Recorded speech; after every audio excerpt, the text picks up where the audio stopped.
Hi, I'm gonna show you to my room. Welcome to car. Hi, this is Carl's vlog. I'm gonna go to my room. I'm gonna show you something. So let's go. Let's go to our room. This is Miggy, my roommate. So clean. Sorry guys, our room is messy, you know. Because we're both, boys. We're done preparing because we have a match against APG in the lower bracket for KIC2025. We're very excited because, we didn't expect that we're gonna make it until top 6, playing our game, showing what Filipino can do.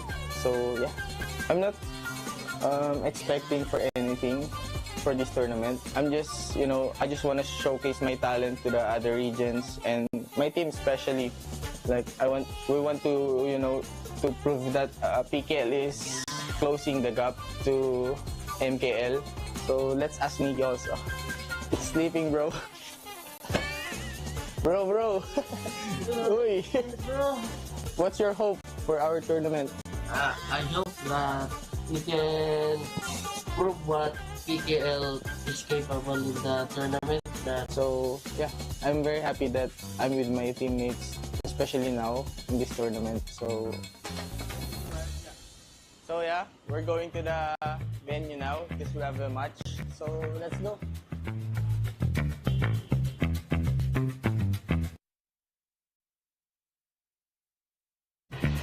So now we're arrived at the venue.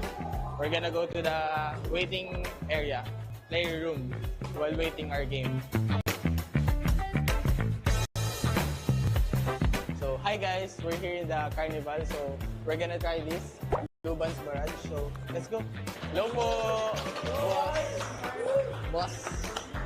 Hello po. So paano po yan laruin?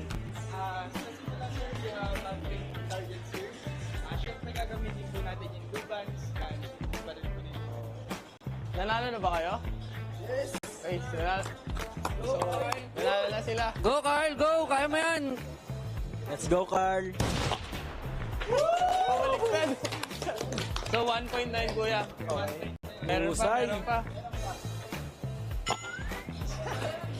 Sayang. Isa pa.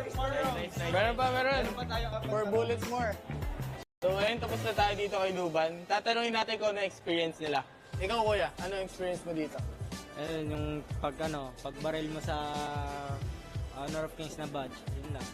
Masaya naman. Masaya naman. Ikaw kuya? Ayun, katulad nyo, masaya and syempre, nakaka-thrill.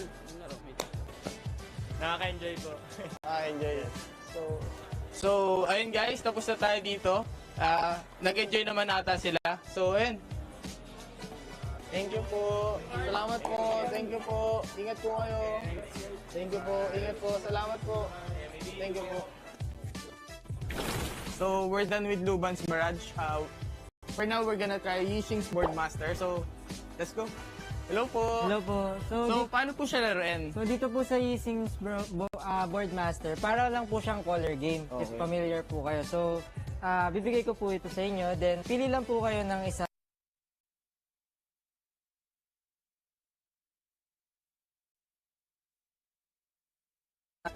Then if yung pinili nyo pong color is akma po sa color Color na na lalabas po lalabas. dito, meron po kayong sticker. Sticker. Sticker na. Then if hindi man, meron tayong 3 tries. Oh, 3 tries. 3 tries. So, pero isa lang yung ganito ko. Isa lang. Okay. So, yun. Try natin, kuya. Ikaw. Uy, tatayarin nata sila, kuya. Patayaran kayo. Dito kay, Agudo. Ang cute eh. Yeah. Uy! Uy, Panalo Miguel. ko! I won, guys! I chose Agudo, then 3 greens.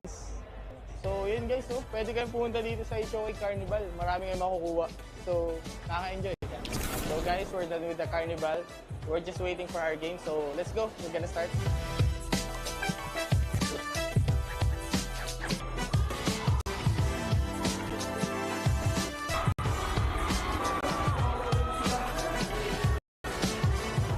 Hindi tayo din.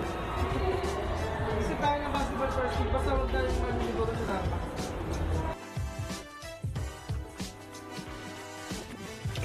Sadly, we lost the game against APG. They're really good, but for my teammates, I think we're gonna do better for the next time. Like, it was a big lesson for us. The experience that we can get here it's amazing. So I'm excited for more. So hope to see you guys soon in the next tournament. Bye. Thank you.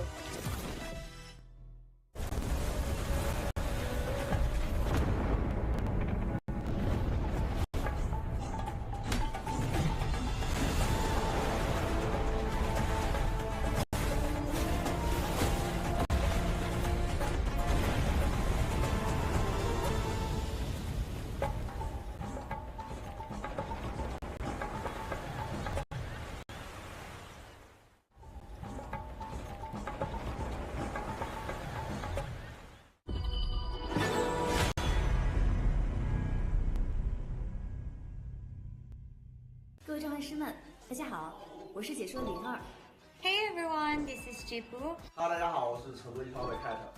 Hi everyone, I'm Bai. Hi guys, my name is Shafiq Aiman. 大家好，我是 Nopel。 很开心再次能够回到 KIC 的舞台。 很开心再次回到 KIC。 I'm really happy to share that I will be attending the KIC2025. 这次我将以一个新的身份参与在菲律宾的 KIC 表演赛。 And I'm very happy to join KIC 2025 this time. And I'm really happy to share that I'll be going to the Philippines for KIC 2025. And I'll be participating in the show match as well. And I will also be participating on a show match. 期待在表演赛的舞台上见到更多的国际朋友们。这一次在马尼拉要和大家打一场特别的表演赛，能和这么多海外的朋友们一起打比赛是一件非常有趣的事情。 And I will be making appearances for all 3 days as well as participating in the epic show match 5v5. Guys, kita-kits tayo sa 28, 29, 30 sa Ayala Mall, Manila Bay. Sa 30, kakantang SB19. So, abangan nyo yan. Tapos, syempre, supportan natin ang Boom, pati Blacklist. Make sure to watch KIC 2025 and send your support. 我们马尼拉见。 See you there. 我们菲律宾见。不见不散。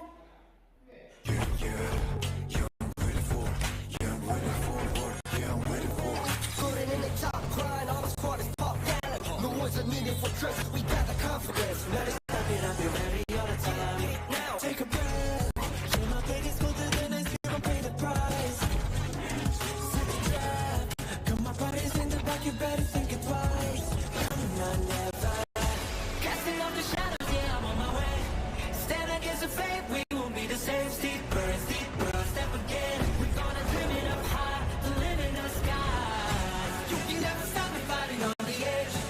Every time we fall, we get back again. Chances we're taking won't let us fade out. Now it's prime time, we're ready for the win. Honor. Burning up the flame. Rebel, rebel, won't be tamed. Burning up the fight. I'm reaching for the sky. We gonna burn it. I'm a warrior. Ready for the game. Make it glorious. Running for the name. Yeah, we're putting up a fight. We never die. Rising high to the sky. We gonna bring it on.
Tidak ada kata menyerah di kamus kami. Put it in the top, grind, all my squad is popped out.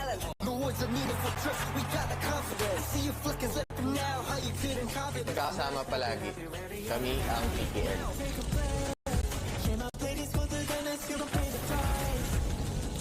Já caminhamos uma longa jornada nos campos de batalha de Honor of Kings.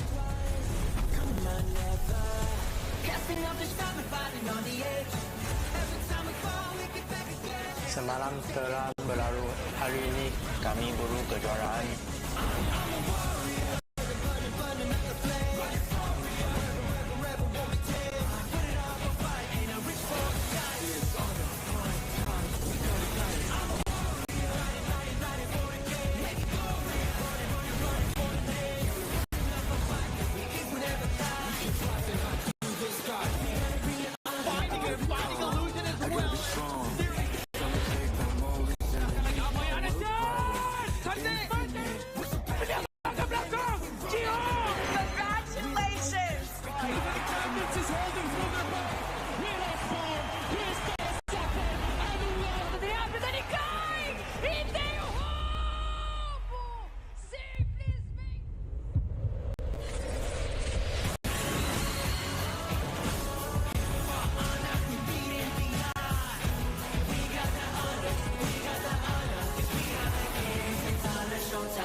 Hey, Car, you need something?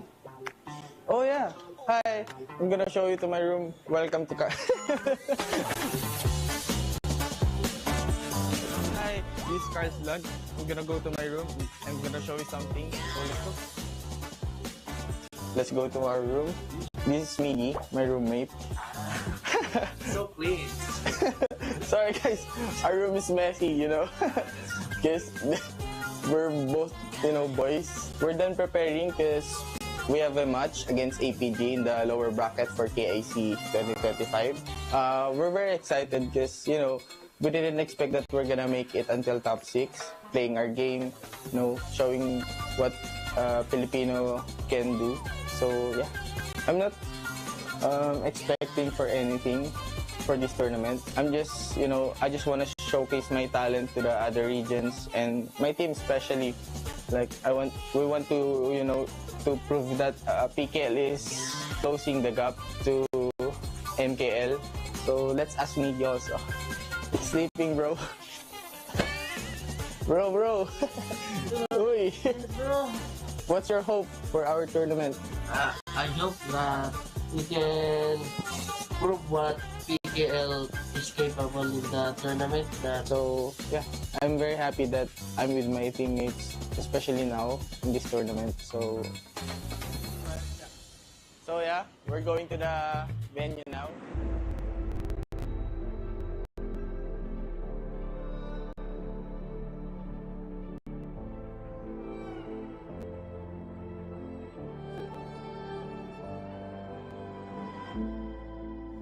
Strangers to the fallout, it's what got us here. Never changing, some chameleon, blood, sweat, and tears. We'll never make it if we fall to everything that brings us down. With a comeback is now. Blood, sweat, and tears. Fight for what we want.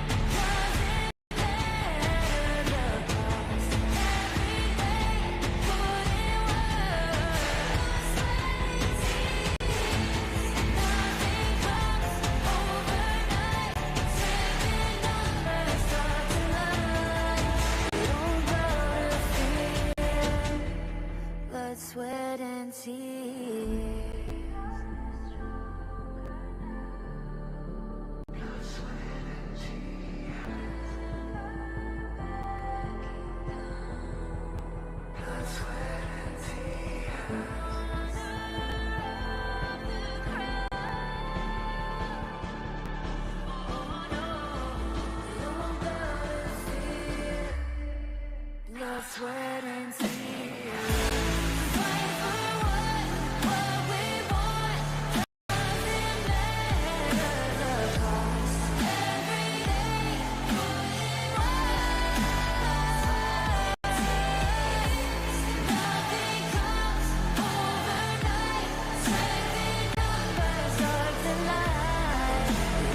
surrender. I fight and never fail. I am a contender. A challenge I can feel. The smallest lies become the brightest enemies relentlessly. And even if you fall, you gave it everything to be a king.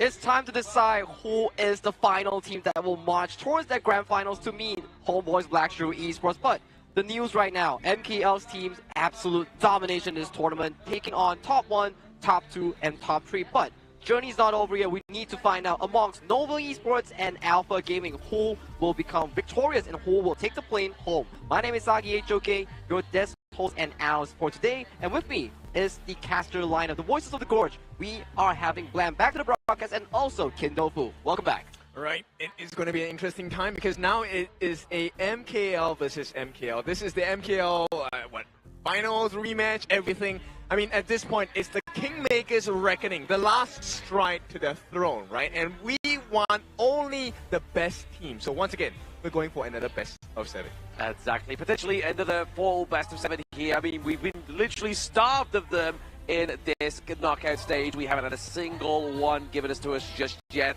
since that 4-day break, and it is going to be the MKL mashup between APG and Nova Esports. Both teams almost playing 5 games, could go for another 7 games here. But you have to really observe the tempo that's going on behind these players' minds. With Alpha Gaming getting a decisive and dominant 4-1 victory over Black National, the same cannot be said for the side of Nova Esports. They suffered a 1-4 defeat against HBSC, and that also opened up the flaws of the Nova squad from the side of HBSC. So that is an exam paper with the answers given over to the side of Alpha Gaming. I would even go as far to say they got a big whooping over there, and we'll take a look at the stats here. Still pretty close between the two teams, but you know, Alpha Gaming did fall quite a few times, so they have a little more average deaths per match. Yes, here, obviously, it's very, very neck and neck here. Obviously, there is not a lot of difference here, like you were saying, Kim, but obviously, average deaths do go over to the side of APG. Maybe something not to be too proud of, considering neither of these teams play the Athena. That is true here, but so far in this tournament itself, the Athena has shown signs of defeat, where before the 4 days break, we were seeing like, okay, Athena is pretty damn strong. What are teams going to actually do with it? But today, Nova Esports, they did decode one of the strongest Athena users here, known to be HBSC.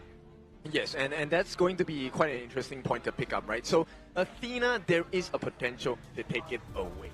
Yes, taking another Athena away has been one of the common bans so far within the knockout stage since we've resumed, but head-to-head is going to be none other than CY and Yulong in the head-to-head mashup here. Obviously, Yulong with the objective securing being about 4% more on average, but the damage coming through here is definitely on CY's favor. But overall, less damage, but more kills.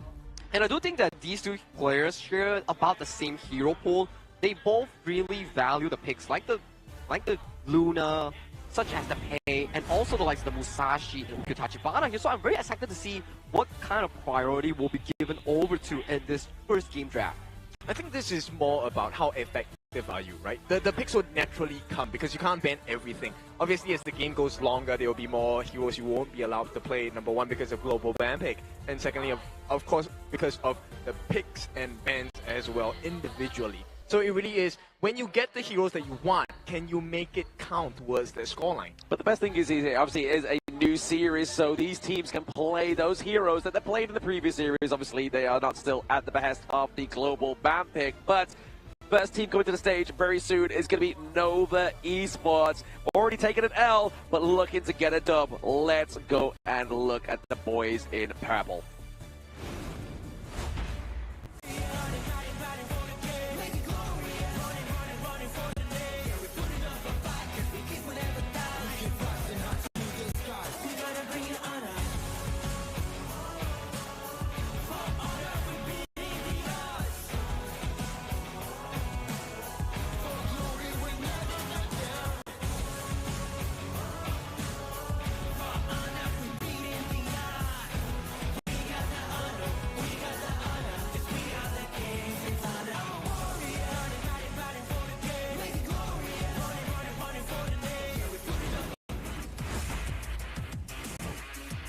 First player to the stage once again is none other than Nova Schwan up into the Clash lane.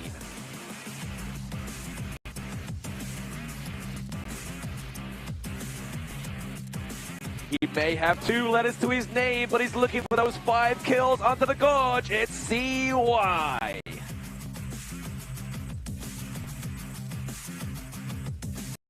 It's not wet and windy, it is Wendy, the Fire Ninja main in the mid lane.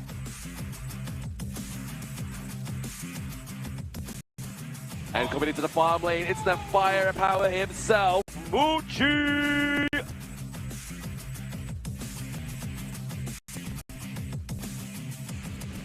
It's not your favorite kind of pit stop, it's way pits into the roam. He is the beast monster.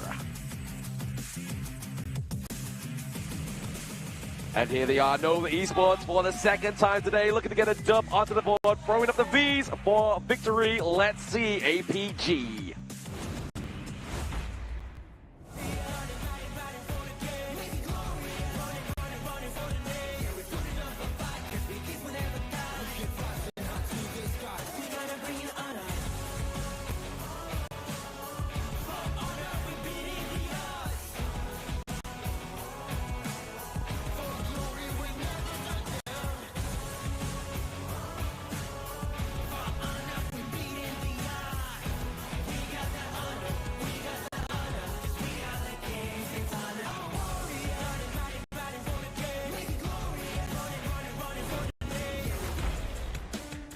One more series, let's take a look at APG in the Clash lane, Siang!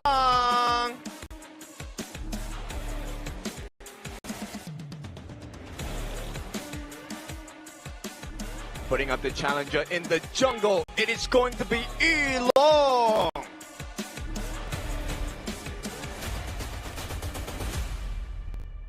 Let's go right down the middle. Welcome APG Susan!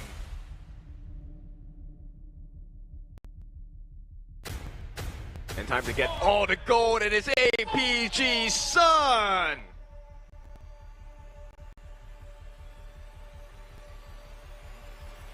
And the one that will cut you really deep, it is APG Saber!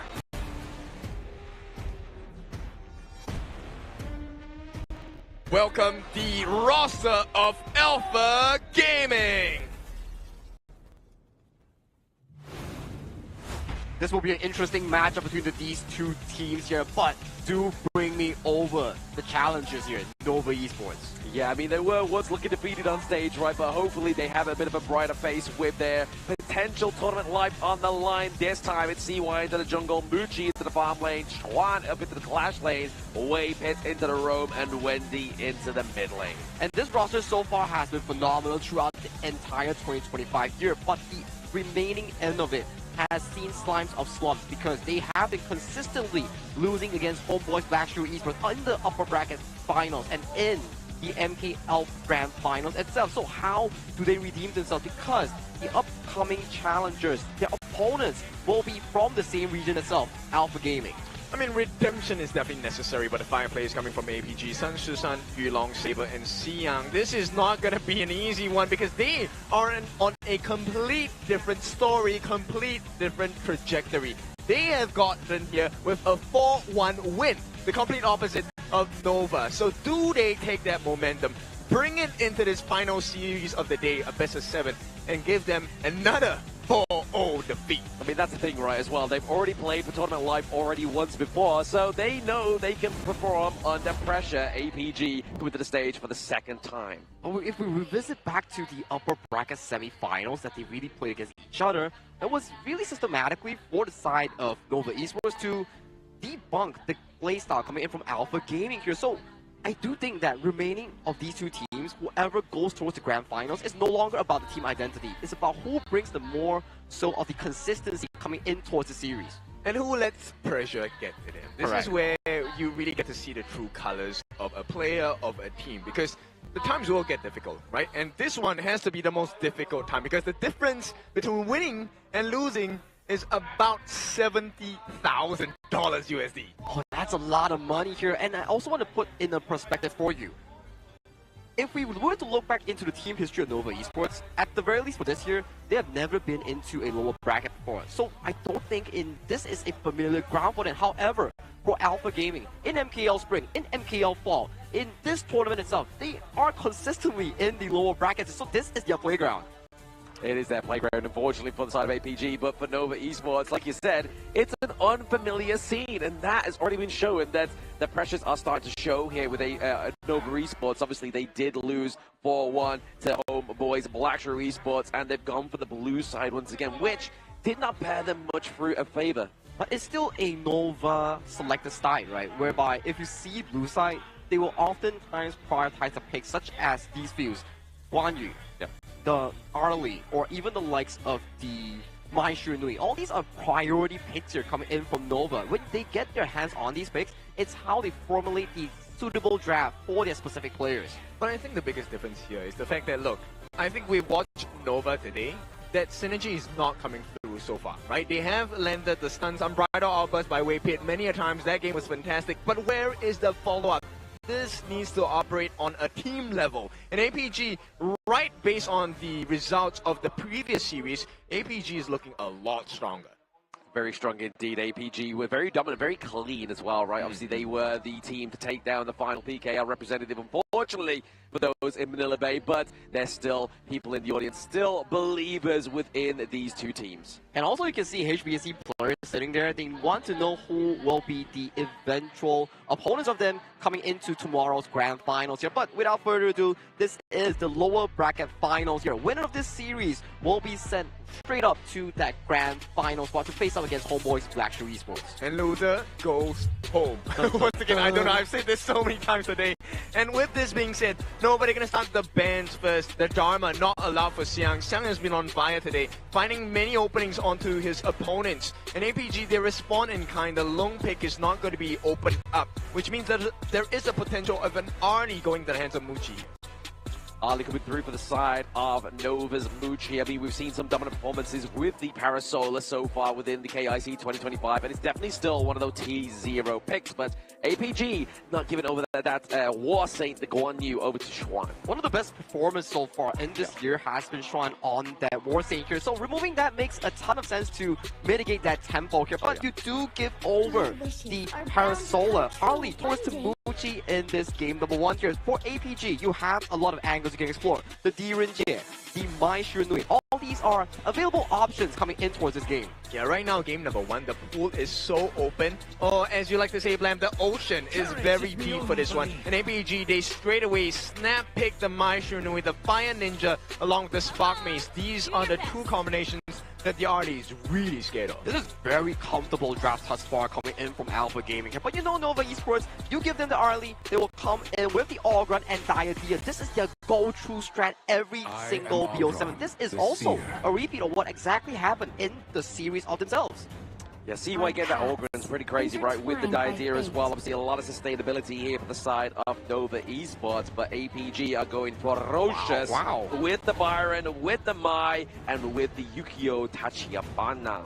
He's definitely feeling it. He was the one that made that insane outplay in that Clash lane just now against Black International. So bringing that momentum in towards this series, definitely a good sign of confidence for Alpha Gaming in this game one. I like this. High risk, high reward, right? Ukyo Tachibana, the Swift Strike, we've already seen. Damage output, insane. Lifesteal, insane. But once you CC him, he is a goner. And right now, that is the one thing that Nova doesn't really have in terms of shining. You want the idea to lock onto him, but who is then going to handle the Mai Shiranui? Exactly. We're not talking about CCs in emails. We're talking about that crowd control here onto the side of APG. And like Sagi was saying, that outplay onto Blacklist where Just Chi went back into re-engage and that triple kill came through was scary, but then you've also got to be looking out for the Fire Ninja as well as the Storm Mace as well. But APG are looking to take a little bit more control of the board here and take the board master off from Nova Esports. You definitely see these two teams playing towards their comfort draft in this game alone. Of course, that Alpha Gaming here. No one is how is a stranger towards Shizan on that Fire Ninja Mai Shunui. He's been one of the best performers so far on the pick, sharing the title with Wendy. So these picks coming in towards this game is already looking very spicy for these two teams. These bans not for this game. This is about the late game. Right. I'm talking about late game of the series, right? They are inviting with the channel pick. It doesn't matter if it's an unfair matchup. The main important point is we get rid of the consort U because we want you to use that later on in the series. Yeah, speaking of later on in the series, the consort U being banned out here, the Woodland Ranger, but then also obviously the Motsu here coming through as well. Still, obviously, really good setup against the Ogre here. Soul Guy, the Peacebringer, is definitely using those cannon blasts to make sure they come from the far, but it is going to be one of those counter picks into the mid lane. If you want to keep the Mai Shiranui checked in, it's the Milady that you are wanting to cast here. Well, Mecha Boss being locked in here. This is also one of those signature matchups that Blam has featured so far. So, with all the Mecha minions that you spawn, the Mai Shiranui has actually one of the worst wave clears in the mage roles itself. So, you're essentially locking him in lane and making sure that Shisan, you want to roam, then say bye-bye to your tower. Now, this is a very important part, right? The macro game is so important for both teams. We've really seen how much you can do, especially when you don't have towers to defend against, right? And this is going to be a situation where if they find and make the right moves, Nova, this game number 1, could end really quickly. It could indeed, but obviously the pack leader coming through here as well. We're going to have the minions going up against the Spirit Wolves, so there is going to be some additional adds onto the Gorge in this game number 1 between Nova and APG, but looking at this draft here, obviously CY, we know he's a maestro on his Ogren and the Mayin. We're looking at obviously getting that takedown onto the potential Chano here. I think Alpha Gaming's draft, it's like what Kin mentioned here. Yeah. Very high risk, but the reward comes in plenty. If they can get the game going, utilizing the Fire Ninja, utilizing the Peacekeeper, facilitating the tempo coming in from the side of Yulong, the game will go really smoothly for them. But on towards the other end of the spectrum, if they fail the early game, it's going to be a landslide of the league going over to the side of Nova Esports. I mean, this then places priority in the mid lane, right? You want to make sure that this Milady or Mecha Boss does not get the kind of growth they're looking for. Because if they go greedy on Nova and they just go for the initial Scepter of Reverberation pick, then you get a free burst. That is 1 ulti, 1 death. But at the same time, though, obviously, if you use that ulti onto one of these heroes onto the side of Nova Esports, that CC is a crucial lockdown potential here, potentially on the Yukio Tachibana. That could be the case here. And one interesting thing that I actually thought of as well, after seeing the Mutsu that's being picked up by Saber, you kind of think like, oh, the mech minions are actually going to potentially block all those pesky cannon blasters coming in from the Peacekeeper here. So all these are theories that we can bring up in the drafting alone. But with both sides locking in 10 heroes here, we will be going into the lower bracket finals, game number 1 between Nova Esports and Alpha Gaming. Yes, the MKL representatives fighting for tournament life on the line in this best of 7. It's going to be Nova going up against APG. Nova onto the blue side, APG on the reactive red here. APG just coming back off a fresh victory against Blacklist International. All right, and we're going straight to a pause. That's going to be the most exciting part of this day because this is going to help you build the anxiety, build the suspense for the match, because now we get to explore a little deeper into the details of the draft here, right? So let's explore this Swamp Seer skinned Milady pick against the Mai, and we're obviously with the Mortar as well. There's one thing that straight away in the mid lane they did for this Milady, which is they waited for the minions to show up before they drop those robots. I think that's a very important. A lot of people might overlook it, but saving your minions and bots to be able to form the Mega Bot is one very crucial part of Milady's gameplay. And also, the composition, I really want to dive deep into the side of Nova Esports. Yes, your late game early isn't as strong compared to the likes of the channel here, but that's only if the channel is given the opportunity to scale towards that 4 or 5 item power spike here. If we were to put our focus on towards our Nova Esports draft, is looking very sharp and consistent. And this comes from a few things. You have the Ogre Diadea. This is already a very strong early composition to snowball that game for you and for the early.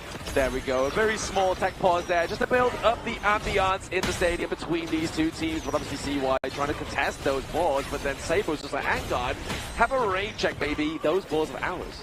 That actually is a very important part of the game, right? So actually making sure that CY does not get the growth that he's looking for is very important. At the same time, he protects the camp. Yulong gets the growth that he's needed in this game so badly. Still and secure comes in for the side of Xuan here, which means APG, yes, they made the correct calls, but they don't get the rewards. They're not reaping the rewards of these reactions and their rotations right now, but they're able to get that space bright. Obviously, very much not contested here by the side of Nova Esports, so definitely making the rotation back down to the bot side or even to the mid here, as you see now the Fire Ninja, Wendy rotating background. Right, I want to take a look at how this rotation will impact Wendy coming in. Now, this is not the usual Wendy hero that we see, right? Normally, he's very aggressive with the Mai Shiranui, the Fire Ninja. He's making this aggressive plays as well. But that risk is a lot higher with the Mecha Boss pick, right? The Milady, not very mobile, a lot of risk taken when you dive a little bit too deep. Exactly. If you are lost into the source on this pick, it's definitely going to be at your own despair or even demise. But here comes Xiang swinging with the Storm Mace. Wow. They get the CC. They get the lockdown already, and CY gets taken down. And ABG, I think they're still fresh off of that series win against Blacklist International. They're taking that momentum, bringing it into game number 1 of this lower bracket finals BO7. That's what I was really scared about, and even more, Uchi should be scared here as well. Obviously using the parasol back to behind that T1 safety now, but Saber with Shishan here, getting caught out to that brush. He's going to be the idea using that bit of farewell, but at the same time, Uchi looking pretty low. The Wolves coming through, but they answer the call, they get the trade. Can they get Saber as well? The Peacebringer may actually end his maker, and it is the takedown for Waypits. Important win for the side of Nova here. The trade was absolutely necessary, but even with that, APG still lead by about 1,000. And this is going to be very important for the side of Nova. They need to match the pacing on the side of APG, because if they don't, this Mai Shiranui, especially for Shishan and Yulong on this Swift Strike, is going to snowball out of control. That recent CD key really threw me up there. I thought it says we goop, but it's actually we go up. So if you put that into game, it's going to give you gilded skin here for Jing. We're back into the action right now. APG actually only ahead by around about 500 gold, which at this point in the game is not the difference maker. And you know what? The formula is gold sharing, right? This is the reason why so many members actually group up in the lane. This is to be able to share the gold that is given to them, as well as the EXP. So APG, they're pulling ahead. They're trying their best to Nova because they know what the strength of the competition is. Look, the blocking of Cannon Blast so effective, slows down the push potential. They get that group up, share gold, share EXP, they keep up. Exactly. It's going to be hard to get those kind of blast hits when you have the extra minions kind of blocking off the airwaves of the enemy team, which would have been needed in that mid lane when CY got took down, but it was just so much CC at his feet that it just meant that he was going to be pretty much dead to rights here. But we're looking at Muji into the bot side of the map. He does build at that spark for Jagger. He's looking for that attack speed. He's looking for that lightning. Yeah, right. The concern here for me is APG has a lot of control, right? You have the knockup from Shushan, because of the stun from Yulong as well. Ooh. A lot of potential for the kills, but let's take a look at this one. 4 minutes in. This is the resto. It looks like Nova actually might not be too keen on this one. Yeah, absolutely not. You see CY trying to rotate to the mid lane there, but a takedown onto Wendy is almost at a crucial point there, but it's going to be the hard link for Wendy that keeps him alive. And at this point, Xiang's just doing thing. Oh, he's making sure he's soaking all the damage so that APG can come in for that counter strike. And for now, it's looking like it's the winning formula for now. They've extended the goal lead. Still less than 1,000, but closing in. Yeah, Xiang's literally swinging that mace like he's in a dark room and there's a ghost he's trying to like exercise with it or some kind of thing. But it's definitely doing the job right. It's keeping the way the members of Nova Esports, they do not want to face the Storm Mace himself. Very curious about his item. It looks like Wendy's actually going for the Master of Agony. No, but it's the half build for the Venomous Staff as well. Exactly. I mean, it would make sense as well, right? Obviously, the healing from Xuan, Xiang, sorry, and Yulong would definitely be at a detriment here now, but obviously Destiny counter. See, Saber flashing into that one as well. He has to use the flash to keep himself alive. Yeah, and that's the risk, right? Or rather, that's the strength of Wendy's pick on this Milady, also known as Mega Boss. We'll see if the rotations will make sense for the side of Nova here. They're starting to trail by close to 1,000 already. And you can see, even though they have the robot minions coming down, Wendy unable to find that because there is a lot of burst potential from the side of APG's line. Exactly. I mean, it's not like it's kind of like a 1v1 into the mid lane, right? We're seeing like always like a 2v2, 3v3. So really, locking down Shishan is not going to be a problem because it's like, hey, we've cleared out the minion wave, let's rotate somewhere else. And that T1 now to the bottom side of the map is really going to put pressure onto the side of Nova Esports. Looking much better for APG, right? They don't even get a response on the top T1 for the side of Nova. Right now, APG are already looking to put damage on the T2. The response is coming, but APG are waiting in the shadows here. Yes, obviously missing out that skill shot there is Yulong. He tries to parkour over the wall, tries to get the CC, but they get the T2 infinitely here. So now, again, Muji has not a single lane, so you're going to be really seeing him very vacant on that bottom side of the map. But he is trying to place that pressure, trying to get that trade that T1 topside now. Immediately saved by the side of Xiang as well. Quite a bit of healthy damage, respectable damage put down by Muji. Half the health of the T1 on the top has been taken, but less could be said for the side of Nova. The T1, T2 in the farm lane already gotten rid of. APG playing the map so well. Yeah, the problem is when they have pressure down to that bottom side of the map, you know for a fact that Crimson Golden is going to be taken for the side of APG and more than likely funneled over to Sun on Chana. And look, they've taken a T1 at the top as well, mirroring every move that Nova is making. Not only that, here comes the disaster. Eternity Blade in the hands of Sun as well. This guy has been on form for today. I mean, for every single series he's been on, he has been performing. And Sun seems to be the winning formula here. Exactly. Don't stop him when he's on a good roll here, but that CC comes onto Yulong here from the Milady ultimate Mecha Boss, just dropping that big nuke of damage, but it's not going to stop him.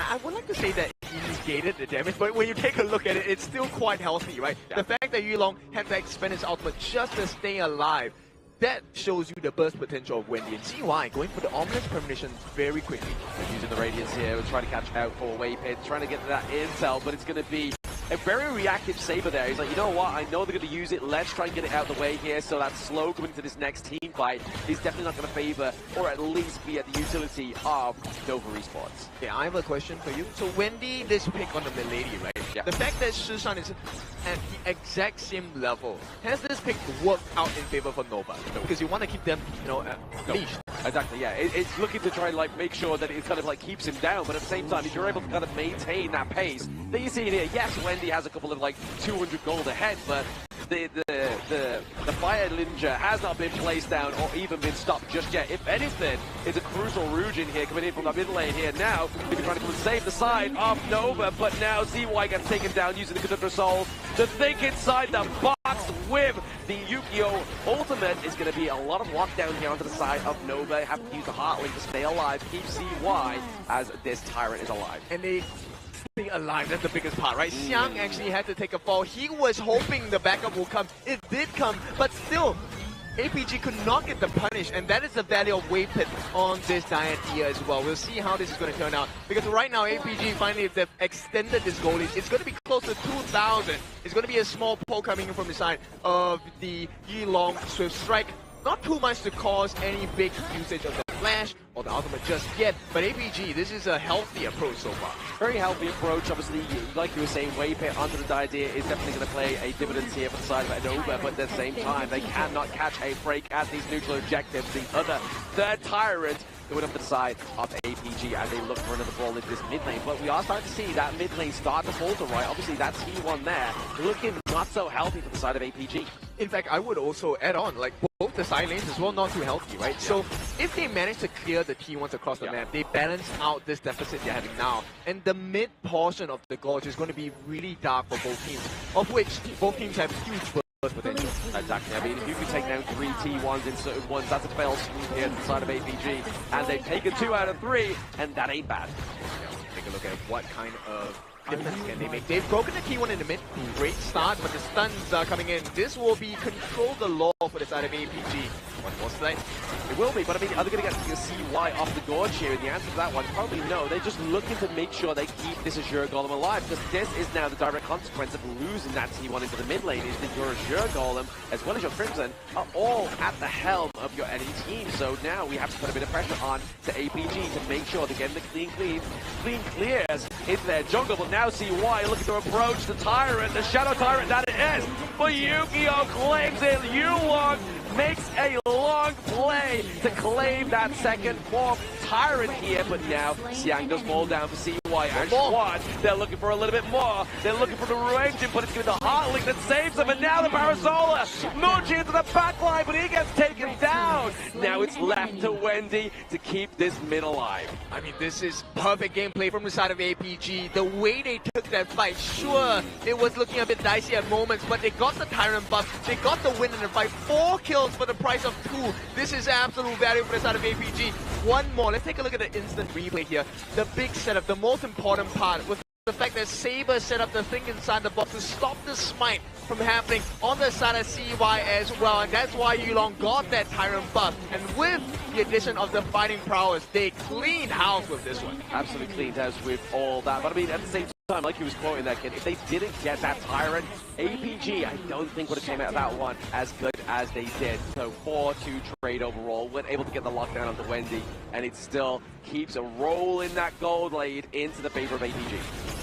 You know what, at this point, if you're unfamiliar with what Premier HOK looks like, this is exactly what it looks like. One small mistake, a second of a difference, might cost you the game here. Absolutely, as you can see, that T2 into the top side of the map looking pretty damaged now, so you're going to see that that's going to be one of the main focal points for the side of APG in this next 5 minutes. They look to open that T1 into the mid lane and do get it now, but Nova are doing well, right? They're keeping alive and taking those Crimson Golems, but now Yulong finds himself in a sticky situation in the L crush. Speaking of L's, there could be more here onto the side of APG, but maybe the turnaround could be it, but it's not. It's going to be Wendes Shishan into the backline, overextended there. Now Mooch gets taken down as well, so 2-1 trade overall.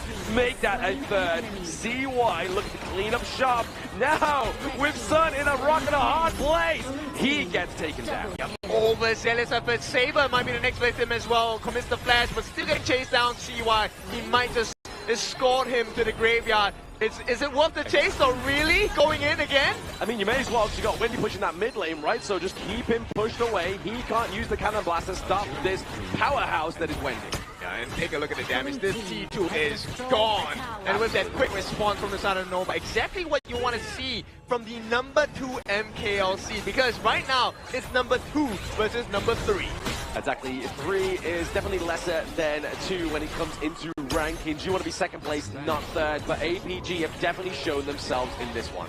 Yeah, they have. But right now, that advantage has gone all the way into the hands of Nova as well. Nova now, with one felt swoop, can actually take down the T3s in the mid and, you know, open up access into the crystal. They could do, right? Obviously, they are literally laying waste. That mid lane was hoping that that was going to be what APG was looking to go for when they got that 4-bang onto their side for that 2 trade. But now, Nova's just like, you know what? We'll show you how to play this strat. We'll take a 4-man, we'll take a T2s, and now we're looking to open up that base. But now it is going to be Siak jumping in, but it's going to be the kill going up to Sun now. So Wendy, the cruise control when it comes to taking those turrets has been taken out of Nova. Yeah, that's the burst potential that they're looking for. But right now, it's really the tank, right? CY also has the Blood Rage, a very important marker for him to survive. And right now, APG, they're making a beeline. They're trying to distract Nova from the actual objective, which is the Tyrant. But at the same time, they steal this away. This will be great for APG. Yeah, to get this double Tyrant, it's going to be huge here. We obviously see that CY, he claims the smite and claims Siang as well. Sun, Shishan looking pretty low. Obviously, scaring off to the backside of that team fight. But Sun now, maybe at the falter here. He does use the leader stance. He uses the ultimate of Chano, but just to drive away Nova.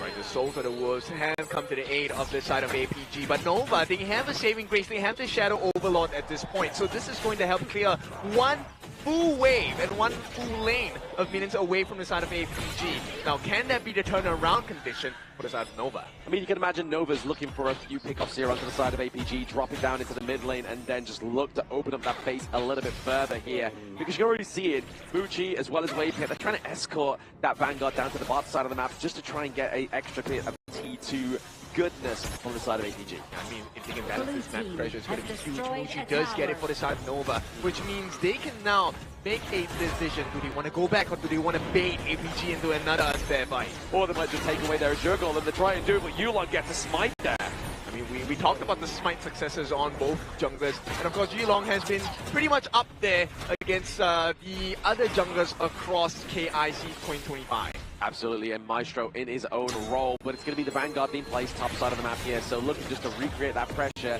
Now, in the opposite lane, obviously as the Vanguard charges through down to that high ground turret into the bot side now, we see all eyes are on the side of the last standing T2 here for the side of APG. not going to be easy at all. Wendy is already at level 50. Going to hit that final marker of EXP. Nice block by the side of the Maple Dance for Muchi. This could be the defining moment of the game. It very much could so. Obviously, the Half a Passage just going to use that to try and like bait them into a bit of a team fight. Once again, he's just trying to make way, trying to get that zapping damage onto the side of APG, but Yulong having to use that ultimate to try and keep away that Vanguard of the T3 territory that's forcing their way in. Yulong gets the HP heal back, but maybe with the Conductor Souls, it's going to be enough to drive him out of that T3 territory. Xiang looking like he's in a hard place here. Going to against one in that mid lane, but the Ruenjin catching 3. But can they get any kills from it? No, Shishan falls, Xiang falls, Saber falls, Yulong falls, Zerg falls. It's a team ace for Nova, and they take game 1.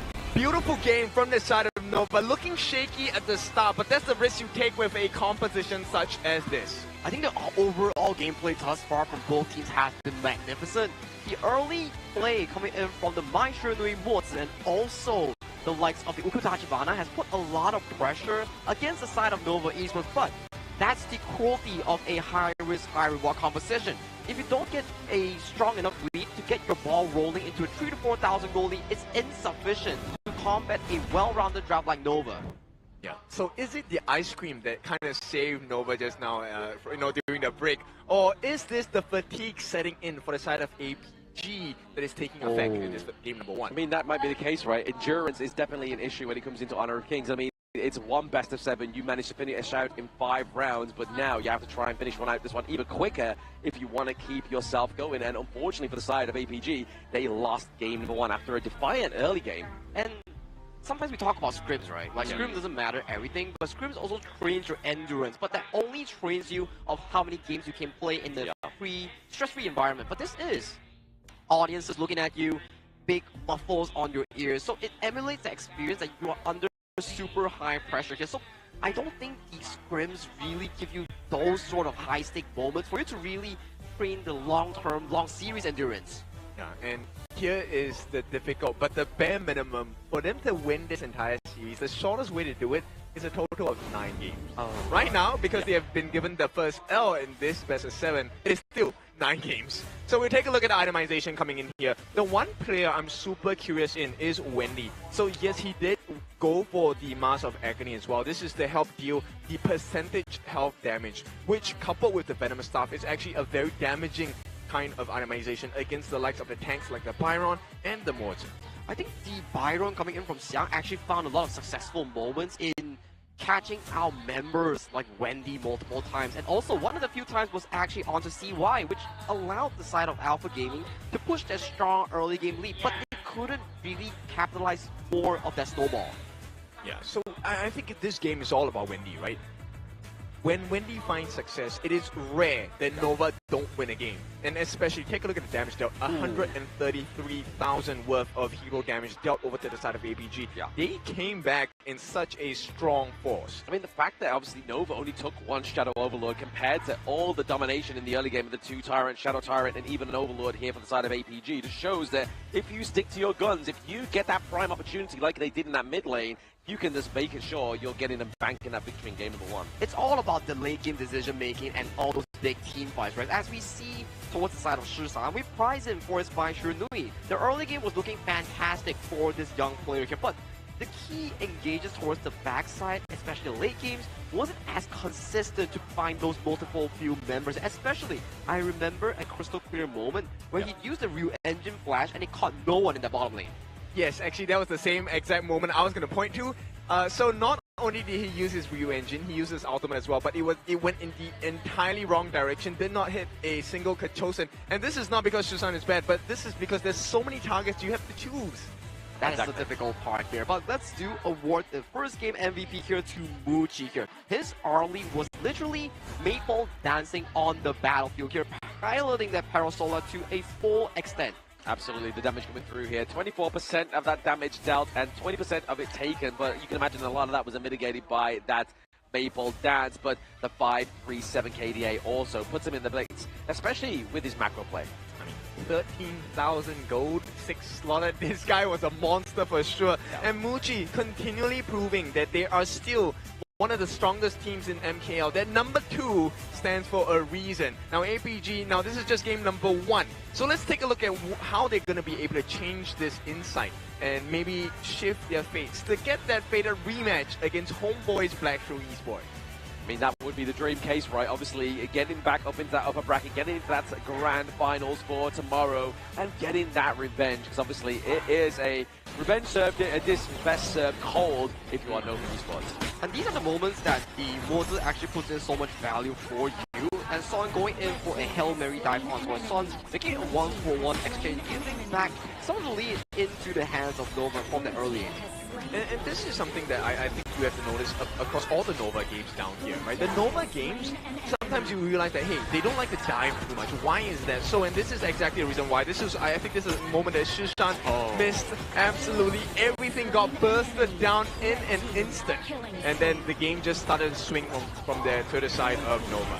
That could have been a game changer if he actually found the correct angle on towards the backline members here. But due to the fact that he missed out that engager, the landslide of the lead that Alpha Gaming has generated really came out to these moments. Because you see, even if Shisan got a beautiful engage, there was no one to really follow up with that big play.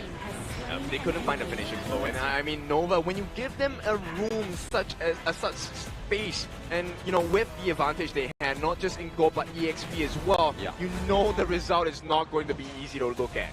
Not being easy to look at is obviously the updated bracket right now for APG. They obviously just taken a 4-1 over Blacklist, but now Nova is showing that they are looking to stamp their second place within the Grand Finals, but also the MKL once again. And this was the exact same way in the match number 7. Nova Esports started off the game with the Arlie Diadea and also Soul Guy combination. And in the same fashion, they got the game 1 win. It's a bit of a deja vu to revisit into this lower bracket finals. So the number 4 goes to which team? Well, only time will tell, right? Like Black usually says. But with this performance in mind, and as we know, Nova is a very, how would I say it? The word to say engine starting team. Like if you place your foot on the correct footing in towards the BO7, they come in fast and strong. Yeah, they've got good clutch control, whereas APG, sometimes they do have a good smooth start within the car ride, but then they're like, you know what, let's floor it and let's see if we get the win, and then that's where you start to stall the car and stop on a hill and you start rolling backwards. I mean, the silver lining for this is I feel like Yulong is not playing his number one picks in the jungle, right? The Ukyo Tachibana, they were kind of experimenting, okay, is this worth the counter matchup against the Organ? You want to get the stun, get the big burst, and hopefully before he even gets his Conductor of Souls off, you have the knockout from Susan on that Maestro Nui, right? The Fire Ninja. But now, with this being said, this leaves the entire pool of mega early game hero-centric for the jungle available to Yulong. I mean, in that game, potentially they could revisit into the heroes such as the Musashi.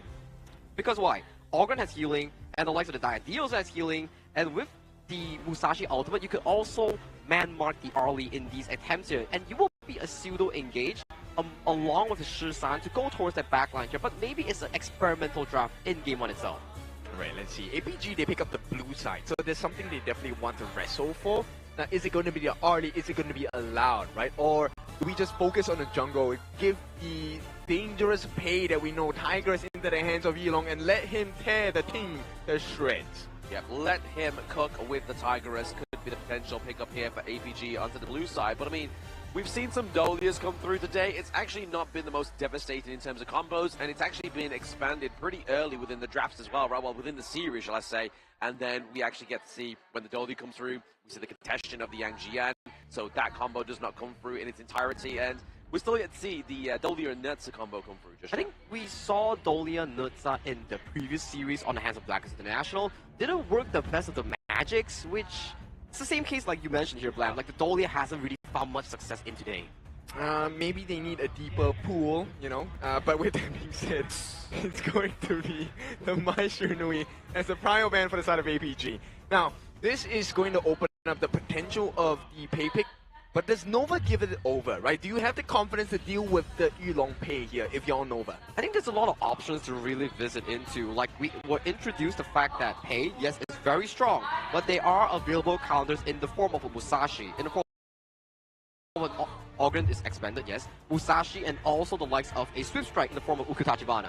Ooh, okay, so betting out obviously one of Wendy's big picks, one of Schwann's big picks here as well. Obviously the buyer in for themselves, but now they're looking to obviously put a bit of an aim here back onto maybe even Shishan with the Kong-Ming. Okay, so they pick up the pay. The Tigers now looking strong for the side of APG. Will be locked in. Do we get the counter pick Ukyo Tachibana or do we get the Jing as well? I think Nova. Oh my god, there we have it. It's gonna be the Athena, Rome, Hubbard, and lock-in for the side of Nova Esports here. So interesting enough, this will be a fascinating one coming in towards the series itself. Oh, very fascinating. I mean, even in the introduction, I was like, hey, neither of these teams play the Athena, and then Nova's Exactly. like, all right, bet, we'll pick out the Athena for you here. Blam, we'll show you how we do it in Nova Esports. But again, it's Muji getting the Lung here, which we've seen, obviously, a lot of promise from him with previous series. But also, if you're Alpha Gaming, the way you view the game itself, of how Nova Esports beat HBSC, one of the best Athena Rome users in the tournament, you start to have a general idea. Get that double smite in for your jungle and roam, and pick a utility mage in the form of Shi or Lady Zen, and make sure that all the gold is funneled back into the pockets of Yulong. I like the answer to this because if you get that Silky imprint from the Shi second Wow. skill onto the Long, it can potentially force out the infinite faster. That's a very big ultimate to waste on a second common skill. But Nova, I like this answer, like the Luna pick. Is it going to be enough though? It's very scary. Obviously, we've seen CY actually demolish the Athena in the early series, but now he gets to pair it up with the Boom Blade itself. So will we see a little bit of the same story of the last series, or will APG overcome this Athena? It will be a very interesting early game, at the very least, because if, let's say, your jungle is in the control of Wavehit's Athena, it means that Pei and also Saber on the Beast is just going to be rampaging in towards your own jungle. So it's a trade-off of jungles and who gets damaged harder in the mid-game itself. So do we look at more control for the side of APG? Because Luna suffers against CC, right? And if you do get the knock-up, stun, whatsoever, with the burst potential of the Pain, as well as the catch potential of Shi, I think that might be more than sufficient to get rid of the CY Luna. Oh, we got some card collectors in the audience here. I mean, where are they getting these cards from? I don't have a single one of these cards, but I would love a pickup here. But speaking of pickups, we're getting the White Anchor once again. This has been the most in one day where the Arthur comes through here for the side of Nova Esports. So that's going to more likely go over to Schwann. Yep, another performance coming in from Schwann's White Anchor here. Another debut pick coming in for this series itself here, a second time. And the Flowborn marks it a very early priority on towards the draft for the side of Alpha Gaming. I love this answer from Nova. Now you have two different members that will always be in the front lines to, kind of base Shishan. I want to take the imprint. Give it to me. I'm going to just anti-CC my way out. Speaking of anti-CC though, obviously we're looking for more crowd control onto the side of APG. So when that road hits, maybe that Burning Sun Arrow is going to be following quite close in suit. But I mean, on top of that, they have the Unbridled Outburst here from the Beast Junk Bait as well. So there is a lot of control onto the side of APG. So if we are looking at damage-wise, maybe they're looking for the prize pony, in better words, the Dragon Loom. Daji will be hovering here. So this might be a Knowledge Dem Daji, and the only usefulness that it provides will be on that spell 2 here. Anyone that leaps in, the Sun Sun coming with the bolt, when he jumps off the boat, he will get stunned. The Page jumping in with the Pounce will get stunned by the Daji here. So a very interesting Heart Seeker pickup here coming in from Nova. So you can see the focus is 2 players here. Muji and CY as the primary damage dealers here. Schwann and Waypit being the disruption for the team. Both teams, they're carrying a butterfly net right now, right? They're going to be swinging in the garden. Someone will catch air, someone will catch a bunch of butterflies here. It really comes down to which CC is more accurate, which CC is going to be followed up by their team members. So this really shows you in this game number 2, who is the better team. Exactly. I hope this CC finds you well. Is going to be the battle here between Nova and APG in game number 2. Obviously, Nova Esports currently up with 1-0 and bringing out some of those spicier picks like the Dachi, like the White Anchor, Arthur, as well as the Athena. As we pace ourselves into the lower bracket finals and grand finals of today, this is day 6 of the knockout stage, and we are starting to see more and more of the funnel strategy, with the mid lanes being the knowledge gem users and the roam picking up the smite here. Maybe this has been the evolution coming in for this tournament itself. I mean, they're teaching you how to maximize the gold value, right? The gold growth of your teammates. And of course, also tells you who you should be putting gold into, right? Give me auto gold, I can spend better, I can buy better items, I can look better than you, I can be stronger than you. But how do you prove you're better than your opponent than to really whip out your mechanics, your rotations in the Gorge itself? As we head on over to Game 2 between Alpha Gaming and also Nova Esports, this will be the potential upcoming scoreline. 1-1 or 0-2. Casters, let me know. Exactly. APG are looking to neutralize the scoreline here in game number 2 against Nova, who's currently on the front lead here. But if you are going to go for this series, you better dash for it, which is going to be your CD key to redeem and everything box here.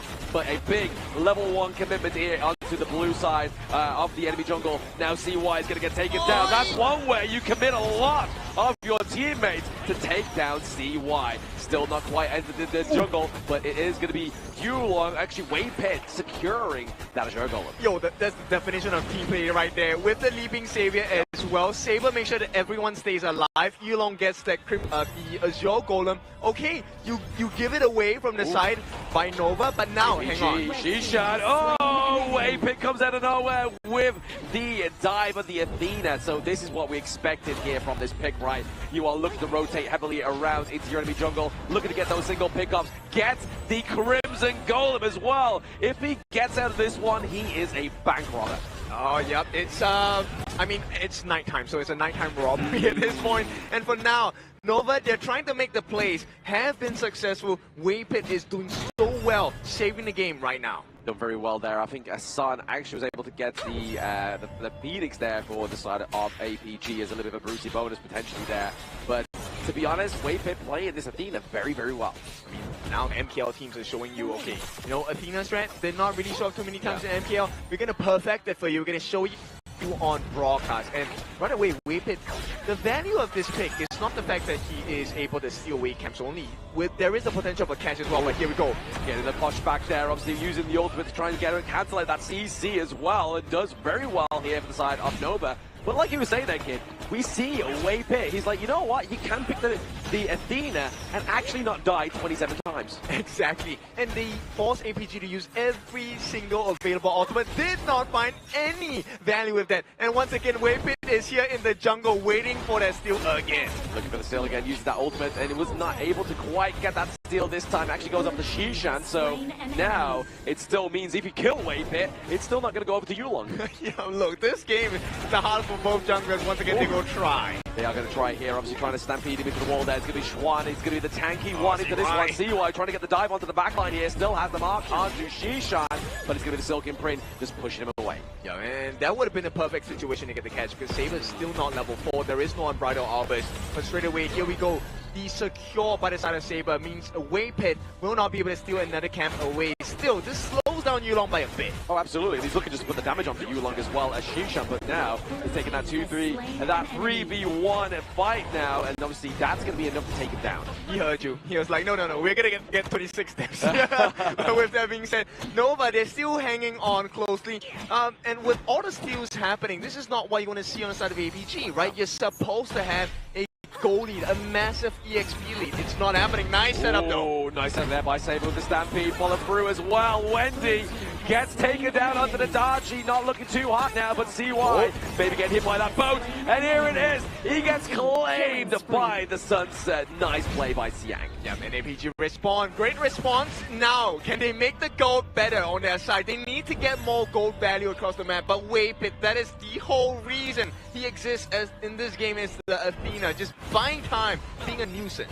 Buying time, being a nuisance, and also maybe try and potentially feed up one of the sides of APG so that becomes a little bit more of a prize pony when you get that shutdown, but he's still looking to go and commit here to get the takedown onto the Azure Golem. He's able to do it, but will he leave the jungle? Answer is no, but now gets hit by the turret. Alright, they do feed it over to the side of Yulong. He will secure back that Azure Golem now. He has both buffs. CY on the other hand only has the Azure Golem to work with, but if it's a Luna, that's exactly the buff you want. Exactly. Out of the options, you would just go for the Azure Golem here, but maybe trying to get the dunk here onto Shishan. He has to be careful into that mid lane, but now he's going to take down that Tyrant, and the jungle was nowhere near it. It was all thanks to Saber and Sun. Yeah, we'll see what this engage is going to be like. Once again, the Tiger is... Oh, the Birded Sun Arrow with the boat as well. Gets claimed the life of Muji and the T1 as well into the bottom side of the map, but Shishan does meet his maker, and that is CY. CY looks to go and claim another kill onto Yulong, but close, but no cigar here. Yeah, almost never does it in esports, and there we go. This is a potential turnaround here. CY waiting in the pressures. Yeah, a bit of brawl into the jungle here, but what a bait. out. The Unbridled Outburst gets hit by the stun though by the side of Sun, but still not going to be as devastating as that Unbridled Outburst. Crazy, right? CY, that bait was masterful. And of course, with that being said, Nova now trying to regain control of the Gorge, and they're able to do it because the goal lead is negligible at this point. Oh, very negligible. Like literally, what, 600 gold at this point? Obviously, yes, they have the T1 down to bot side. They do have the pressure here for the side of APG, but really now we're going to be seeing a bit of a performance here from Muji, maybe trying to get a bit of a macro play with a bit of a trade into that T1 top side of the map whilst Waypit is just distracted the side of APG. But now that Burning Sun Arrow is really going to claim and slow down the pace of Nova with this fall. Speed ahead, but Yulong falls as well as Shishan. They're looking for Saber as well. That's going to be a 2-1 trade for the side of Nova. Yeah, but giving the life of Waypit in exchange for Yulong Shishan, that's a big trade. I would take it any day. And once again, they are still having access into the jungle of APG. So this is not good news for the side of Alpha Gaming Nova. They love this. Yeah, they have no sign of stopping here on the side of Nova Esports. They're just looking to make sure and put pressure on, because that's the way you keep APG locked in that Pandora box. Oh yeah, I mean, keeping them leashed, that is the #1 objective on the side of Nova. Because you want to give room for this Luna to shine. CY needs all the time he can get. And the one curious thing for me is, look, Wendy has only fallen to once, but the value of him just being in the lanes also makes sure that Muji has space to farm. He will be the saving grace. Yeah, saving grace here for the side of Nova Esports will be Wendy, but obviously Waypit just once again just making sure he's able to try and get and slow down Yulong. Yes, he's kind of like distracting a lot of the members of APG right now as they're trying to amass this pressure into the mid lane, even maybe into the bot side here. Waypit actually playing this Athena very well, but gets taken down by Saber. Yeah, it's all about information at this point, right? We talked about it. Arrow! Ooh. Oh, there we go. The anti-CC movement by the Wave Breaker here on the side of Xuan. Yes, obviously the white anchor, using that white anchor to be a CCMU target to take that Burning Sun Arrow to the chest there, but now it's giving that T1 down to the bottom of the map where they're creating the pressure of Nova Esports. Maybe they're looking to scout out this Crimson Golem. I mean, this has to be all the stunts in the world, right? Xiang, he said Seal is going to be very important. They found their potential target. Now, what's the choice? Oh, APG committing a lot into this mid lane. They definitely don't want to lose their OT1 before they try and take the strike here onto Nova. Taking down Waypit is not going to be the prize pony here. Nice. But the Burning Sun Arrow onto Wendy, and then the Unbridled Outburst, but not getting the kill. They use a Stampede, they get Muji, they're looking for a little bit more, but it's going to be the burst damage come from Wendy getting the takedown onto Xiang. So currently a 2-1 trade overall, but Xuan is having a hard time getting out of this fight, but now CY with a re-engage, looking to pick off the low enemies of APG. He gets the double kill. Now Waypit's back into the mix, and now they're looking just to punish them in their own jungle. Yeah, just a little shy on timing there. Waypit, if he had come up a little bit earlier, I think that outcome would have been extremely different. But here comes the reward. You do have to lose the life of CY, but you get the life of Sun. That is your main carry potential in the late game for the side of Alpha Gaming. Oh, absolutely. Taking Sun off the Gorge here, I mean, giving a little bit of a reassurance to Muji. Muji did fall in that team fight, but very early, and now is back onto the Gorge. But definitely trading and taking down that carry is going to alleviate some of this pressure into the bot side of the map. Yep, we are about slightly more than 60 seconds away. Waypit steals it. He does, but he had to contest 2 smites, right? Obviously, Yulong was like, hey, I may try and go for this. Saber's not quite here. I don't have that same advantage. Yeah, I mean, this is still an L for the side of APG. L in the form of learning. They have to take a look at the timing, and now looking for an opening. Muji does get quite a bit of burst damage onto the life of Shishan here, and that's going to be a little bit concerning, because if you take a look at what kind of buffs you want to filter to the team, Shishan wants to have Sun given the Crimson buff, and right now it's not going to be looking good because Nova, they do have the lead in terms of both CY, top of the table, close to 2,000 ahead of his counterpart. Yeah, almost 2,000 ahead of Yulong there. He's definitely not where you want to be if you are APG, but I mean, they do have Sun quite close behind, just a little bit ahead of Muji at this moment in time, but that could all change with a turn of a tide here for the side of APG. They're behind by around about 1k gold lead now, and looking to get into this shadow objective territory. All right, that's 10 seconds away. Every single heart thrown out by Wendy is going to be one that really hurts them. They're looking for the backline and looking for an opening, but Xiang as well taking the split push. Yes, he's looking for an opening, but in a different respect here. Looking for that T1 opening there, top side of the map, but obviously trying to get the Silken Printers land onto Waypick. Can they get that control? Can they get that damage? It's not going to be quite enough here. He's going for a bit of a re-engage right now. Saber taking the brunt of that team fight. It is actually going to be Waypick being taken down there. The boat does connect onto Schwan. They're looking for more damage. It's going to be an Unbridled Outburst that separates Moochie from the rest of the clan. But now, CY, he's looking for Shishan. Shishan is on the run. He has very little health, but really, Yulong is the target. He escapes and prowls over the wall. Oh, he does not get the reset. CY, they've changed the targets now. Saber tries to TP home. They know he's here. It's in trouble for the Beast. He has no Unbridled Outburst and no rage. That means it's going to be bye-bye night here for Saber. Yep. Easy and straightforward kill, but APG, look at the response. They go straight for the Shadow Overlord. Yeah, feint of hand here on the side of APG as they go for the Shadow Overlord, but now we're seeing that Nova are going to go for that Shadow Tyrant as well. As if they do need any more damage going to these team fights, they're going to get it anyway. I mean, I think they might. Right now with the Shadow Overlord, APG can definitely make a big push onto the T2 on the top, and that's going to open up the potential of a T3 crackdown on the top side of the map against Nova Esports. But respectively for the side of APG, I mean, their T3 down to the bot side is looking like that is very unhealthy now. So really, looking at opening up that base is going to be Nova. Looking to focus and get some more pressure down there, but the Vanguard does beat them. They still have the Shadow Vanguard to be popped down onto the side of APG. Yeah, Susan, this is a perfect positioning. He has baited them out. They don't know that he's there.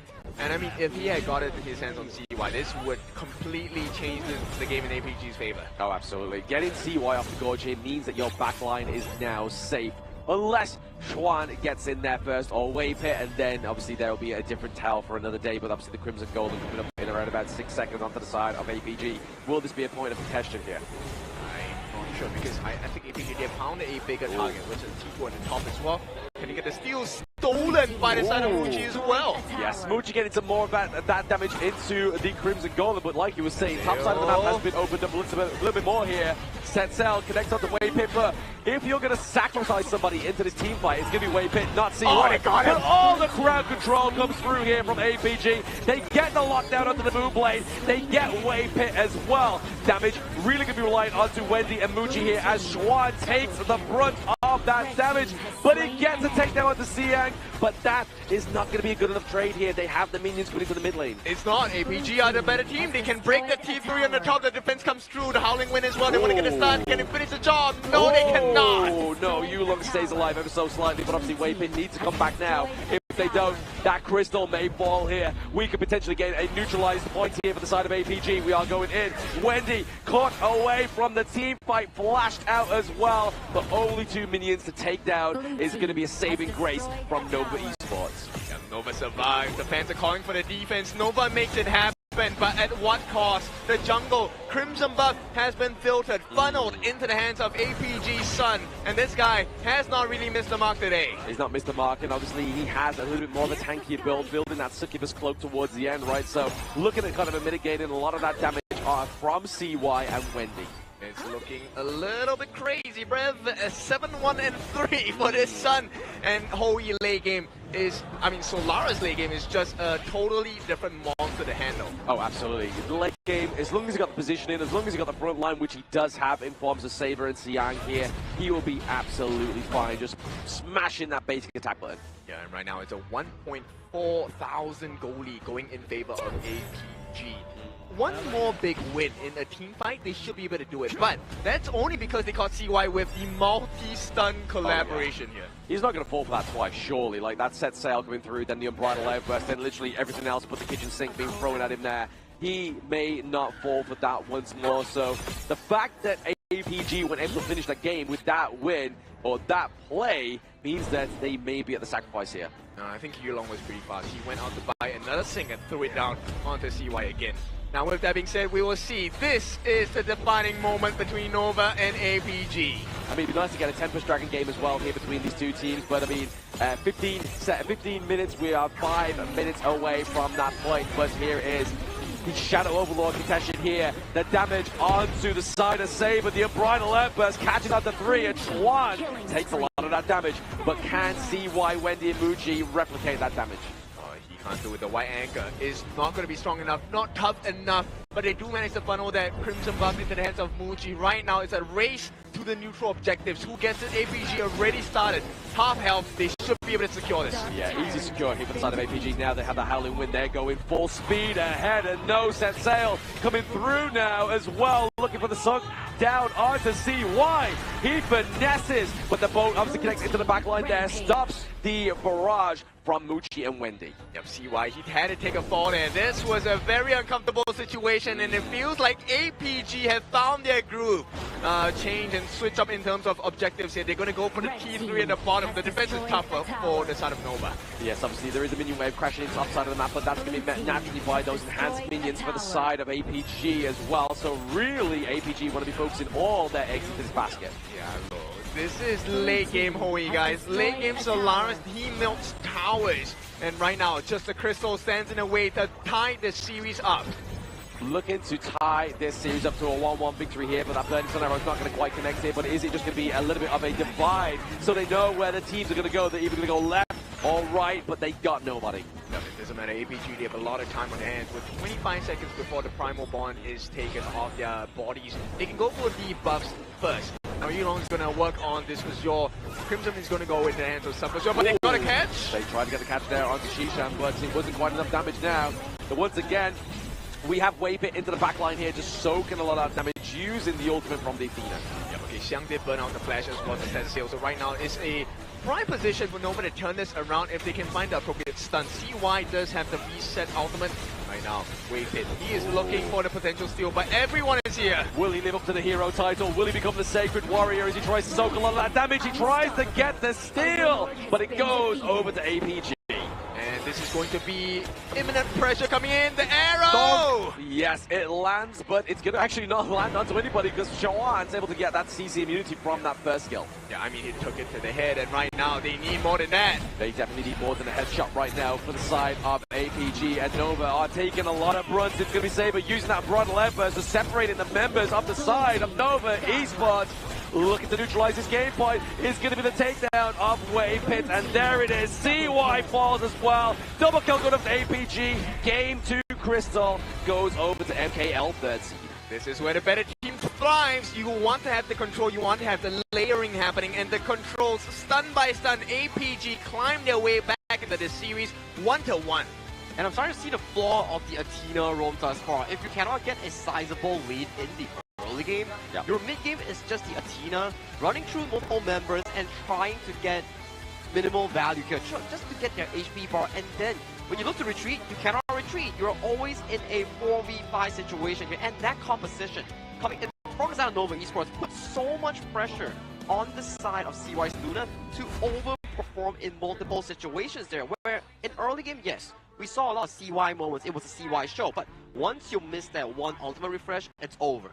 Yep. So does this mean we have found a solution to the Athena strat already, right? We just make sure that the goal gap isn't too big, right? And we work our way onto finding value of the enemy jungler instead. CY had a very difficult game. I think it's more of an experience ride rather than it's more of a shock factor, right? Like when the first Athena came through, obviously within the KIC 2025, that's where teams was like, oh, wait, how do we stop this? But then the more you become aware of this, the more you become susceptible to it, it becomes easier to actually overcome, as we've seen from today. Teams are more prepared in actually handling the Athena strategy. Like you say, the shock factor has been mitigated, and teams have went back to their drawing board to know and to really research, like, okay, the Athena role, what's the #1 core strategy? Okay, we need to start giving back the kills and buffs towards our jungle, and then our jungle will start to take up more farm coming in from our mid mage that is going for the roam item here. So these things come into a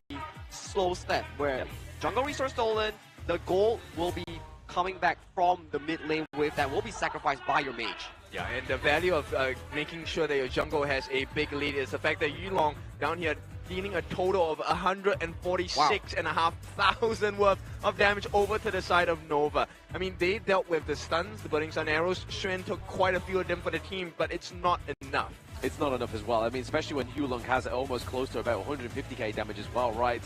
That's almost close to 300k damage just between two of those heroes, which when you look at APG's roster, you have the front line, you have the crowd control. All you need to do is funnel it into Sun and Yulong.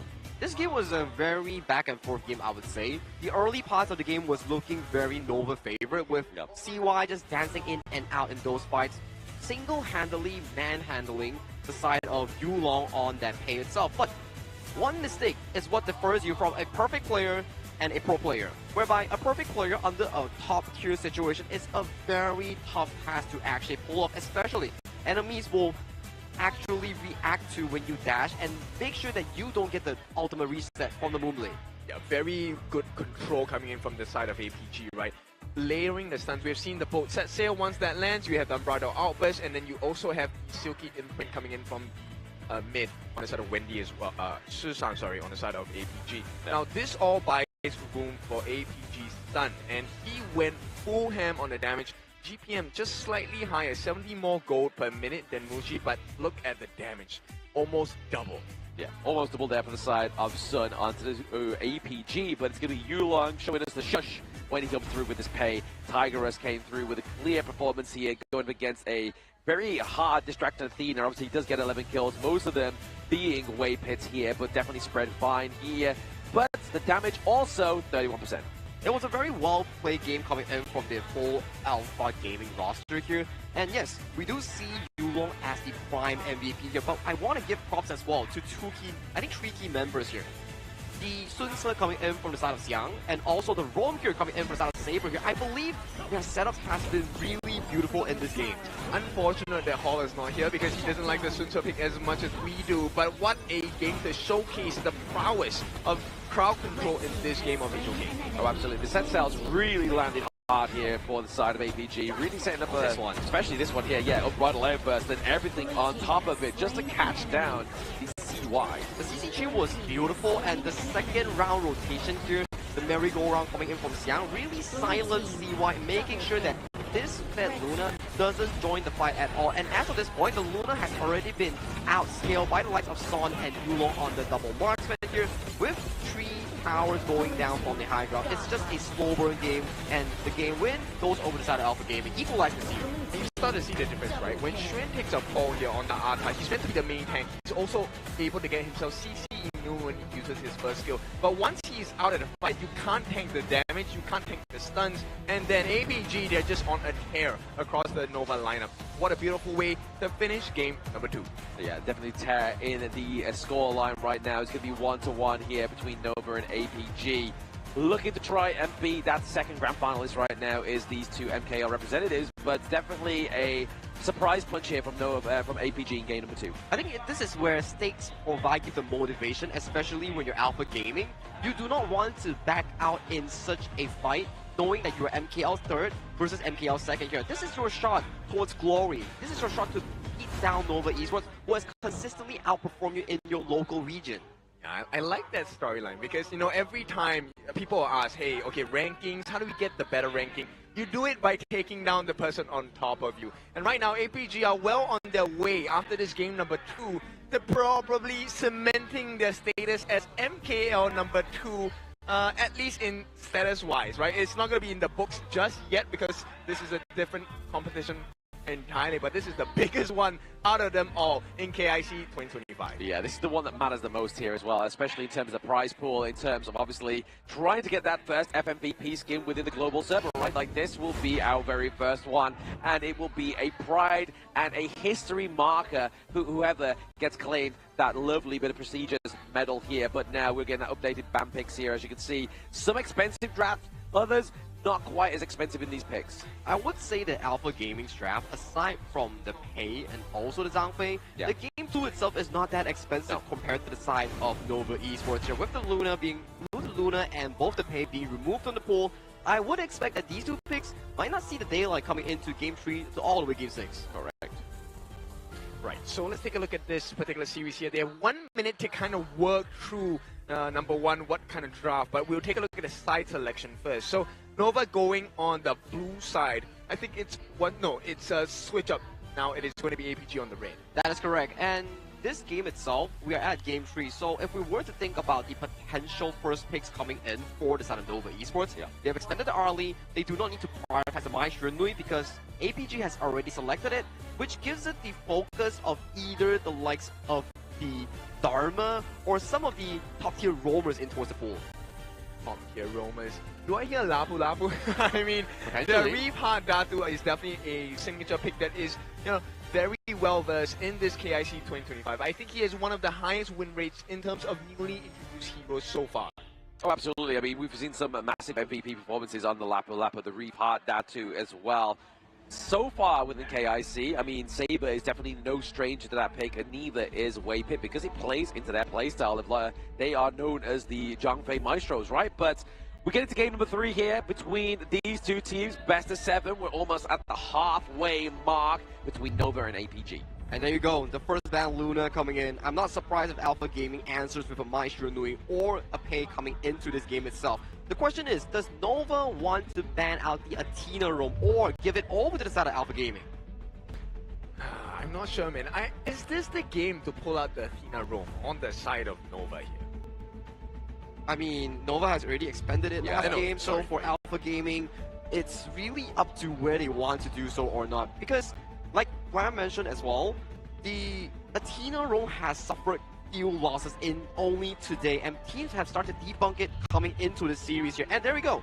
The expected ban so far, Lunar, Arlie, Frisat, Nova Esports, the strong picks that they have expended in Game 1 and Game 2, and Alpha Gaming, similar to them, the Tigress, and also the likes of the Mai Shiranui removed. Yes. Okay. So I think this one is pointing towards a potential Yangjian or a Nerza pick, right? At the same time, this opens up. Remember APG's answer to the Nerza? It was the Miyue, right? Yeah. So the Ravenous. I want to see if there's going to be a potential here. You know what? They're very comfortable. They will give it. They may give it here as well. Obviously, they've got the Hue one, but they're going to lock into Yangjian as this second pick here, so they don't want to give over that Dolia Yangjian combo. But like you were saying there, Ken, it still opens up the fact of the Nerza combo coming through here, or they can't even use the Lung anymore, right? Because they've already used the Lung onto the side of Nova, so you're not going to get that Dolia Lung combo either. Now, this brings into the question here, because you know for the fact that Alpha Gaming still have the Ravnus, Miyue coming in towards the pool, you can see the fact that Nova, they give up entirely on towards picking the Nerza in this phase itself. If they do venture into the second phase, that's where they can slowly but sure decide if they want to go for the Wild Spark. And let me machine gun through this particular portion, because now if Nova pick up the Dun for the double D combination here, APG respond with Agudo, which is a perfect answer against the Dun. And then in the mid lane, you just get absolutely destroyed. I mean, do you see the potential of the Masashi coming through here with the Dolia, right? Obviously, we saw it quite a lot within the KME. There it is, the Masashi being banned out here. Yes, so, we do. No, we do not. They saw it coming. Well, we do, but it goes into the ban. Yeah. The players definitely agree on that specific statement here. They do not want to see a Musashi jumping onto you, and especially when you have the Yangjin and Yu Huan, these two are heavy healing picks that you do not want to be facing against Musashi here. So that leads to the question here. The pool is dwindling down for heroes that could realistically pair up with the Dolia here. Potentially we may look into the likes of a Nuamit or Gaia Moment. That's true. Burst damage is definitely going to be essential here. The question is, does Nova pick up the Nerza? Because I don't feel like that is the best solution here. There is the heals coming in, a lot of sustain coming in from the side of APG. I don't think it's ideal to pick up the Nerza here, because you see the way that Alpha Gaming is drafting, the Yangjin still remains as a flex pick, which means that it can either go to the jungle, or they can save it up for the Miyue jungle that they are preparing in case of a Nerza. Exactly. You don't get to pick that anymore. Nova, they're going to try for the double freshly forged couple blades with the Dune as well. And APG ban out the Agudo, no! Yep, so they were maybe trying to be like, okay, maybe they go for the Agudo, maybe they go for that little bit more of a faster early game, a little bit more of that sustain onto the side of Nova Esports, but it was like, Nova was like, checkmate. We wanted this Dune, the double Ds do come here through for Nova in game at number 3. It looks very comfortable thus far coming in for the side of Nova Esports. You have the early game being funneled by the side of the Magistrate and also the Dune here, but they still, in fact, go for the Miyue Raptors here. There's still an option for this to go towards the Clash lane here, because we've seen before Xiang play this pick, but still, it's really up to how they want to shuffle this, and in the end, it will go to the hands of Yulong for the second time in this tournament. True, but what happens when the Nerza comes out? What is your answer? Maybe they have a different answer, whether we don't know about yet. Potentially, yeah. You know, they have all these interesting pickups that could really counteract these drafts. But there's also a consideration. Without the Dolia and the Nurza combination here, I do feel like it's not as strong, and you don't need a direct counter like the Miyue. That's true, but you know, I will give an addition to that particular draft when it happens. But for now, I think, okay, Miyue into the Dun, I think that's still a viable answer. Yangjin can definitely jump on the backlines as well. 1v1 monster, as we know the Ravenous to be. Oh, absolutely. I mean, you can kind of use the Umbral Moon to get out of there, right? Obviously, just completely eradicate any kind of knockup from the Wind Slash or even the dive from the Unruly Blade. Well, Nova Esports versus Alpha Gaming here in the lower bracket finals. Whoever wins this before the break here will have a much comfortable lead, 2-1 in terms of scoreline in the final event here. But these are your final drafts here, gentlemen. Who do you give the edge to? I give the edge to whoever gets the better stun, right? Okay, so let me make this clear first. If you're on the side of Nova, you should not miss those couple blades. Oh, absolutely not. If you miss those couple blades, that's a lot of damage output for the side of Wendy that gets completely mitigated. But if you look over to the side of APG, they have the Nua, they have the Lung. That's a lot of damage that they can place on top of you. But getting into game number 3, this is going to be the decider as we go into the break after this one. Who comes out on top with a 2-1 victory is down to both these teams. This is going to be a very scary, intense situation. APG looking to prove that Delta is wrong. Nova wants to come back into the series, and Xuan already facing a difficult time in this first minute of the game. Yeah, just looking to gain that pressure and leeway into top side of the map here. Maybe even try and go for that space right once it comes through. But they're looking to steal away the Spike-Tail Beast for now. Just kind of put pressure onto the side of Nova's jungle as well as their Clash Lane. Well, because look, Muji has already secured that Firehawk at the bottom, right? So this is going to be valuable EXP, meaning there is going to be some growth. But Yulong here, he's not level 4 yet, he needs this. Oh, he's not level 4, he's able to get that takeaway of the Crimson Golem, but gets taken down as well. He did not get a smite on that, unfortunately, which is why he did not hit level 4. CY manages to circumvent that aggression, get the kill as well, which means Nova now, great start for them, but Xiang, he wants the opposite to be true. Yeah, he wanted to finish this wave, kind of freeze it up here at the top side of the map as we see that Saber is just looking to kind of just make sure that the minions are just naturally crashing in here as well, forcing Juan back to base. And he has to do the walk of shame. This one is a long walk, and an arduous one for the side of Nova fans here. As Xuan, first time, very rare that we see him get gapped like that. Oh, absolutely, yeah. I mean, the Clash Lane Maestro himself.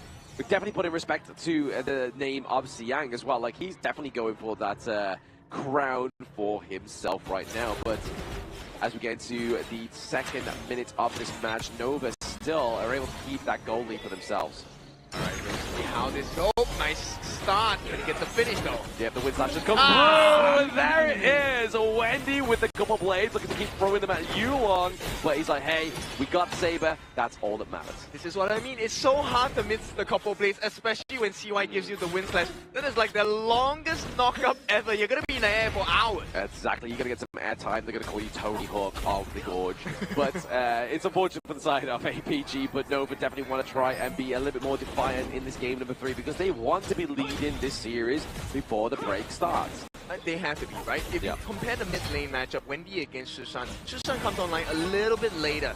Wendy does have sufficient wave clear at this point in the game, also has the ability to burst singular targets down, or maybe multiple targets when they're grouped up together on the side of APG. Yeah, that Annihilation is definitely going to put a lot of pressure onto the side of Nova Esports as we get into the latter part of this game, but right now, we are counting down to those the neutral objectives now, and obviously we've seen a bit of a tip-for-tat in top side of the map here. Xuan trying to contest that space right for the second time here, but Xiang's like, nope, this one's mine. Yep, it's not ideal for the side of Nova. They're winning across the map at some points, but then we need to look at the individual goal differences here. And look, majority of the lead has been given to the mid lane, which is good news for Nova. Good news for Nova because Wendy is going to be loving life, especially with his passive, right? If he keeps getting those kills, keeps getting those assists, he's going to keep gaining that AP damage. Yep, max 20 stacks, and 20 is too much to handle for the side of APG, especially when he heads on into the late game here. You can really see the wave clear is already being very noticeable between the difference for Wendy and Shushan. Yeah, exactly right. right now between these two mid-lane maestros. They're looking to kind of just make sure they have that pressure created before this neutral objective comes online, which right now, we started to see Nova start it right there, but they're like, you know what? Let's see if we can create a bit of a fight. Let's see if we can get some kills come through. When he gets this, right? There's no way. Oh, he does. He gets the snipe there. Nicely done by the side of Nova Esports. Obviously, Yulong was nowhere around. He needs to get himself back into the mix, right? Because obviously Yulong right now, he's 3,700, but whereas ZY, he's about 400 gold ahead in that jungle. I mean, what he was expecting on the side of APG Yulong was the fact that maybe he could scout out a couple of the buffs as well, but it looks like the prize is going to be the T1, the two-man rotation on top. Is going to enable this T1 take, but the defense on their own jungle, that's where they need to be really putting attention to. Exactly, Saber's able to kind of mitigate that win slash there with the unending sorrow, but then the Flaming Palms are going after the wrong target, right? CY at this moment in time, he should be able to tank those Flaming Palms.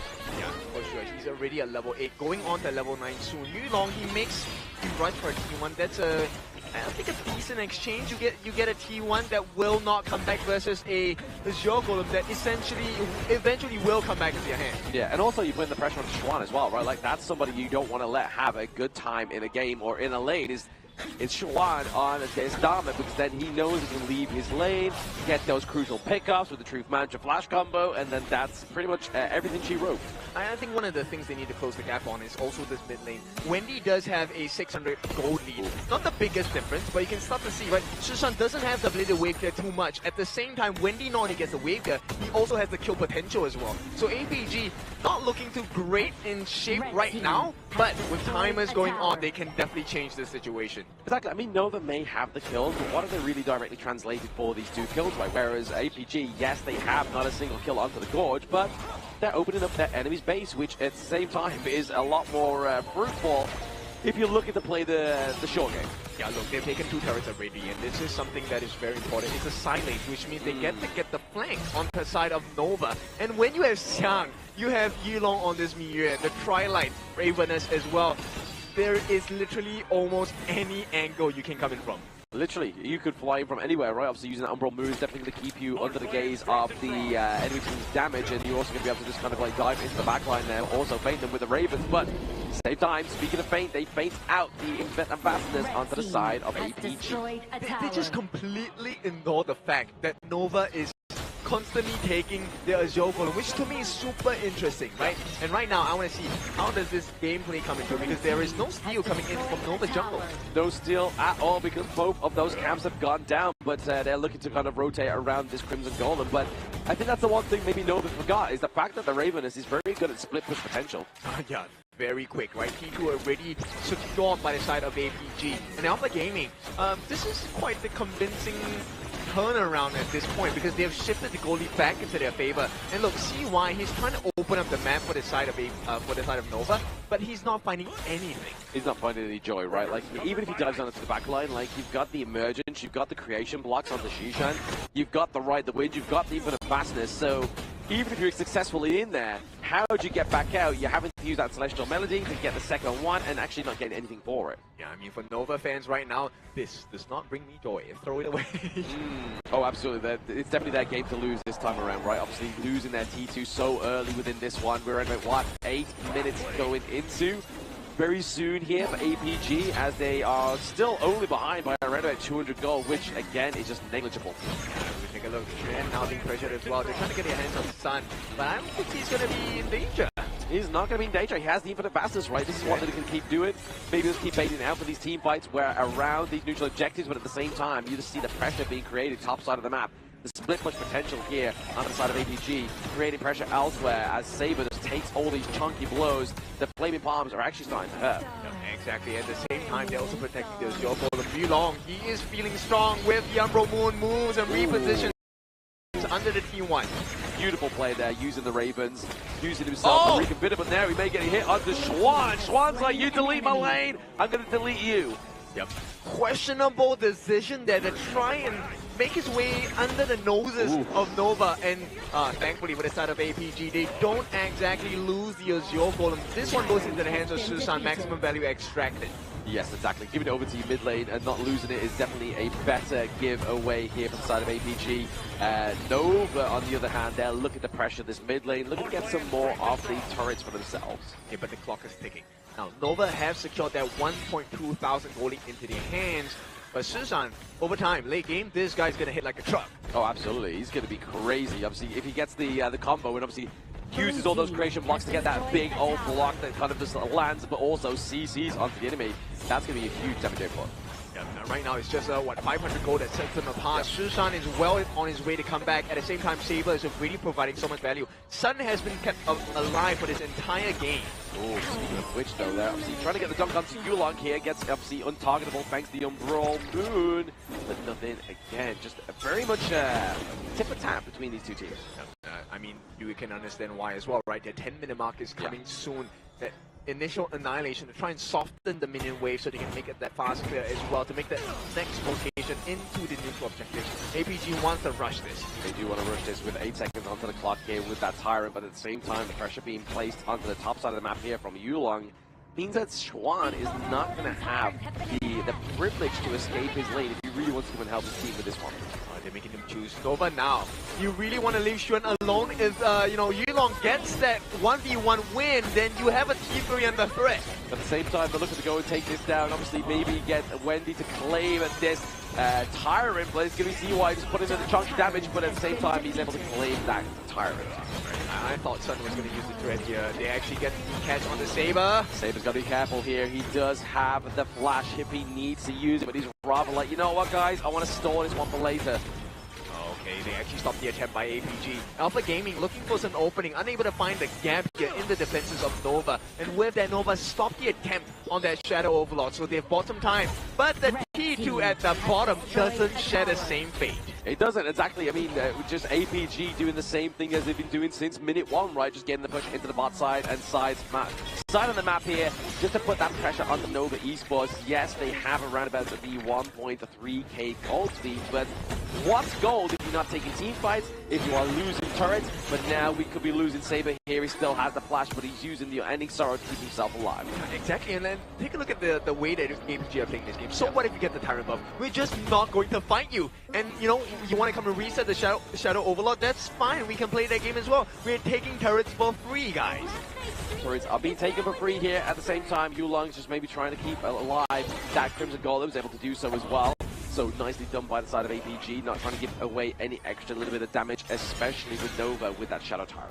This is going to be a long-drawn battle. They get that catch onto the side of Sun, but Sun is already back to safety. They might have sacrificed the T1 in the mid though. Yes, using the Sprite lane, they're going to be able to open that T1 into the mid lane. Yulong here is able to feint at the switch. Yep, sure, actually looking for the catch, unable to find so. And this one, Nova, if they get this, I think APG, all of the effort will be wasted. No, absolutely. All of the dancing around, all the effort could be wasted here by the side of APG if they lose this Shadow Overlord. But the Umbral Moon is available here for Yulong, but get a bit of a tip attack into the mid lane. 2v1 going against Yang, but that's not going to stop him using the Umbral Moon. Fades out the way, but again, not going to be the annihilation that claims that Shadow Overlord. And now Nova are shifting the sands in their favor as well. It's still a 1,500 gold lead, but with the Shadow Overlord, this could spell disaster for the turrets. At least minimum T2 for APG's side. Yes, APG are going to be losing their monopoly in this game number 3. They definitely had the advantage early on, but now Bushi is a undrivable, unstoppable force into these T3s. Right, we're taking a look at what's happening here. APG going to make their stance. Whatever value you find here without the Shadow Overlord is big. Yeah, I mean, CY still is holding on to the Shadow Overlord, so even if Yulong goes down there, he's going to just eradicate that wave down to the bot side, as he has now done. He was waiting to see if he could just fly under the radar ever so slightly. Yeah, and here comes the real trouble. Shadow Overlord summoned at the bottom. Nova, they don't want to relent. They want to take value here, and the T3s are still under pressure on all 3 lanes.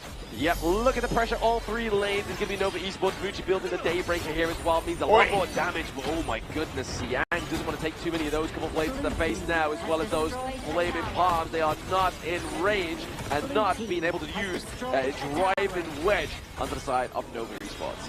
Right now, the middle door is open. Shadow Overlord is going to be flying down onto the bottom.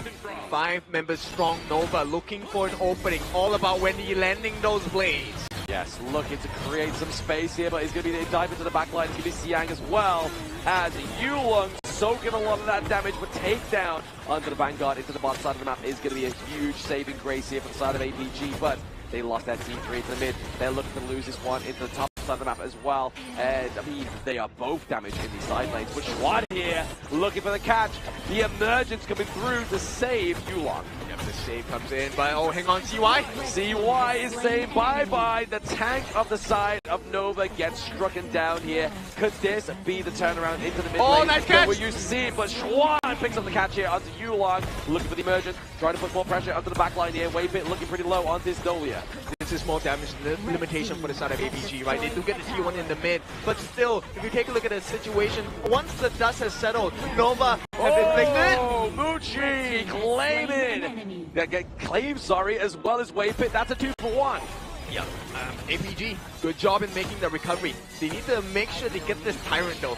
Yes, Yulong is down, but they do have the potential to do it if they can keep Wendy at bay. Yeah, Wendy into the mid lane is definitely going to be a sure safety for the side of APG as they get that Shadow Tyrant for themselves here. The second neutral objective onto the Gorge here for the side, and the boys here looking to prove themselves to be bigger than the third seed.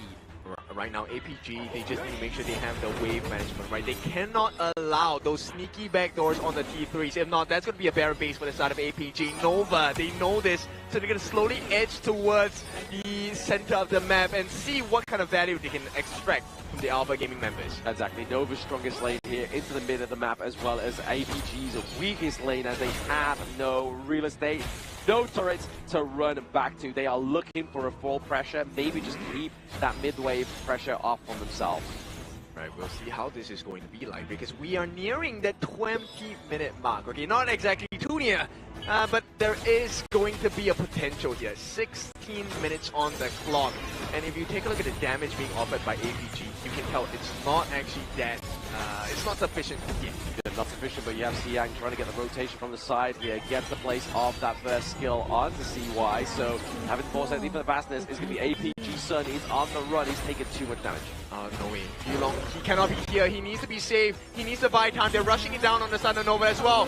Yes, they're able to get the Shadow Overlord here onto the side of Nova Esports. They claim Schwan, but lose the objective. Yeah, and this is not ideal. Nova, they don't mind losing one member. As long as they don't take a fight now, I think it should be okay for the side of Nova. Oh, using the untargetable there. Yulong completely mitigates all that damage coming from the side of Nova Esports, but can APG try and pay them back with in kind? You are seeing the top side of the map, the minion waves being drove through as well as that bot side. Can APG really open and claim one of these T3s for themselves? I would think it's a very hard task, but they will try nonetheless.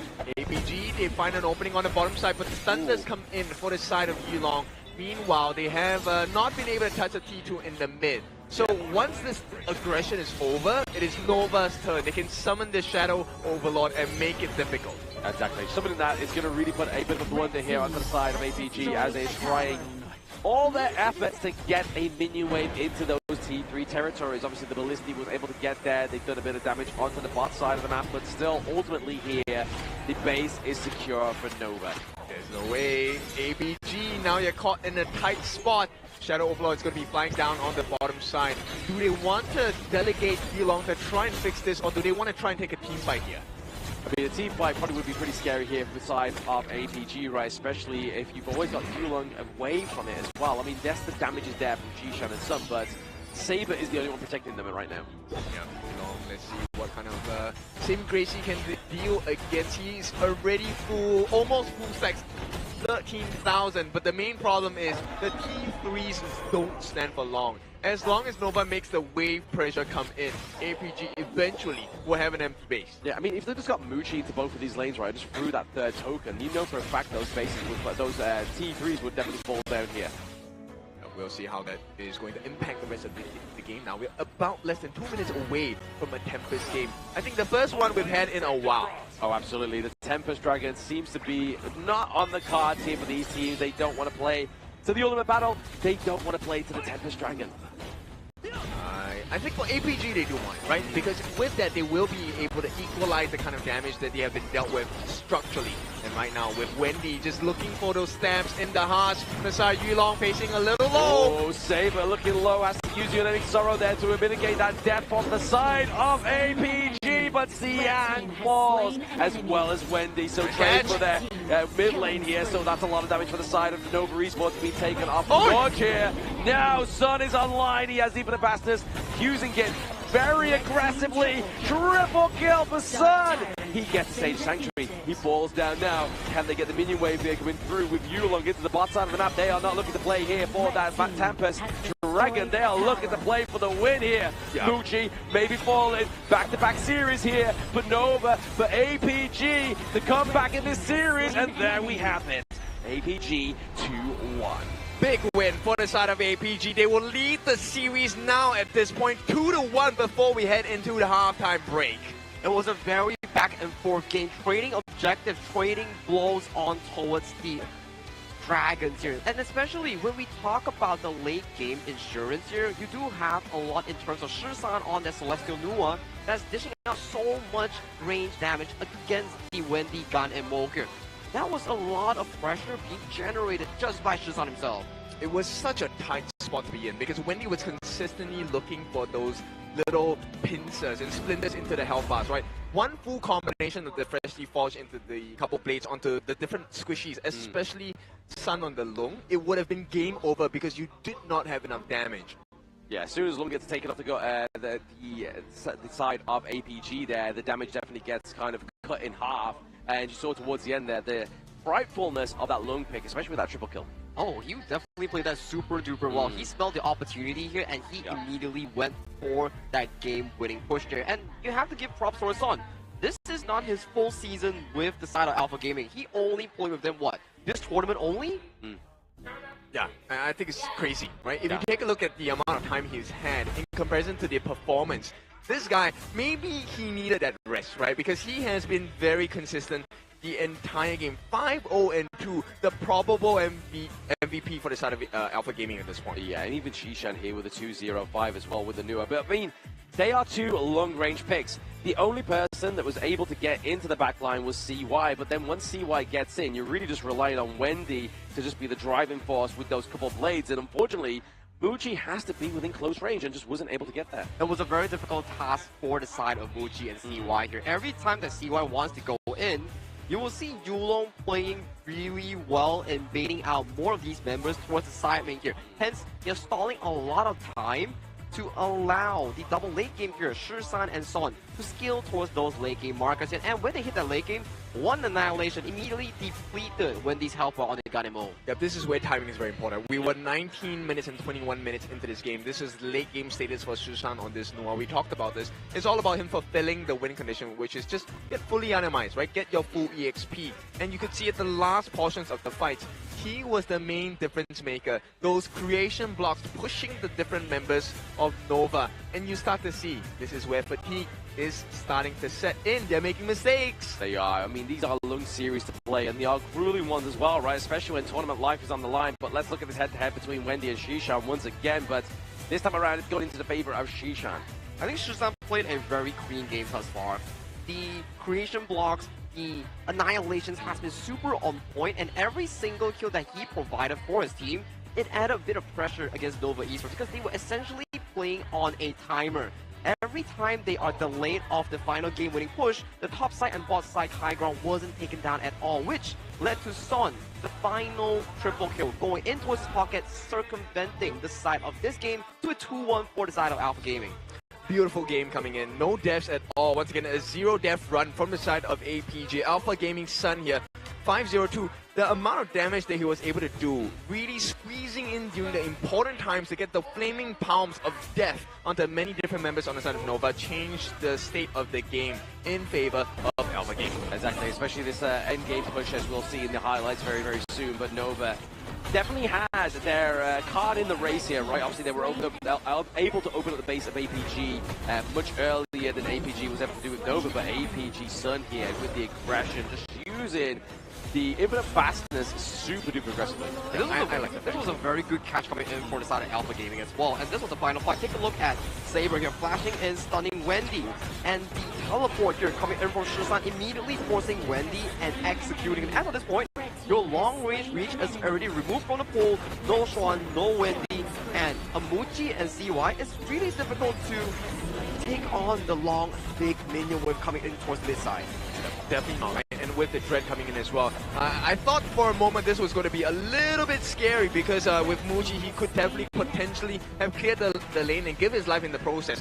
But of course APG looking for the finish. There's no way you allow one farm laner to change the state of the game before we hit into a break. That's exactly APG definitely looking for this 2-1 victory with a smile on the face as we head into the break and as we head from APG's last game where they took a 4-1 from Blacklist. They're looking to emulate this one onto Nova Esports. It's obviously to the detriment of Nova when they come back from the break to see if they can take this to a 2-2. I would say they're in a very comfortable state thus far, knowing for the fact that they had a dominating fashion win against Blacklist International, now coming against Nova Esports right now. The hands are still hot and it is proven in the objective exchanges and the team fights in the game. Right, we'll see how this is going to be like because we've seen teams recover after the break, right? And at this point, the halfway mark for both these teams, it is still very close, it's still very tight-knit. And then we will go and explore, okay, what is remaining in this hero pool? I mean, it's at this point for both teams, hero ocean, right? And we'll see how this is going to impact the rest of the series because it's still a best of 7. But then, it has been a long day so far. The players need a short break before they can actually continue the series here. Because this has been, what, almost 10 games played thus far for both of these teams? Getting a breather will be very crucial for both Alpha Gaming and also Nova Esports to come back into a better mental state thus far. Hence, grab your drinks, grab your snacks, come back in about 5 minutes and we will see the epic lower bracket finale between whoever between Alpha Gaming or Nova Esports heading to the grand finals.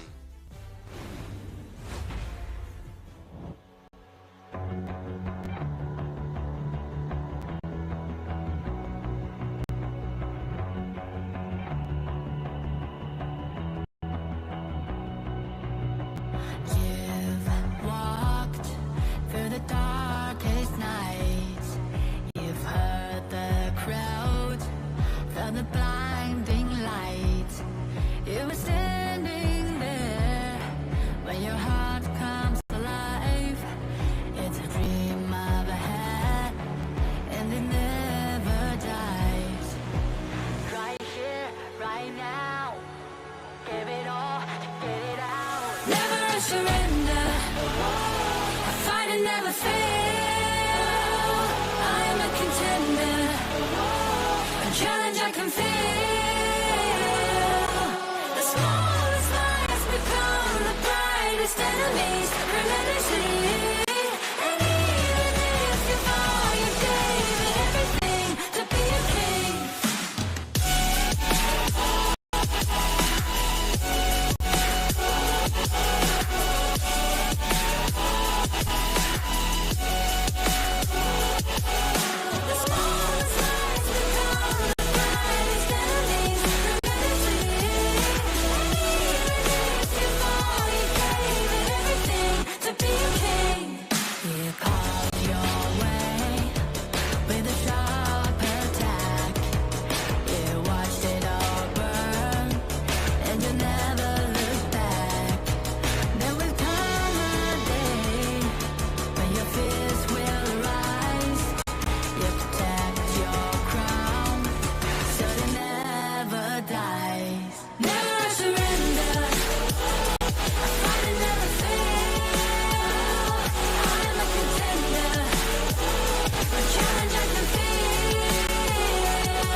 Find my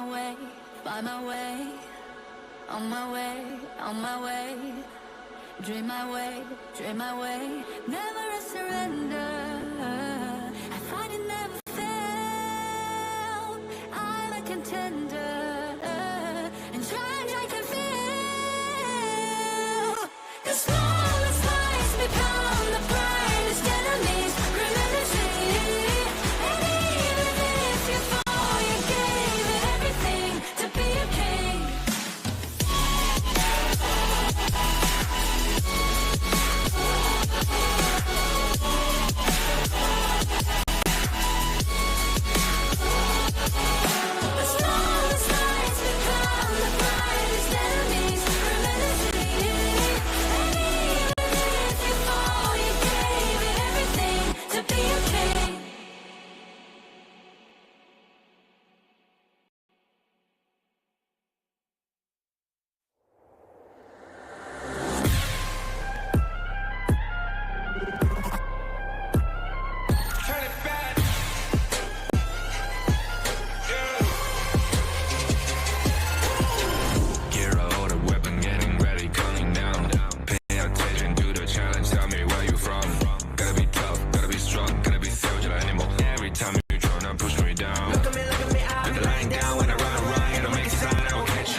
Kings, it's an honor showtime.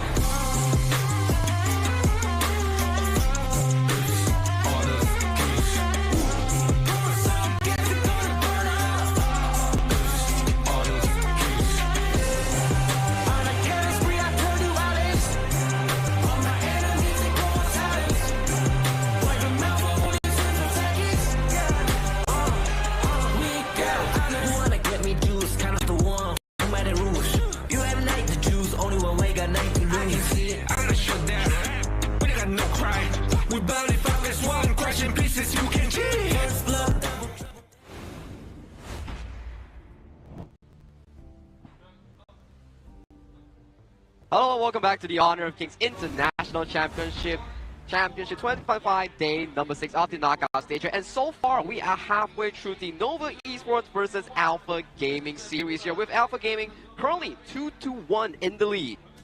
Right, we'll see what the difference is going to be here, because if you take a look at the expenses by Nova in terms of the jungle, quite a bit has been expended, right? You have the Augur and you have the Luna. These are two big picks coming in from the side of Nova. While their hero pool is deep, I think the cost of the jungle heroes being put out by the side of Alpha Gaming hasn't been as expensive.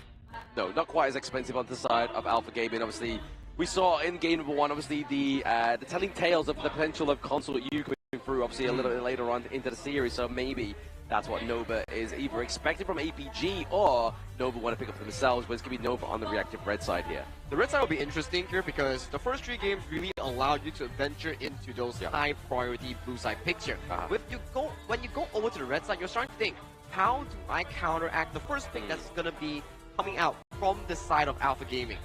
So if you're on the side of Alpha Gaming now, on blue side, do you want to try the Nerza pick? I know that they might not have the Dolia. Do they still have the Dolia? Alpha Gaming, let me recall, and I will give you an answer in... I think they still have the Dolia. Yeah, so Nova don't have the Dolia, but Alpha Gaming correct. Yeah. So why not go for the Dolia Nerza combination? You really use the Yangxian, right? Xiang has played that to perfection in the previous game, making the dives on the Wendy as well, making his life very uncomfortable.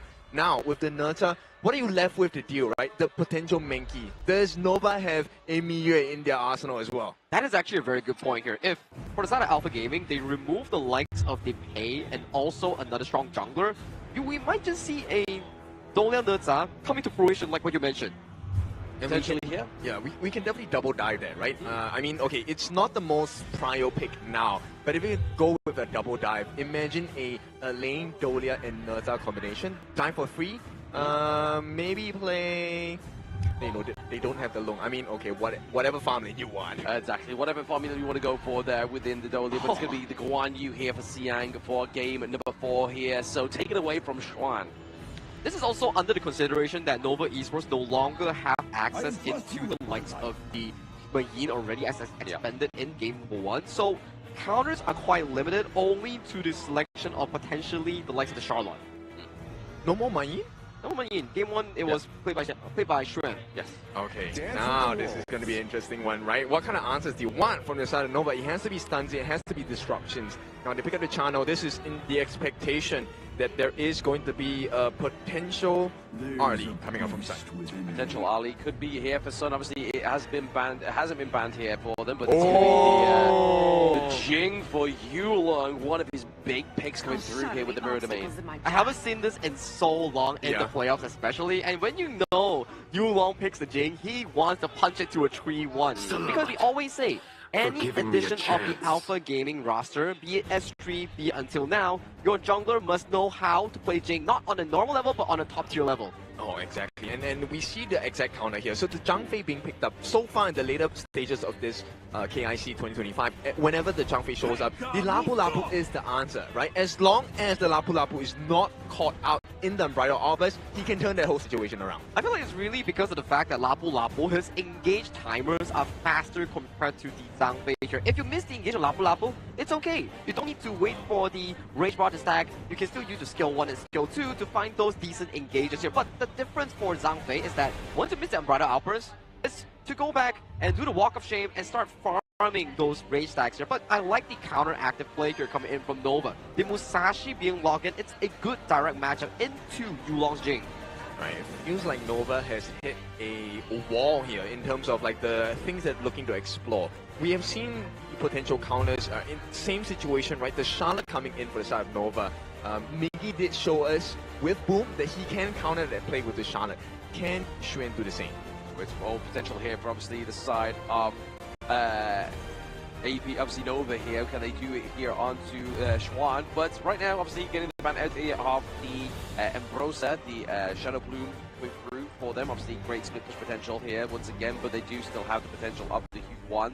Having that great setup, using the Mournful Tempo, trying to get the lockdown onto those more initiated heroes here, but then obviously leaving up to Muchi to get the takedown. And they're also saving the final counter pick for the side of Xuan on this Clash lane here. With the pull being diminished, I only see an angle of Xuan going for the potential Charlotte here. Okay, now talk to me about this Consort Yu pick. This is one of your favorites, right? So with the protecting winds, how much is it going to save him? Sure, against the Musashi duo to the death, but then you have the channel here, the Zhang Fei, consistently stunning you as well.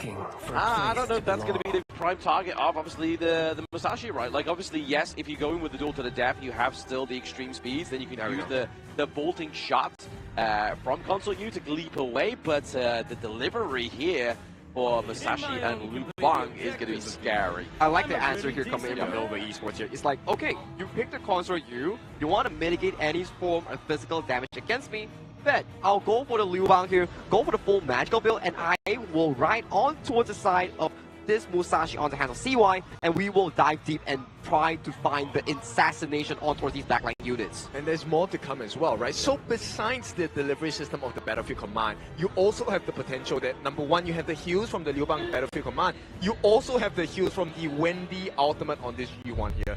With the Unending Sorrow, this feels like if Nova group up, this is a death ball. They don't die. They don't die, they have the sustainability, they have the lack of the Herald State here from the Musashi as well, and then obviously also that big damage burst with the magic damage from Liu Bang as well as the taunt coming through also. So yes, team fight wise, obviously it could be a long outdrawn team fight here for the side of Nova, but is the engage from the Lapu Lapu really going to be able to kind of like upset this whole thing?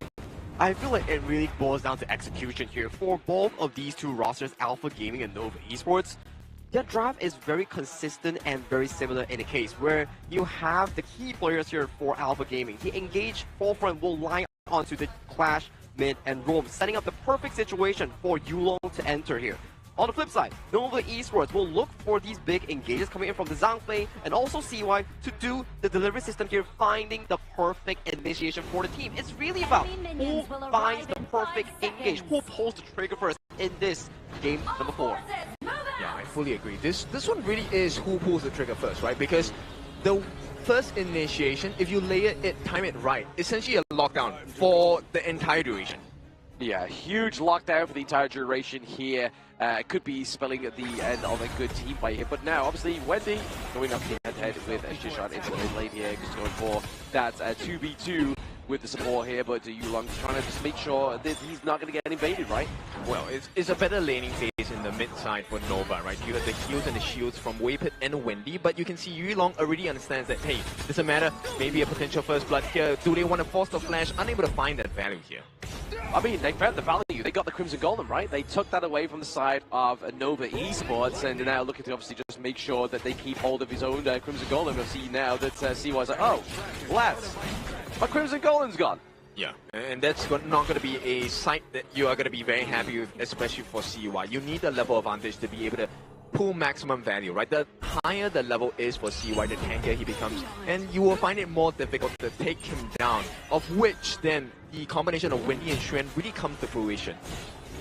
Yeah, Wendy and Xuan is going to be a huge sustained part of these team fights that can come through and happen on the side of Nova Esports. But Nova just trying to get that space right, looking to get that upbeat tempo for themselves here in the early game. I mean, it's more essential for CY to get that space right because he has lost that Crimson Golem to the side of Yulong. So the EXP value will be slightly ahead for the side of Yulong. You can see he's already at level 5. Yulong at level 5, already kind of outpacing CY into the jungle as well. He's going to already be kind of like a staple marker in this early part of the game, right? The APG are looking to be dominant and looking to make sure they claim a victory with Yulong's signature pick. Yeah, right now I think the other comparison I would like to take a look at is Waypit as well as Saber, right? These are two corresponding outs, both set up in a long-range fashion, and you can catch multiple people at the same time. Yulong here looking for an opening onto the side of Nova here. They're not going to find much. It's really more about the wave play. Yeah, getting the wave play, getting that priority into the mid lane as we obviously heading into around about 2 minutes and 30 seconds now. So you can already still start to see that the second itemization for both of the jungle's items come through, and CY is able to reclaim his own Crimson Golem. So they know that where CY is going to be thanks to that little bit of intel, so they can kind of like go safely here into the top side of the map and claim that Azure Golem. Yeah, it's all about the timing here. So based on how they have structured the map, Nova does have a slight goal lead, right? Because of the goal sharing, they found more value in the mid lane. Right now, approaching. You take that invade on the jungle with 7 seconds to go. Nova, they don't take the risk. They don't go for the steal on that Crimson buff on the bottom side of the map. Yeah, there's no need to, because obviously they still have that Guardian Sprite as well, right? So they're going to do reduced damage as well, whereas Yulong is going to do a full 100% damage come through to the side of Nova Esports, but able to secure their own Crimson Golem is going to be a saving grace here for the side of APG's Yulong.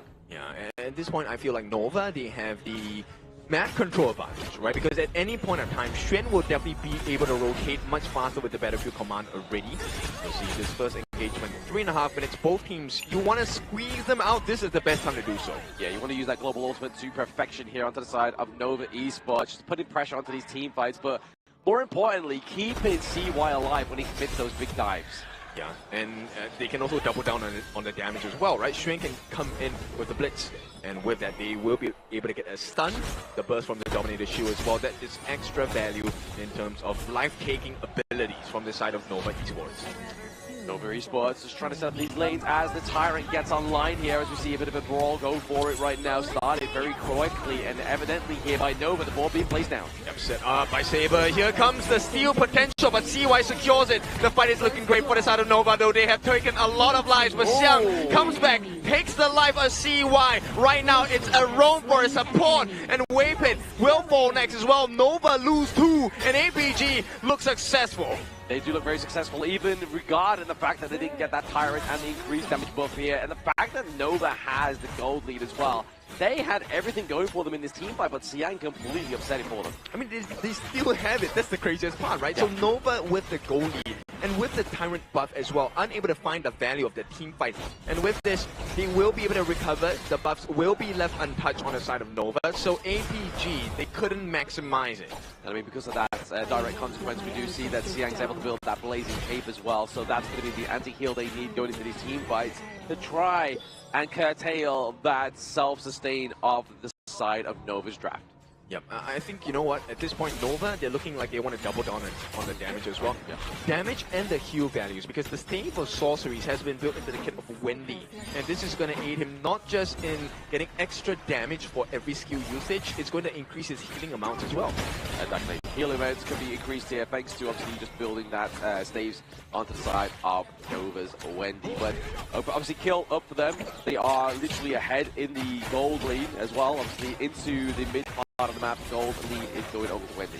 Alright, I want to see the value that Shushan is going to be able to pour for his team. Every single board is going to be very important for the Board Master here. And at this point, Nova, they're holding on to the lead close to 1,000. So this is looking good, even though they gave away 2 pretty big kills over to the side of Alpha Gaming. Yeah, they're just trying to maintain that gold lead, right? They're just looking to keep themselves into this horse into the race for Nova Esports, because they are down 1 game point. Like, they have to make sure they put in every right foot forward into this game number 4. Yeah, I mean, over time, I still feel like Nova's draft is pretty strong, because on the pick of Yulong for the side of the Mirage, right, for Jing, you want to be able to land down your skills on the Muji. But with the shields, the Leaping Savior giving extra shields to Muji, the Battlefield Command coming down if it's necessary from Shren, I don't think you get that one-shot burst you're looking for on the Muji. Oh, absolutely not, especially when you get that healing from Wendy, right? And also, obviously, the Battlefield Command from Quan, but it has to be used. Oh no, Susan, he's falling low as well, has been caught using the passive. He will not survive with the Battlefield Command. Wendy takes the credit for that kill, and right now it's a 4v5. Nova looking for more value across the map. They are. Obviously, Xiang was looking for a rotation down there to go and help his buddy Zhishan on this Board Master, but got taken out. Obviously, not being able to use that flash thanks to that Unbridled Outburst. And this is a big deficit, right? Zhishan was safe because he had his passive. Now, he's out of the passive for at least another 150 seconds. That's a long time. Nova can press for more. Yeah, very long time within Honor of Kings here, so looking to keep himself in a great position, or maybe just use those boards to zone out these NA teams. Is the potential here from Shushan on the side of APG, but they don't want to lose his T1 in top side of the map. Yep, they force the ulti from Wendy. Nothing too big for the side of Nova right now. As long as they don't take another fight, it should be a-okay. Sun, on the other hand, has other plans for the side of Alpha Gaming. They want to force this T1 down and look for the trade, but immediately Shren makes that TP down. He's going to try and mount the defense. Unfortunately, not going to be in time. The rotation does come through. Nova, you can take the T1, but do you survive the escape? Yeah, he doesn't want to take any hits from Sun, especially when he's got the Eternity Blade as well as the Shadow Ripper, right? Like, that's going to do a lot of damage, but then at the same time, you're able to kind of use that ult bolt to poke at a long range as well. Or even you can just try and go for the turret and take the shots, use the protected winds to completely get rid of it as well. Yeah, that's true. I mean, that's the value of having that second skill, physical immunity, right? You're able to tank a little more shots and put yourself in a position where you could serve as the bait. And then once APG has access to your backlines after you use that Battlefield Command, you find yourself out of options here. Out of options and out of mind is going to be top side of the map. Muji just trying to clear out the minion wave top side here to make sure they don't lose that second T1. They're going to try and go on the CY at this point. Nothing too big. They did have to commit the Yulong ultimate at this point. So CY now in a better position. Border could be laid down. They got the stun. Still unable to find it. CY secures the Tyrant for the side of Nova. And right now, they just need to maintain this lead. They still have a goal lead. They have the next buff for 80 seconds. Waypit and Wendy. These are your defensive structures on the side of Nova. Until you take them down, Muji and CY are going to be unstoppable. Absolutely, they're going to be safe here. CY, Muji are just going to be basically hiding behind Wendy and Waypit at this moment in time. Even Schwan as well, right? Like, obviously, that's a lot of the defense you have on the side of Nova Esports. ABG, they look for the response immediately. Zhishan helps to secure this, even without the presence of Yulong, and this is going to be valuable for the side of Alpha Gaming. They have managed to keep this gold gap to less than 1,000 at this point, and Nova, until they get that kill onto the important members like Sun or even Yulong, I don't think this is going to change.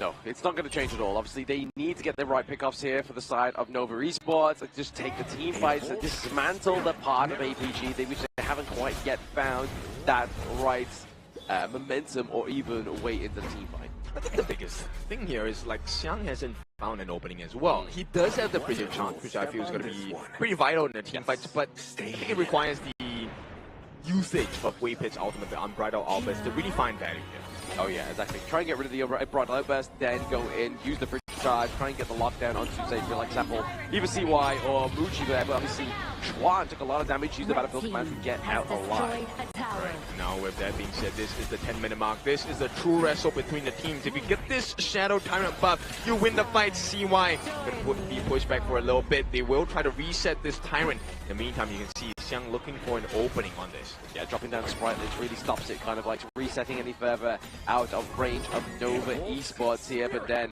they clear out the Sprite Lynch. They use Saber here to make sure it resets. Yeah, also using the mirror image on the side of Yulong to see if there's any potential catch angles here. So Yulong trying to work down on it. CY coming back here, both at level 14.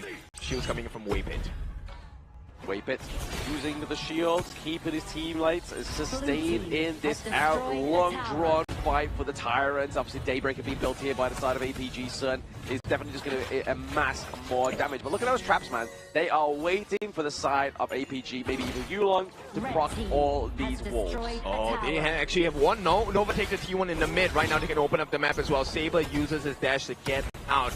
Nova, they are patient, and the patience might be rewarded here. It could be. Patience is a virtue here for these two teams, and they're looking to start to be a patient team around this fight of the Tyrant. Oh, they wanted the board. They can see why they're trying, but a save comes in from Waypit as well. All the damage in the wall on the backline. Saber not gonna survive. Flash comes in from the side of Muji. They see the ending. They see the opening as well. And with that, 3 kills for the side of Nova as Alpha Gaming make a mistake. They made a huge mistake there to underestimate Waypit's Unbridled Outburst, which really upset the flow of the Ocean onto the side of APG. Now they are looking to lose a lot of their jungle, obviously the boars, as well as the Crimson Golem going up the side of Muji.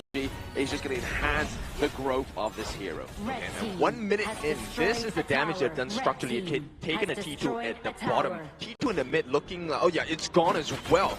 So Nova now have done structural damage to the side of Alpha Gaming. And across the timing, you see T3s now are open on the menu. Nova just needs to strike hard one more time. Exactly, just get a break apart team fight like we just saw there. Take Shishan, take Yulong off the table there, and that is going to be a huge damage output taken from the side of APG. And the fact that Nova now climb further and further to that gold lead, around about 5k gold lead now. Nova's looking scary. Yep. And they have multiple sources of damage, right? Wendy taking another attempt into the T2 on the top. This is going to be secured by Muji, by the way. Both Wendy and Xuan have the Staves of Sorcery. They have extra magic damage. Sun does not survive this. It'd be very easy. It'd be very hard for him to survive, right? Obviously, he's going to have to use that protective winds very well, or even use that bolting shot onto the right person just to kind of get him, create space even further for him. And the problems are going to get even tougher here. With 8 seconds to go, the Primal Bond will be taken away. And Nova start working on towards this Shadow Overlord. Yeah, so that means if any kind of push is kind of amassed here by APG, that when that Overlord gets taken down, they can just be like, you know what? That's a nice try, but we'll use the Shadow Overlord to get that completely eradicated. As you can see, bot side of the map is just being controlled here by Xuan. Yeah, Sun is trying to use the Protecting Winds as an extra movement speed here, but the true target is going to be the T3 in the mid. That is the lowest out of the 3 available tier 3s for the defense on the side of Alpha Gaming. Unfortunately, that should fall in a short moment. Very fall. A short very fall in... fall short in a very full moment, exactly as I was saying there. English is my best suit, clearly, but APG, they need to stack a good defense here. Yeah, it's looking a little dangerous, a little spicy for the side of Alpha Gaming. One more hit would do it, and I'm talking about the lives of APG members. The poke is coming in, they get some healthy damage onto the T3 on the top. There is no more minions to speak of, but the poke damage from Muji as well as Wendy with the help of the Staves of Sorcery. This one is so hard to handle. Oh, very hard to handle here for the most of APG, right? Like, see, they have 2 T3s looking pretty low right now. They have the Vanguards marching through once again into the mid, into the top side of the map. This is going to be a hard defense. They're going to get some free damage as well, but they're unable to contain the different members. Look, the T3 in the mid is going to be pried wide open. Nova find that first gash. It's going to be a deep one in the middle of APG's gorge. They always say the first cut is the deepest here. there for the side of Nova, and they're proving it into that mid lane. The T3 being taken down here. Vanguard, Shadow Vanguard, bot side of the map, still looking to put pressure onto the side of APG, but the pressure just not only from these turret games, but it's also from the gold lead here as well. Wavy has been very patient with his Bridal Albers as well. The beast needs to be unleashed at the correct time, and Nova knows this. If they can find an opening, it needs to be a guaranteed takedown onto the members of APG. Shishan does have his passive, but take a look at the wraparound potential here. They're trying to hide Xiang, but Xiang unable to find an opening just yet.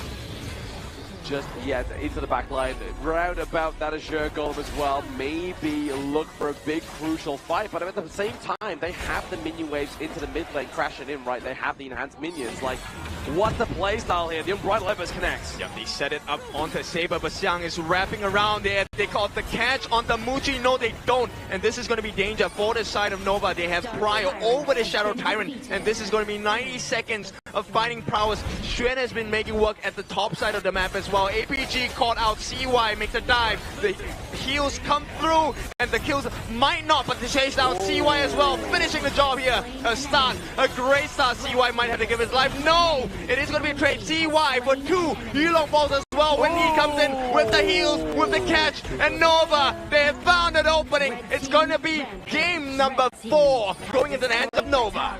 Yes, a beautiful finish there for Nova Esports. Wendy coming in with that flank there, getting a double CC onto the enemy team and just allow that damage to formulate and get that crystal takedown for game number 4. And so far in the story of this best of 7 series thus far, it's really about mitigating the loss in that early game and bringing it into a 10-minute mark. Whoever gets the best out of that 5v5 will dictate the game in a much bigger tempo here. And that fight was escalated at the front end for the side of Alpha Gaming, but in the end, it was the Musashi Liu Bang combination bringing in the escape route for CY, nuking anyone close to that Musashi. Yeah, just out tanking, right? The heals, the damage coming in from the side of Alpha Gaming actually is pretty scary. But when you're dealing with like the Leaping Saber shields, you're coming in with the Battlefield Command heals as well. How do you deal with it? And Musashi by nature is already pretty tanky in the late game.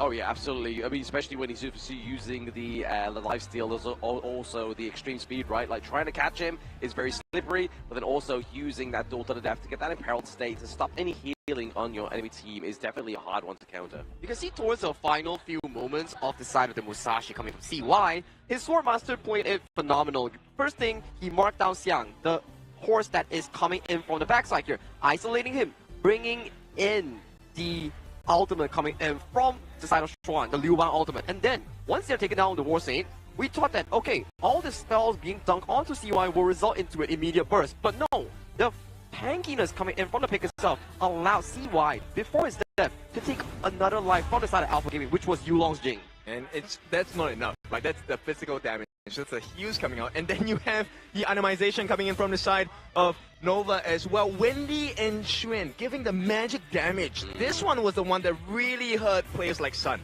It was. When you see these moments, right, Wendy went for the full magical damage route. He did not go for the semi-tank route. This is a late game Yuhuan Tunecaster build that we are talking about here. So, for the side of Nova, they're playing with 3 core players and the advantage of the Liu Bang being the supplementary shield coming in for your safety. Yes, Liu Bang being there just to be a pest for the side of Nova Esports onto APG, right? Obviously just basically using that shield, keeping their teammates alive, just being a great asset here. But I mean, to be honest though, when we're looking at Wendy, are we surprised that he's able to carry on this U1? Of course, this is always the go-to route for the side of Wendy here. When everyone is looking to play the semi-tank, the healer route, he's always going for the more aggressive carry route here. Hence, in this goal lead alone, as we talk about it, at the 10th minute mark, there is not much of a difference here. But due to the fact that you lost the 10th minute team fight here, the entire avalanche just starts piling down on towards the side of Alpha Gaming. Yeah. And I want to highlight the difference between the playstyle of Yulong as well as CY. CY is able to dive into the entire team and get AoE damage, right, with the duel to the death if they're stuck together. But Yulong doesn't have that kind of prowess. He can get that singular target burst, but it's not going to be enough. And he's not as tanky as CY. You see the difference here. Even with so much gold, the value they brought was completely different. Yeah, it was just never enough, unfortunately, for the side of Yulong on the side of APG, but Muji, however, had a different story on this channel, right? He was pretty unstoppable with this one. Always chilling towards the back line, not dying a single time and dealing 37% of the damage, but only taking less than 9. That's an impressive number, especially when we saw in those moments there, where was the enemy team? They had a Yixing, they had a Guan Yu, they also had a Jing here, so those are a lot of backline access, and to be able to be deathless in the game with only 9% damage taken, this goes to show how well this player on the pack leader is essentially positioning himself in those team fights. It shows you why a good coach is very necessary, because you get to see now that every single option that APG wants to explore, you realize that actually Nova has one more save condition to be able to make life difficult for the side of APG. I mean, that's a bit of an upset for the side of APG, right? Yulong not getting a dub on that Jing is definitely going to be a salt in the wound here, as they were a point with the head, but they are now neutralizing once again thanks to Nova. But this, for Bridal Air, was fantastic. Immediately disengaging the side of Nova Esports and then allowing Xuan and CY to deal the final blows on towards the enemy team. That led to this monstrous of a Musashi here. Single-handedly diving towards the backline here, tanking again Yulong and assassinating him before actually falling here. And after this point, Wendy's really trailing behind with the Mournful Temple, finding onto 3-man for the final moment here, which leads to this game to become a 2-2 all.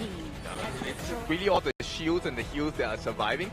CY doesn't mind giving his life because he had already done the deepest gash possible to the side of APG, right? Taking the 3 most important members straight away in the fight.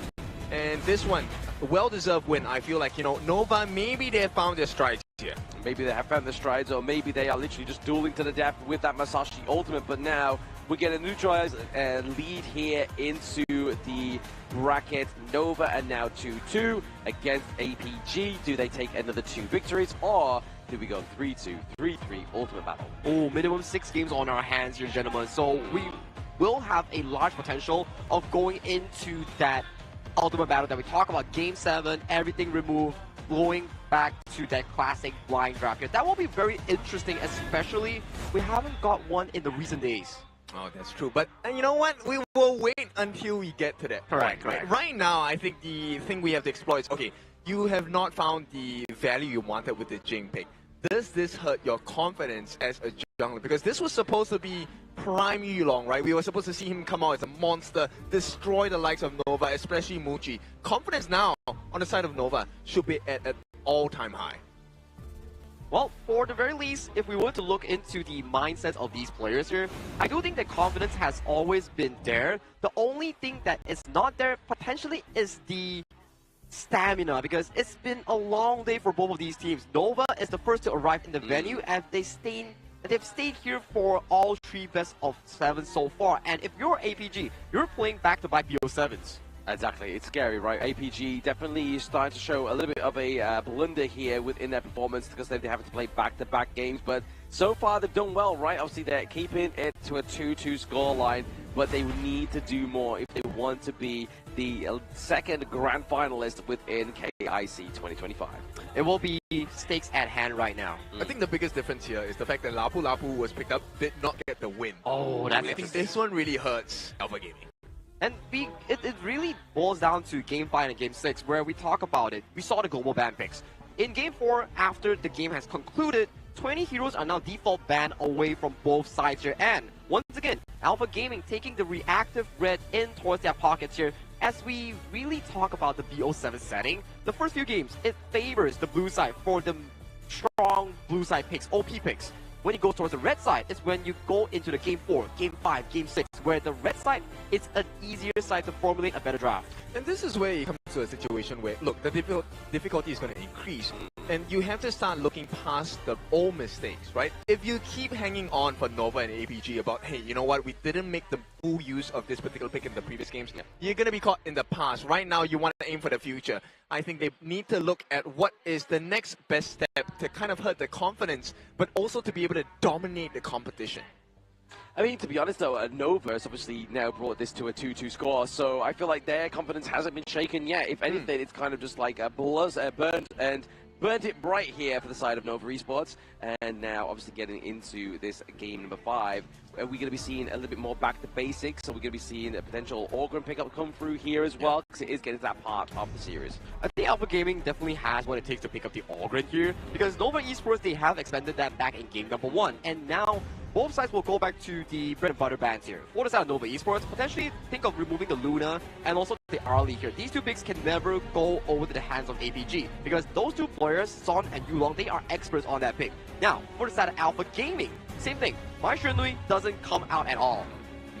Straight away, as you spoke of it, the Fire Ninja is not going to be allowed into the Gorge for this game for the side of Nova. And APG, we will see what kind of difficulty they'll put across. Being on the red side, the counter pick side, Nova, like you said, will not allow the Arlie. This is one of the specialties of Sun. We've seen him perform on this hero even from 2024. Now my question is, do you let go of the Guan Yu or do you let go of the Pei here? This is an interesting factor, because if you let go of the Pei, there is still the counter matchup of the Orgrim here, but they do decide to let go of Shoan's Guan Yu in this game 5.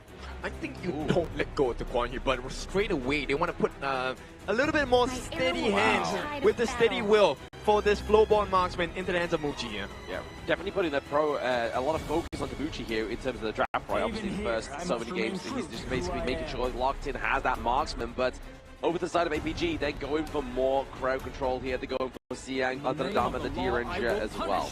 This is a very comfortable 1-2 coming in from Alpha Gaming. You have strong laning coming in for the side of DRJ, and you have a consistent setup coming in from Siang's Dharma here. It goes back to the same thing. Whichever clash lane gets the better flank, whichever clash lane gets the better opening, wins the game for the team. And you know, if that situation does not present itself, then it becomes more of the clash lane. It's okay, I'm going to stop you from reaching the point where you need to be. And that is going to be sufficient enough, because the rest of my team, we're going to win the 4v4.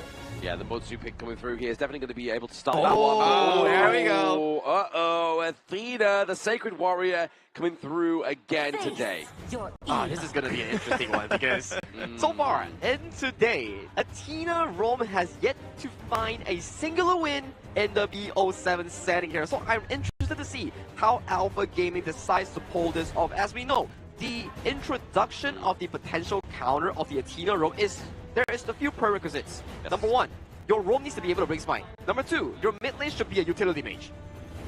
Oh no, and okay, technically the mods can go into the mid, but you really want the Peacekeeper in the mid here? Probably not, no. I mean, you're definitely losing a lot of utility, or even potentially a lot of a carry potential, right? Obviously, we are seeing the ban out of the Newer as well as the Mai Shiranui, so... And the coming here as well for the side of APG, and then obviously Shishan, he got the use of the Yixing, the Board Master last game, so banning this one out is just going to mitigate the control of the battlefield here. And surprisingly enough, in the recent pick and bans of this final lower bracket here, there's a surge of amount of the Kongming being the banned phase here, and this is targeted directly towards the jungle Kongming. This is so difficult. Now APG, they're going to pick up the potential Lady Chen. Do they go for the Orgrim pick with this? Or do you go for a little bit more of an assassin type to try and, you know, ramp up the farming potential on the side of APG? I think Alpha Gaming, if they go for the Orgrim, it makes a lot of sense here, because it gives you a very comfortable situation that you can still consider full damage Orgrim. Yeah, I mean, that's a Blacklist approach, but they could definitely go for the full damage Orgrim here, but it looks like onto the side of Nova, they may lock in the Agudo here, and even the Xiao Xiao, as we're seeing here, being placed for the side of Nova, so they're going to have that huge AoE damage. A little bit of a long-range poke as well, thanks to Xiao Xiao. Oh, wait, there we go, Princess Frost. So that is the prerequisite. I'm still waiting for the lock. Okay, so it won't be Xiao Xiao here coming in for the mid lane. So my question is, how do you realistically play the early game coming in from the Agudo? Because we know, Agudo's first clear, it will be very beneficial if you can release the first jungle monster, be it the Spike Tail Beast, be it the Crimson Golem here. These are the available options here. But if you have an Athena constantly harassing you, that's a lot of pressure being put on towards the side of Nova Esports. I mean, we saw one of the potential answers, right? Which is, let's ignore the Athena altogether. We just gank the hell out of the opponent jungler instead. So this one might be a little bit scary for Yulong here on the Fade, but at the same time, if APG finds success with the deterrence and irritants of this Athena, Yulong becomes so much more stronger because he's going to have the level advantage, he's going to have the gold advantage as well. And once you push against the corner, who's going to love that? Nobody other than Xiang. He's gonna slam you against the walls, and that's gonna be the truth that, hey, this game is a disaster for you. Exactly. So pause you, place you in your, put you in your place, and then obviously we have the Hard and Jade Steel that's gonna come through to try and like just completely claim those kills and claim those objectives. Now, main question is, how does Nova Esports play this early game here? Yes, we talk about the potential setup coming in from the side of Alpha Gaming. That's only if they can successfully convert the Athena lead generated by the hands of Saber into these monstrous gold leads that lead to landsliding team fights here. So that is the game plan for Alpha Gaming. So for Nova Esports, how do you realistically formulate a defense to make sure that the Agudo on the hands of CY gets a comfortable game moving on? I think you bring Xuan over. Right? You bring Xuan, you try and get Saber using the push, heroic charge, push him away from the buffs, just buy as much time as possible. Once you get the smite, just leave and try to use that gold sharing mechanism on the top side of the map in the clash lane and try to recover farm from there. Now this is a very important game between these two teams. One mistake will allow your opponent to get the better of you, and also the series point in one of the most important BO7s in the lower bracket. Oh, absolutely. Tournament life on the line here for Nova against APG for the fifth time now as we go into the fifth game of this best of 7. There we have it. This is what I'm talking about. Just keep pushing away. And Saber now might have to give his life without even finding value. He can't steal anything right now. And this is what you want, Nova. This is a great answer. Very good answer to the Athena is just bully them and move them out of position so they cannot steal anything. And to be honest, it's not really going to disrupt the flow of Nova's CY either. Yeah, exactly. Now, this is then a question of timing, right? Does Yulong try his best? Can he actually find value? Can he speed up his jungle rotation? Because right now, Saber is not technically doing his job. He's supposed to irritate the members on the side of Nova as well. Yeah, I think the good thing here is the fact that obviously the Flowborn marksman down to the bot side and going against the D-Ranger is a decent matchup anyway, so it's not like he needs Waypit down there holding his hand. Waypit's like, you know what? I will handle Saber for you. Yeah, and this is looking great for the side of Nova, right? And now Saber needs to find value here. Get a steal, get us something across the map. He only gets one camp immediately locked down. And now the entirety of Nova is showing why this Athena strat doesn't really work when you have the answers. Exactly. I mean, especially if you go to the ultimate battle as well, right? And you're not really expecting it, then obviously that's where we start to see it be a little bit more fruitful. But right now, into the global ban pick, when you are picking the Athena around about that third, second pick onto your team, you can really formulate and find a way around it. Yeah, and this is where I like the pick on Wendy, right? The Xiao Xiao, one of the most biggest burst fit heroes in the game as well. This is one perfect answer to deal with Saber right now.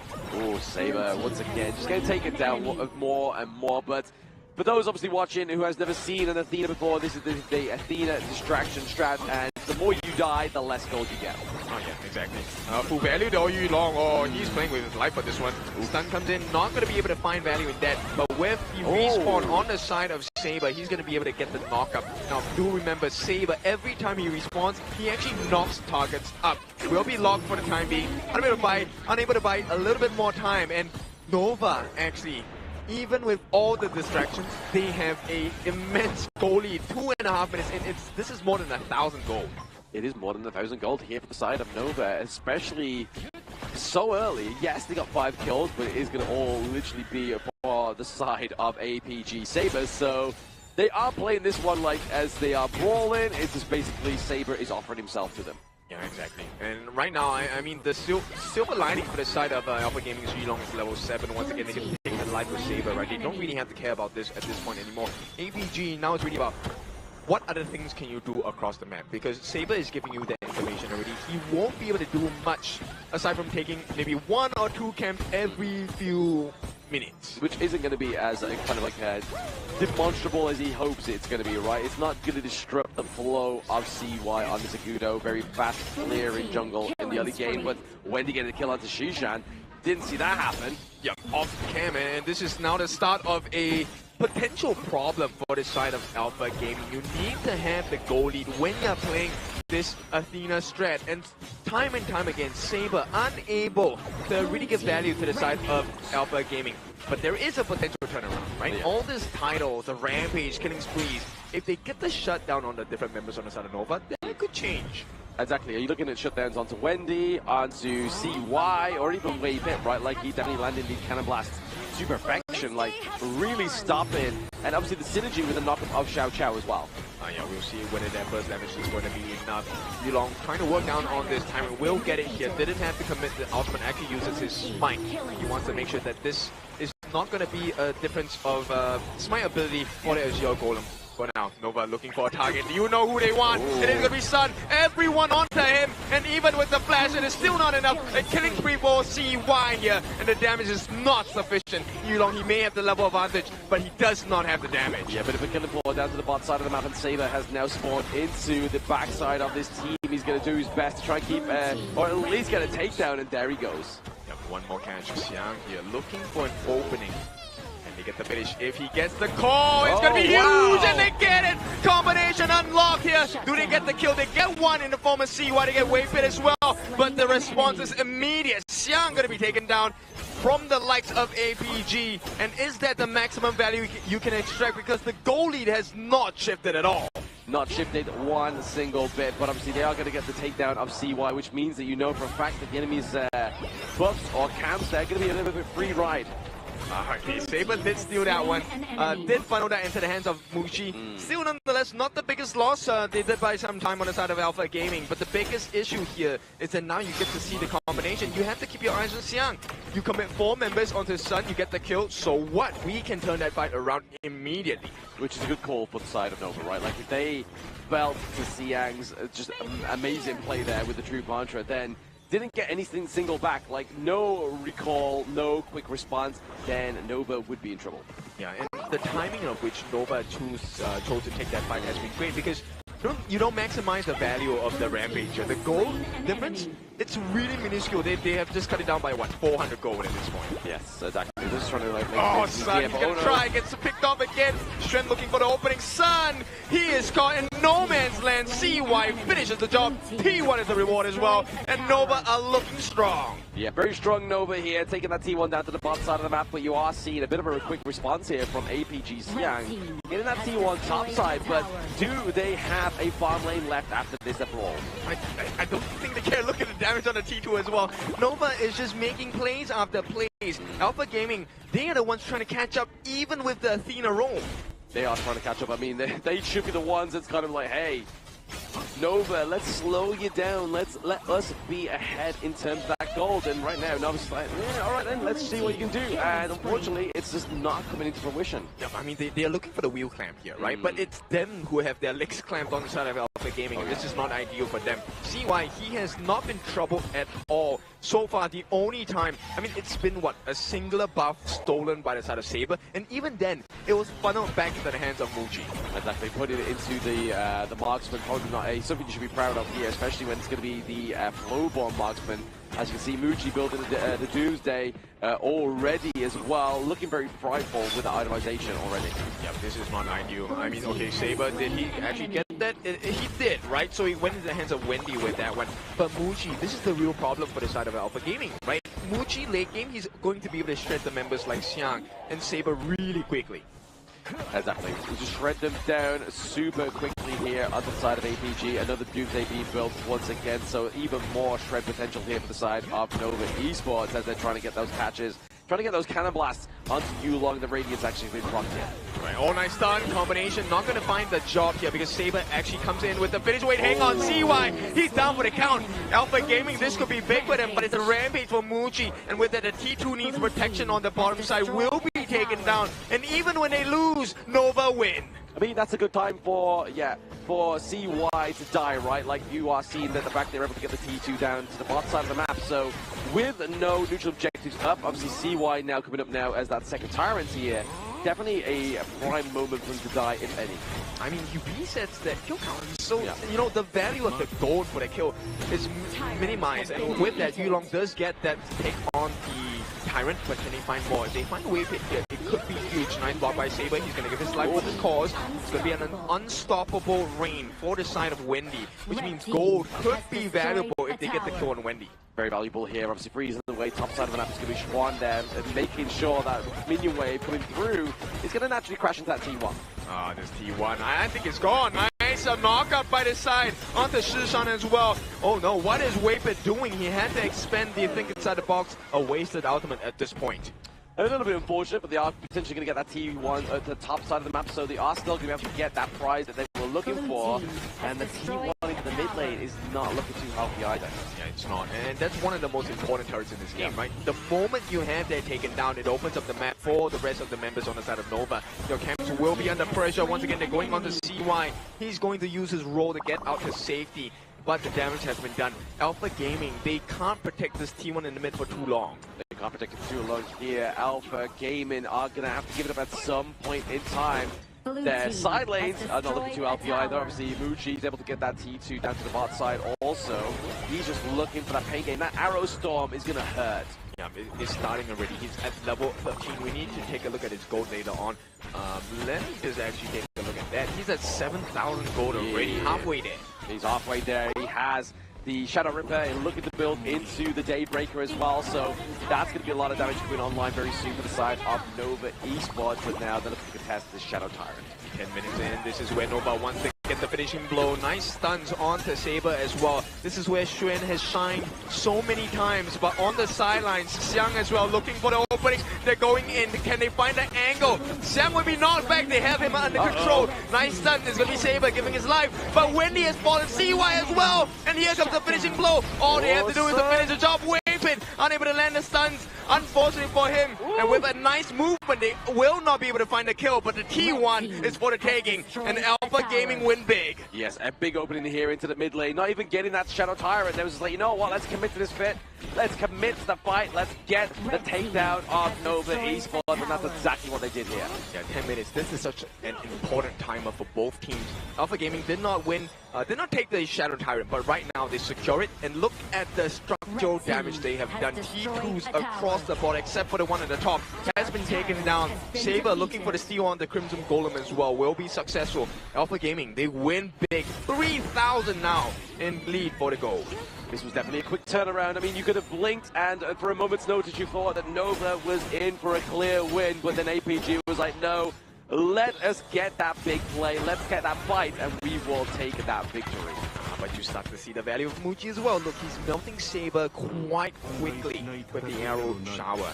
And with that, Alpha Gaming, they need to be very careful about their positioning. So far, I think the biggest difference is that nobody has kept their eyes on Xiang. And I feel like this is costing Nova quite a bit. Oh yeah, they've completely forgotten that they have a Dharma in this mix of the fight up onto the side of APG, right? Like, they are not expecting any kind of truth mantra, any enlightened mantras coming through. And then all of a sudden, just like a supernova, it explodes and implodes, and then Nova gets taken down with that sort of like 3-1 trade, which is not something they can really afford at this point in the game. Yeah, because Yulong, once he's in range, it's actually an AoE ultimate, right? So the number of marks he lands, that's essentially guaranteed kills if APG finds the damage in that moment. Weipit, he did manage to find a couple of knockbacks on the Xiang, but that was clearly not enough. Definitely not enough here, but obviously we have the minion wave charging through top side of the map here. Weipit gonna have to use those cannon blasts to stop them in their place. Sun knows too well not to use that cleanse. He is clear. He has been caught, what, 3 times in this game, each one more punishing than the previous one. So Sun, I think he has learned his lesson. Right now, they want to secure the Shadow Overlord. If APG gets this, it could bear the deep fangs that will cut into the T3s on the side of Nova's base. Yes, the hunger pains start to set in here for the side of Nova. They are looking hungry for that gold lead once again, but unfortunately, it's slipping away by around about a 2.7k gold lead. Yeah, a healthy one, but we need to look at where this lead is going into. The scary part, it is all into the hands of Yulong here. He has a 3,000 gold lead against the likes of CY. And with that, it means he can get the insta-kill onto the members of Nova easily. And the fact that he's built the Demon's Bane as well, right? Like, they know that the trouble is coming from Wendy, is coming from Weipit as well, in terms of cannon blast, because they can hit if you're a squishy hero, like the Feather Fade.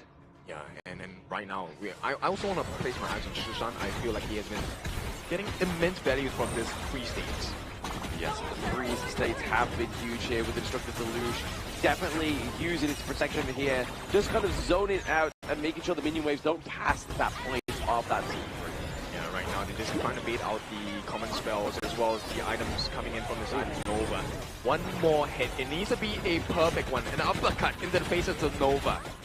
The Arrow Storm used there just to kind of clear out the Vanguard down to the bot side of the map the way it's meant to be intended here for the side of Nova Esports. But now, Nova just have to keep this defense up, and then maybe, just maybe, they can come back out of their base. I don't think it's going to be that simple, right? Right now, Nova, they have a big problem. Right now, if Xuan gets caught off, it's going to be an instant 4v5, and Yulong, that same problem exists for him as well. They will be looking to push on this T3 on the top. They're making the run for it. CY tries to put the Wild Growth down, but Xiang is there to put damage onto them as well. Yeah, trying to use a kind of last hit to the backline, trying to stop Xiang with a re-access into that fight there, but the T3 takedown top side of the map is definitely going to be for certain here for the side of Nova Esports. APG, sorry. They're looking to just get even more, maybe even just chill a little bit, go for the Shadow Tyrant, have a lot more damage, and just go back in for a big team. Raid is going to be used on the Shishan. Just Shishan alone. In fact, Cannon Blast does not hit. I feel like the fatigue is setting in for Nova. Alpha Gaming, if they want to pounce, this feels like the perfect opportunity to do so. It would be. There it is. Waypit, Saber, trying to dive in with the Sacred Warrior there, trying to set up the whole motion. Yeah, they're all baiting, but here comes Xuan. He's looking for the catch. Can he find him? Oh no, he's being stopped.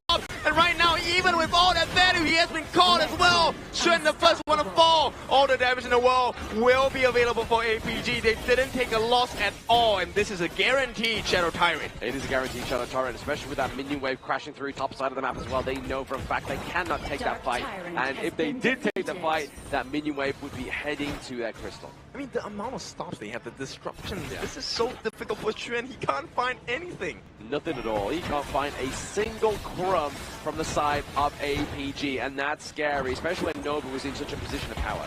Yeah, and late game, this is where Saber's going to have a lot of value as well. He, with his anti-CC movement skills, is going to be able to cause quite a bit of a headache for the side of Nova. 2 more lanes to break through. It's only looking very inevitable here from the side of APG as they're approaching the bot side of the map here as well. Using that arrow storm, just trying to clear them out, yet with a destructive deluge. Oh, but the damage on the T3, the bottom side is going to be taken down. There is no response from the side of Nova. Just pokes and prods. They cannot finish off any member on the side of APG. But APG is able to finish up that T3 down to the bot side of the map, right? That's basically what they came for into this little brawl, this exchange. And I've just noticed, obviously, HBSE are watching this match closely. Very close, and this is very important because this is going to be a preview for the grand finals of tomorrow. Another best of 7 between one of these 2 hopefuls here. Now, with the Primal Bond, they're still doing a lot of work on the Shadow Overlord. APG should secure this. And now, with the final calls across the gorge, does APG finish the job? They should do. I mean, they don't want it to go any longer, right? I mean, we have already seen almost close to Tempest Dragon so far between these 2 teams. And I mean, that just then means that if you get a steal onto the side of Nova, yes, you only have 1 T3 alive, but you get the Tempest, you get the Vanguards, you get that enhanced power. And this is a team lineup composition on the side of Nova Esports that actually does quite a bit of turret damage as well when allowed to. So we see this defense holds right now. Challenge is going to be issued by Alpha Gaming. Shadow Overlord flying down in the mid lane. Flying down into the mid lane, looking to take that fight there as well, obviously with the singular last standing T3 here for the side of Nova Esports. ABG with around 4.8k gold lead is going to be negligible at this point. Everybody is pretty much near 6 slotted. Storm is going to be able to stop them for the time being. Xiam looking for an opening. Jump in by Saber. He wants to set the team fight up, pushing them back. He gives his life. That's great. Now it's going to be an empty base for the side of Nova. They have dealt with the Shadow Vanguard to the best of their abilities. And with that, APG say, no more risk. We will give you your time and space. We'll back off first. Yeah, the fact is that they got that T3 right. Saber went in, he died, but he knew his teammates. They had the objective in mind. And the best thing was to get that T3. And now Saber, he's just giving information. At this point, he has died too much that, you know, the gold that's given over to Nova is minuscule. APG don't care. They don't care at all. APG is like, you know what?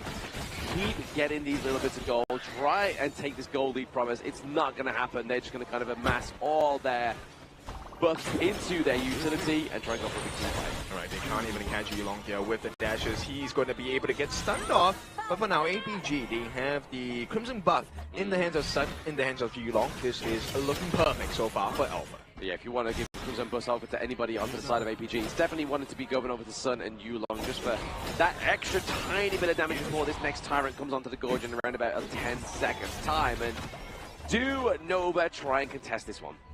They have to, right? At this point, look, they're already priming the position. Saber finds out the positions of the different members on the side of Nova. But here comes the lockdown wave pit. Hang on, Yulong, he's gonna try, but the save comes in. Alright, they get the first life of Yulong. Can they finish the job here? Wendy's taken down. The catch by Shen, trying to save the game for the side of Nova. It is gonna be available. Xiang does take a fall, but right now it's a 2-for-1 trade. APG, they play their cards right, they back off, they don't take any more losses. Yes, very nice trade here from Nova. They could even look to try and even go for this Shadow Tyrant, but now it's been taken off. Tempest is up in around about 24 seconds. Right, Sun and Mochi, each of them have the Crimson buff. This is going to be true damage, burning damage available. Sun has had that right now expired. So we've seen the value of Shen. Can he get another frigid charge within time? No way. 20 minutes is in 15 or 10 seconds now. Exactly, it's very close to the clock onto the Tempest Dragon. As you see, the lights in the arena, they're shining orange, they're shining yellow. That's the Tempest Dragon onto the Gorge. No flash for Wendy, no flash for Muchi. One mistake will cost them their lives here. Exactly, we've seen a big push or start onto this from Nova Esports. CY just trying to keep it locked into that rage, but there's the Arrow Storm just driving them away. Right, Shushan is really low. He does not have the Sage's Sanctuary as well. They're trying to go in for this, but the flank from the back as well. Xiang has stopped that movement from Shen. Can they finish the job here? It's falling low. That is going to be less than half. The stuns do come in. All they need is a Hard and J mark. Who secures it? It is not going to be enough. And APG secure it, but they might not have the members. Saber is down. Xiang is down. Sun first life gone. Nova are doing it, even with the deficit. And with that, they're going to try and back off. At this point, APG needs to reset. They need to find some room across the Gorge and finish the job. Wendy caught in the middle of 3. All he needs to do is burn Yulong down. Not going to be possible, but the base is under the attack on the side of Nova. And right now, they're making a sprint. Nova, they actually get it. It's going to be 3 points for Nova Esports. Wow, what an absolute turnaround. We were literally talking about this moments ago. If Nova goes to that Tempest Dragon, there's a chance they steal this away from APG, and that's exactly what they did here in this game number 5. Alpha Gaming, even though they secured the Tempest Dragon, the fact that the team fight was in shambles coming in from the side of APG, which allowed Nova Esports, Wendy, selling his life towards the enemy team, making sure that the cavalry was sent directly towards the mid lane and find that 1 in a million chance to make that grand comeback. That is definitely heart-shattering for the side of APG. Yeah, complete heartbreak for the side of Alpha Gaming because they were in control the entire game. Oh, yeah. And we talked about this, right? Okay, this is one of the most damaging turret-taking lineups, especially with the Agudo. So to be able to take this win away from Alpha Gaming, was it possible? Yes, it was. Was the chances slim? Pretty slim, but still, when you give them a chance, Nova rarely misses. Exactly, Nova do rarely miss with that one. I mean, even with the Hard and Jade Steel, they knew for a fact it's like, hey, yes, they're going to claim this one from us. It's going to be hard if we try and smite this one away. So let's just fight, let's mitigate the members of APG, and let's just push that minion wave that's coming through at right time in that mid lane. You can see the late game potential of the Global Marksman. Those arrow storms, the first one immediately deleting the health bar coming in from the side of Shishan's Lady Zhen. The second one was the consistent DPS provided in eliminating these multiple members here. As of this point, Son has dropped his Safe Sanctuary, Xiang has fallen from the fight, and then we see Wendy charging into the midst of all the remaining members, allowing the side of Nova Esports to go for that game-winning push. We were joking about the Tina Rome getting like 26 deaths. Saber's pretty close with 20 deaths on this game. But I think the biggest difference maker that was so hard, that I find that this is a miracle game for Nova, was the fact that Shen was stopped so many times as the Guan Yu, the wall saint. He flanked a million times. Xiang was there a million times as well. And even though they got that Tempest buff on the side of Alpha Gaming, it really came down to the wire. That last team fight made the world's difference for Nova. But this just shows the utility of the Arrow Storm from the Flowborn tank, from a marksman as well, right? Like, that's the real thing that put a lot of pressure onto the backline of APG, that sorted them away and deleted them in that last team fight. But look at that. not a single neutral objective, but yet Nova wins. You need to think from their perspective, right? Alpha Gaming was in control after the 10-minute mark. Every single fight was in their favor, to the point where at the Tempest Dragon, 3 towers were all down for Nova, and Nova still came out on top of that. That is the absurd level that we're talking about on how Nova managed to find that comeback. Right, so we talk about the farm lanes, and this is the one that has the biggest difference maker. Let me talk about Muji, that Arrow Storm, crazy amount of damage. We'll take a look at the damage here, almost double the size of Suns, and this is the main difference, where range really helps Nova out in those big, messy team fights. Exactly, just sets a whole team fight up for them even before it begins, right? Just using the Arrow Storm, running down the health bars of your enemy team. Wow. Well, I don't know who's going to be MVP, but definitely Muji is going to be one of the candidates here coming in towards this game, but it will be awarded towards CY here. Without its consistent performance in towards the middle to late game stages here, we wouldn't have come so far for Nova Esports on the Agudo Wild Rider to find that game comeback of a push. He was taking quite a lot of damage for the team, but the most important part was the usage of his ultimate. It was always layered with the different members on the side of Nova, which allowed them to get the free damage and maximize the potential of the Arrow Storm. And you can see once Muji hits that damage point, it's so hard to fight against the steady will of a Flowborn marksman. Yeah, very hard, very difficult here, especially when he's just given the space, creating the space, and just using that go-to mobilization just to take the brunt of the damage of APG. We can check out the highlights on what exactly went down in the latest of the game here, but after this point, it was still very much in control, and this was what Kim was mentioned about. Shren finding the flank, but immediately, multiple levels of CC just stacking onto Shren here, making this Guan Yu inefficient in finding those flanks. I would have given up on life, man. The way that I was controlled as a Guan Yu here, the wall saying, yeah, very difficult. But there's one play later in the game that shows you the difference of a couple of seconds. And I'm talking about Wendy here. When he uses the Splendor or the Moon Goddess, it really saved the game because they have to pay attention to him. Yeah. You can't leave Wendy alone because he will burst you down. Now, this is the fight, the final one. Yulong securing the objective here, and due to the fact that Nova Muji already shot down most of the health bars, this Hail Mary play coming in from Wendy, stopping the initial recall from Shisan, from Sun, making sure that they cannot come back from this play, which allowed Nova Esports, despite a 10 of 5,000 goal lead, coming back from such a dire situation. And this is series point going into the side of Nova, MKL's second seed. Very difficult situation to come out of. Now you know that it is series point. One more mistake will cost you the entire series. Not just the series, it costs you your tournament life. But not only that, if they lose this next game to APG, we are going to an ultimate battle, which Nova, coming out on top of this one, has yet to win an ultimate battle just yet. Obviously, HBSE are the only team to do it, but we know Nova statistically have been beasts in that ultimate battle. And one more thing that had yet to find a single victory today has to be the Athena role. Despite the fantastic performance so far coming in for the side of Alpha Gaming, this has been an unavoidable loss again for them. This will be a heartbreaking one. I'm worried, can Alpha Gaming actually come back from that heartbreak of a loss? Based on the stats of the games we have had since match number 2 to this match number 10, I believe, on 9 or 10, we have only had 2 ultimate battles. Correct. That is very little. So if we're talking about the data based on the series we have had all the way here into the lower bracket finals, the answer is no. But APG, Alpha, you know they have the standards, they have the confidence as well. Can they make that a reality?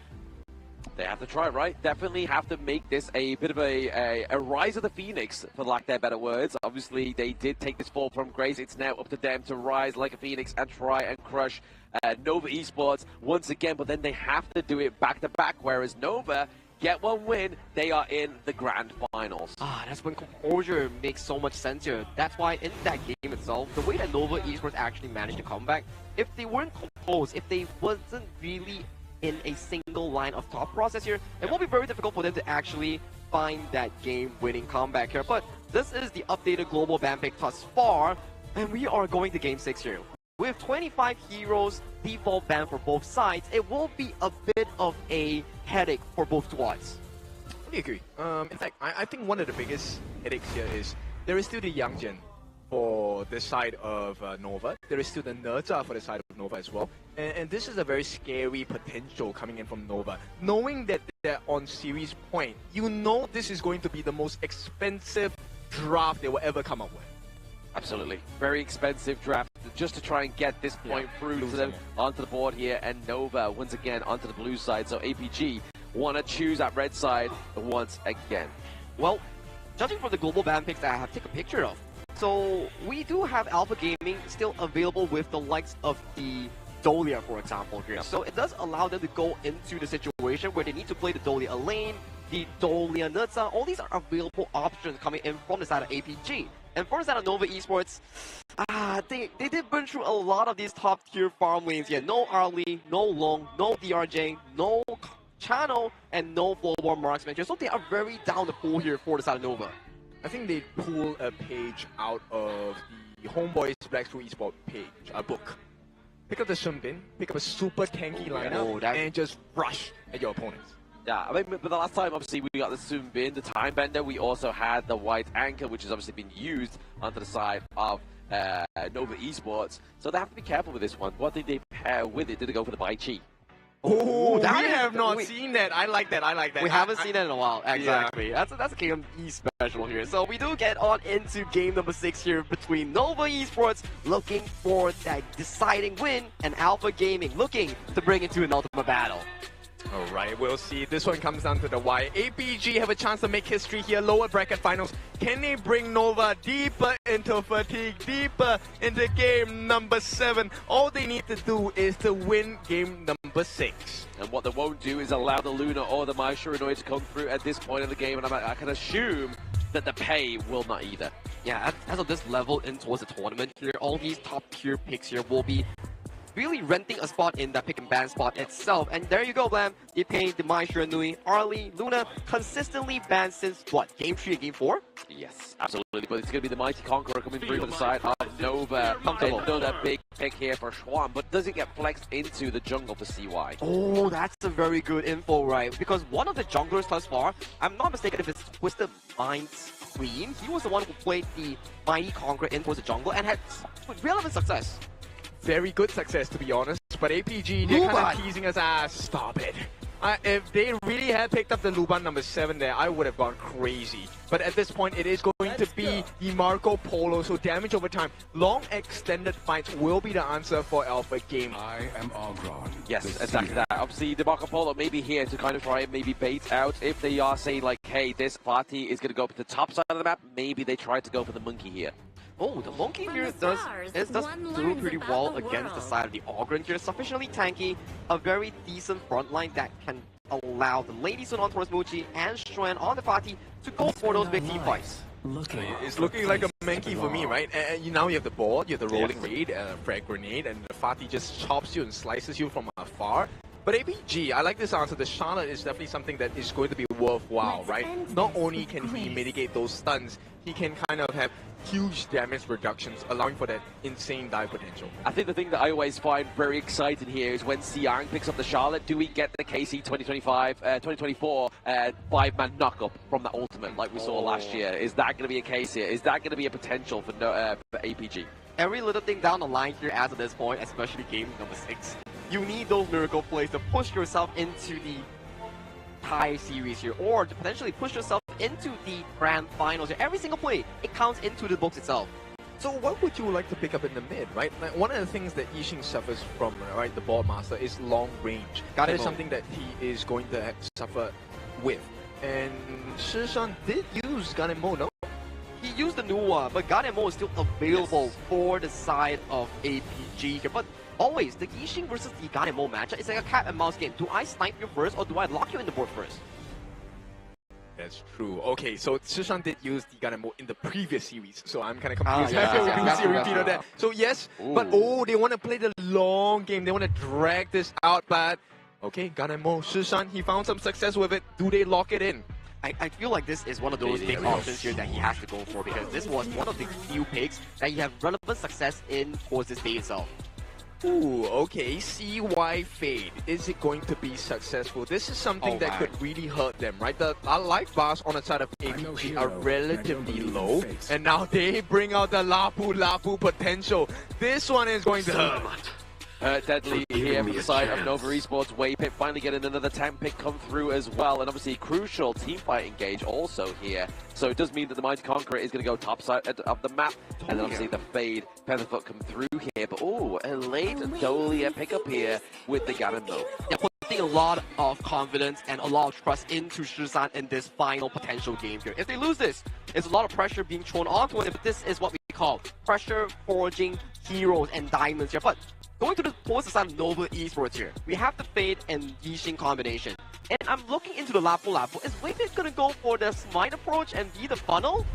Oh, that's true. That's a consideration. But I think at this point, I think the flash works better, right? Because you want to be able to deal with the Marco Polo, or maybe even catch out the Gun and Mo, Smith and Blade for Shisan unawares. We all know that Shisan is one of the most adrenaline-based players, and when he is on form, he is literally unstoppable. So right now, that is a win condition for the side of Alpha Gaming. Can you funnel all of the resources and make sure Shisan survives, gets the pressure off of him, so he can land those blades?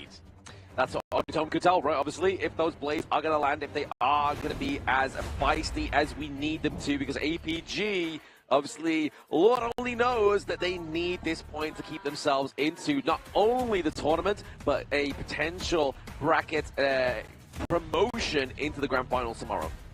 So much stakes on the hands for the side of Alpha Gaming here. Nova Esports currently holding the lead in this best of 7 series here. One win separates them from exiting the tournament or advancing to that grand final. This is game number 6, the final game before we head into the ultimate battle. Yes, this is it for Nova Esports, but this could be the beginning of a new start for APG if they take this game number 6 away from Nova. Yeah, this could be a whole new world for the side of Nova and APG. All they have to do is to see what options they can explore, and straight away Yulong makes that first steal onto the Tusk boards. And this is looking great for the side of Alpha Gaming. Now the next thing they're doing, they also know about the rotations. They know that CY has started on that Crimson buff first, and this is where the next decisions by the side of Yulong are going to be very important. Exactly, already started to go for a bit of an invade here. It's going to be CY looking to try and contest that Azure Golem onto the side of APG, but CY's going to be careful here. Yulong was able to get that one.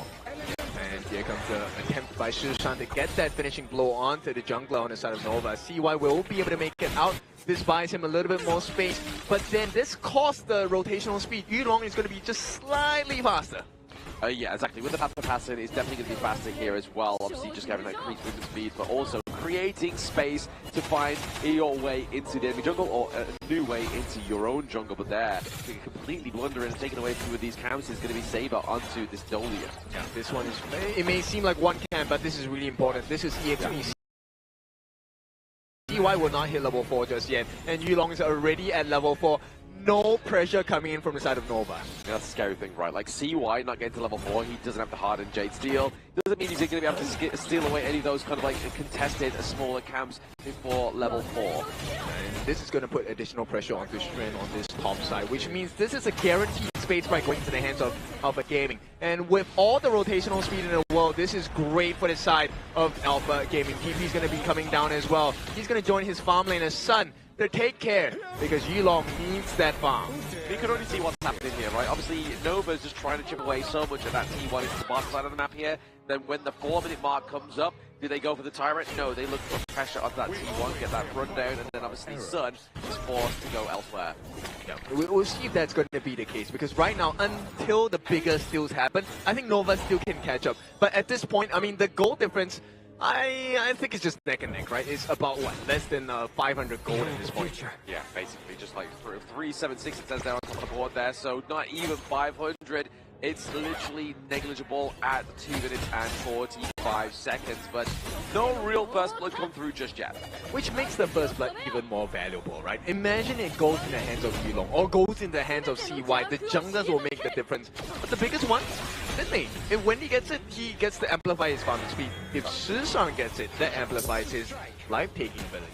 Exactly. It's going to be potential battle off of the mid lane heroes here for the side of Nova and APG, but right now, still, we see that Sun is like, you know what, Fuji's quite out of lane at this moment in time. Let's see if we can get some pressure onto those T1s, get a little bit of damage come through, but Yulong just securing more of the jungle. Right, so 40 seconds to see who lasts the test. Both teams, I think, will play very safe. They'll play very steady as well. You don't want to take a risk because the cost of losing this game will be too much for either side. Nova wants to clean this up. APG wants another shot at the grand finals here. And that other shot would be an ultimate battle here against Nova Esports. And forgive me if I'm wrong here, but I don't feel like APG's ever taken Nova to an ultimate battle. I also don't think so. Now, we will fact check ourselves later on, but for now, it's all about Sushan. Can he get those couple plays down? Can they really batter them and soften them before the actual fight happens at the 4-minute mark? We can only hope so, but there it is. In 1 second, it is now time to go for these neutral objectives. Yulong already starting the pace here, using those double blades from Shishan just to start it off. Yeah, it's all about making sure that CY is the able to get it. The board is landed down. Crucial kills them. And right now, if they make it out, this is all to the benefit of Nova. And they have. Everyone is safe and sound. I mean, generally, Wendy is low on health, but he does have his passive to work with. Exactly. The passive is going to keep himself alive. Actually, no, he doesn't have that passive just yet. He's going to be careful with that one, but taking liberties just to kind of clear out this minion wave and even that sprite. Yeah, I mean, this is what you want to see and have out of the Fade pick, right? Featherfoot is very important because his ultimate allows you to secure resources once it's down to less than 1/8 of its health, and you can't smite it away. You can't smite it away, and just like we saw there, the Tyrant does get stolen away, so really good play from Nova. Obviously, still, you have to give props up to APG. They're still ahead with the gold lead ever so slightly. Still not being able to take that away from them is going to be Nova Esports. Yeah, you can see the mindset behind Yulong's build here. He wants to be the main tank for the team. Going for the Dragon Rage is going to be very valuable, okay, when he gets teamed down by quite a bit. And this is something that I'm hoping to see out of Sushan. Can he get those finishing one-shots? One-shots maybe what he needs to get, right? Obviously, especially those couple blades. Those couple blades are going to tear through some of the members here on the side of Nova. Right, we'll see how this is going to turn out. 15,800. APG still has the lead, but the map is going to start looking a little smaller because the damage is coming through. CY as well as Muchi just tearing through this T1 at the bottom. Exactly, those early efforts are really now coming into a bigger practice here for the side of Nova Esports. To decide to go and take the T2 down to the bottom side of the map. This was something we used to see from Nova in the group stage, was complete domination into one of these side lanes. Yeah, and one of the unfortunate victims was OG as well, but we'll take a look at this. Nova, they're looking for the flank, but here comes Dialga, and he's all alone in the middle of 3, 4, 5! He gets the soul, Conductor of Souls here. Ooh. The return damage by the side of Sushan, not going to find a target at this point. And still, APG, they're looking for another chance. Jump in by the side of CY as well as Waypit, unable to find any room for mistake, but they have staved off the aggression from Alpha Games. Yeah, the artillery potential here, especially from Shishan, is absolutely nuts, as you saw there. If it wasn't for that correct dodge from Schwan, I feel like he would have been gone. Yeah, exactly. Well, I want to take a look at this top side now. The growth of Sun, 4,000 gold. The big thing is Muchi is catching up and keeping pace as well. This T1 is not looking, it's like it's going to stand any longer. Yeah, but they're bot side of the map there. You can see that Xiang's getting that split push as well, so maybe he's going to get rid of that T2 down bot side. You can kind of see that CY's like, hey, that's our job. And now have to use the Hard and Jade Steel. Oh, yeah, the Hard Jade Mount just to be a deterrent for the side of the dive for Xiang here. And it's working out well, but the damage on the T2 is looking a little bit too much Nova. They have to find some of the answers across the gorge. Nova definitely needs to get those answers, right? Obviously, they're still behind in terms of the gold. They're still looking to bleed through that mini wave down to the bottom side of the map. And honestly, the T2 is literally holding on by dear life. Yeah, I want to see when Waypit is going to commit that flash Raging Siege, because it hasn't been done yet. And if it does not hit the mark, Nova instantly lose even further. It's a 1,000 goalie going into the benefit of Alpha Games already. I feel like he's going to wait for the cleanse of Sun to be taken off, right? Like, he kind of then flash dives in onto Sun, Fever Barrage gets knocked out of its paces, and then that's it. You just kind of go ham onto the backline of APG, which is where the real damage is right now. I don't think that's going to happen at this point. Oh, Muchi, just by the skin of his teeth, will secure the Crimson Buff into his hands. That's going to be a lifeline for the side of Nova. They want to find that perfect setup. Muchi now will have the Shadow Reaper in his inventory as well. Shadow Ripper turning to Blade, very powerful items into the early game here as well. And you can kind of see that Wendy forcing to be building the anti-heal because of this Orgrin and up to the Dolia before he gets his damage items on board. Yeah, but the later this game goes, doesn't the risk for Nova become that much higher? Yes, it does. It definitely does come a little bit higher here, but speaking of higher, is going to be the higher achievement here from CY, once again getting that second tyrant onto the Gorge here. So the damage output for now is going to be temporarily increased. Yeah, for 80 seconds, right? But still, nonetheless, you have to take care of your towers. Right now, the T2 at the bottom, virtually non-existent. And with the tower advantage coming in from the side of Alpha Gaming, just one extra tower, you can see they have a little bit more map control. They do have just a little bit more map control on the side of APG, obviously, especially to those side lanes.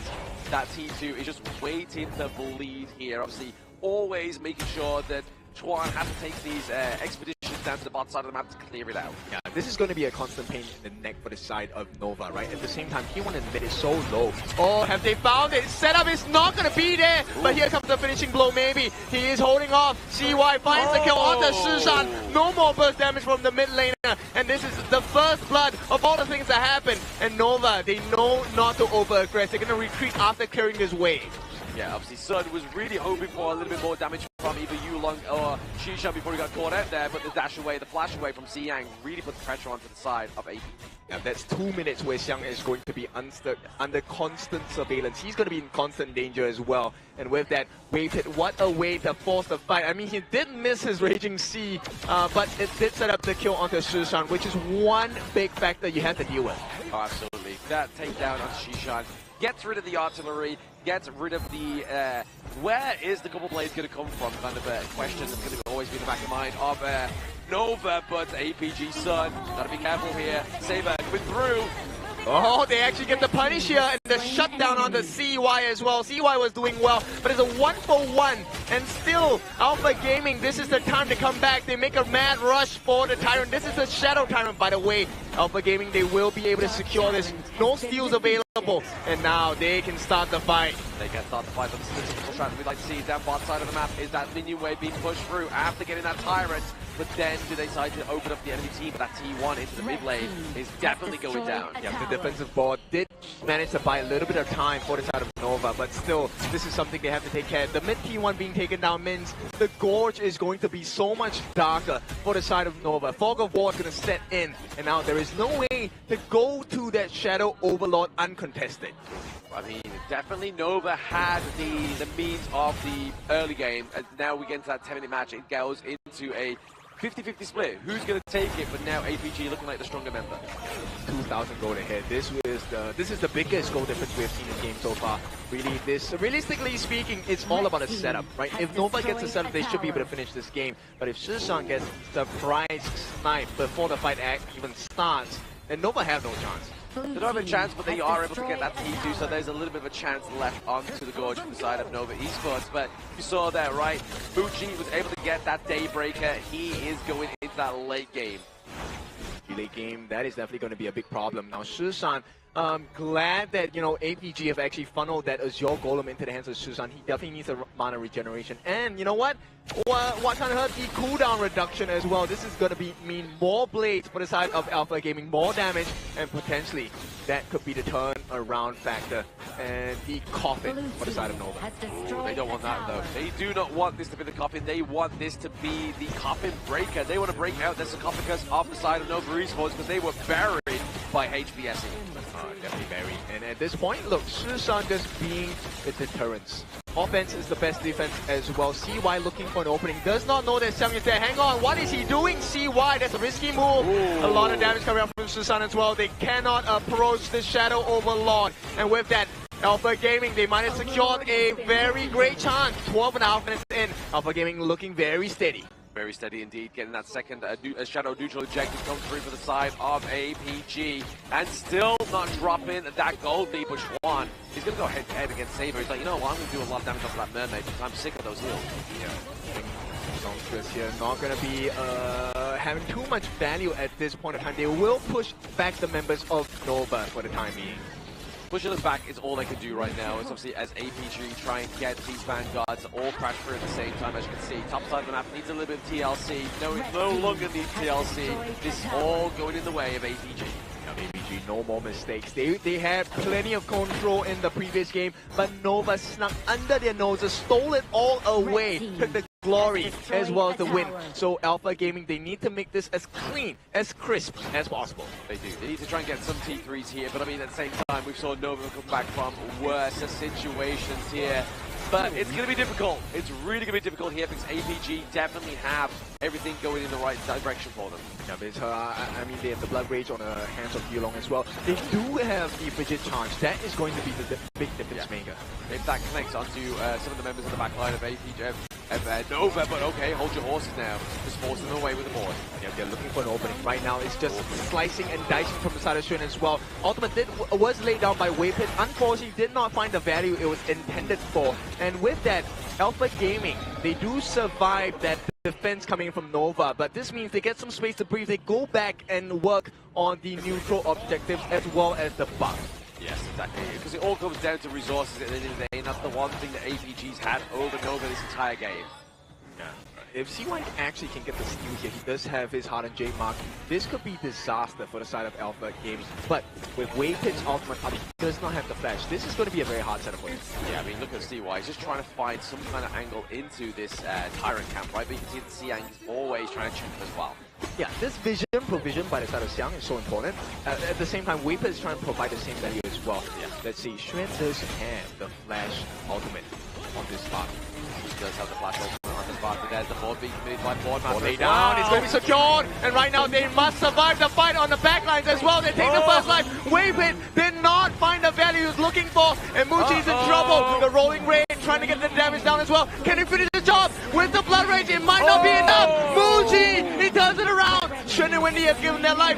Yilong as well as Susan. That is the main damage dealers on the side of Alpha Gaming. And you can see right away CY makes a beeline towards the top, tries to get the safety, and he's going to TP. And throughout the entire exchange, Nova get the better of it. Yeah, what a true MVP there, performance from Muji. Obviously, all propped up from that steal is CY, but to mitigate that pressure down to the bot side of the map, they got the kill, they cleared out the minion wave, and just allowed it to keep them pushed further. But now, they've bought themselves some time, but this instant replay is really going to show you what happened here.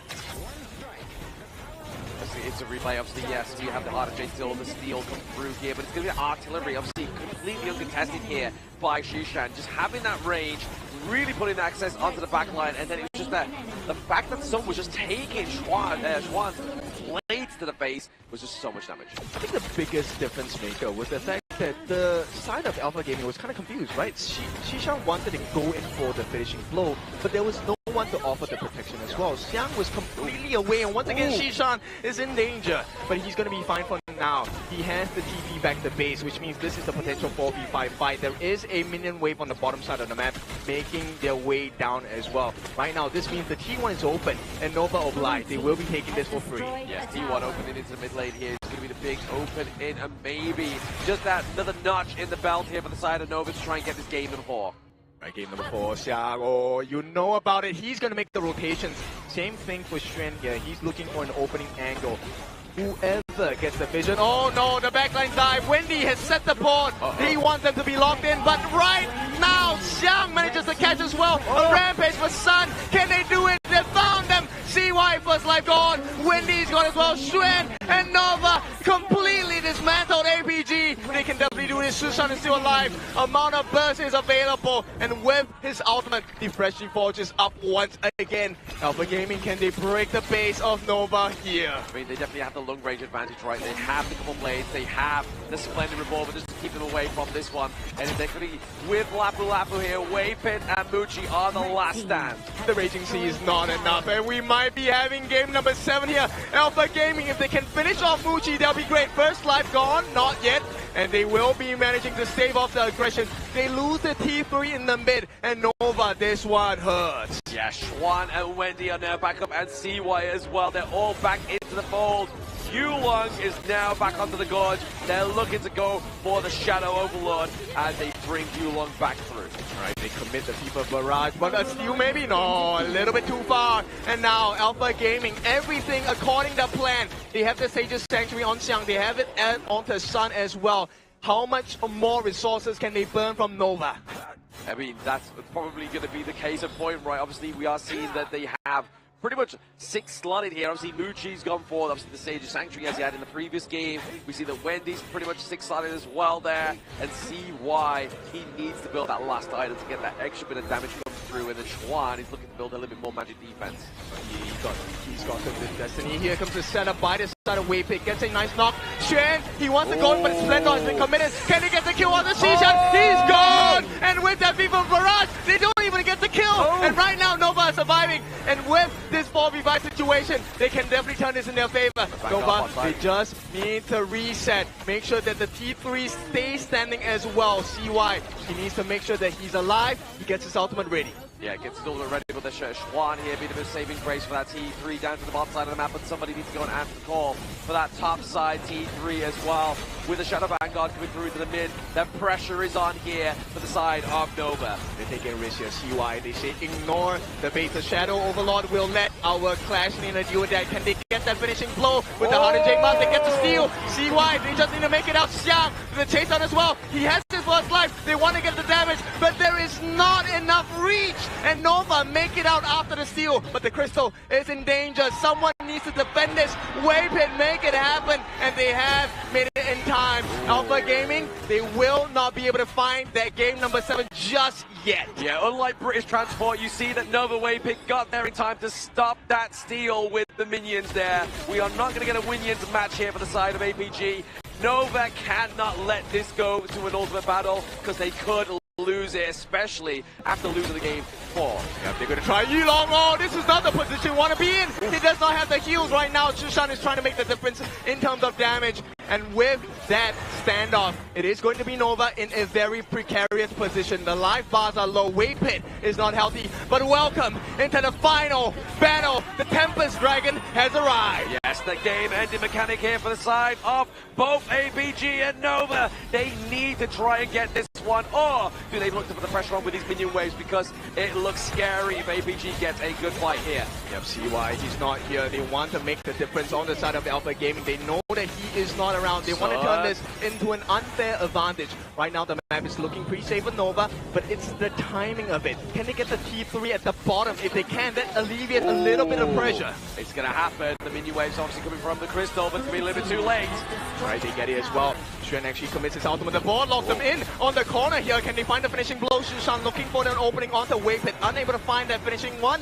And with this, Alpha Gaming, they will reset. We'll see why he needs to hide. He's a little low. In the meantime, Muchi does have the Sage's Sanctuary. He did not have to burn it just yet. He's going to be the winning formula, but he's so low on mana.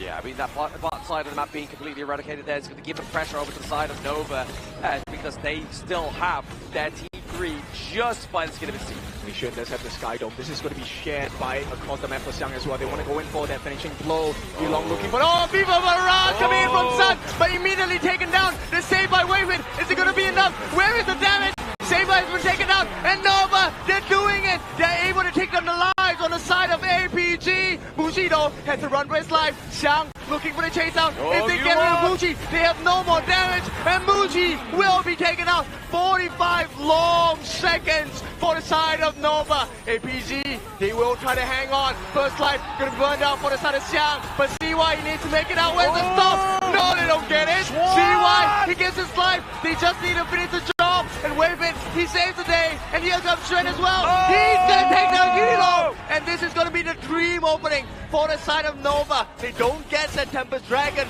but they're going to be able to stave off the pressure. Nova fans are loud, they're proud. They are definitely proud there, but I mean, you have to give it over to Wendy, right? He was in the mid lane, completely just getting that minion wave into that T2, putting even more pressure onto the side of APG, but now they have to reconvene. Yulong is back up at around about 19 seconds. CY in 9. They don't have a smite. Don't look to go for this Tempest Dragon.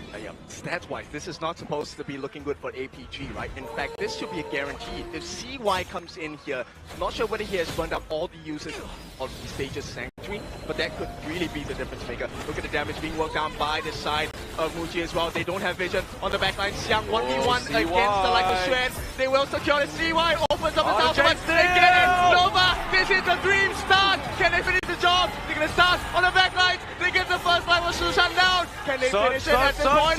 But in the mid lane, they need to make a run for it. We are looking at the attempt by Sun. He can try and carry, but he cannot do it. Nova, this is the dream for them. 40 seconds without Sun. All they have to do is to win the next team fight.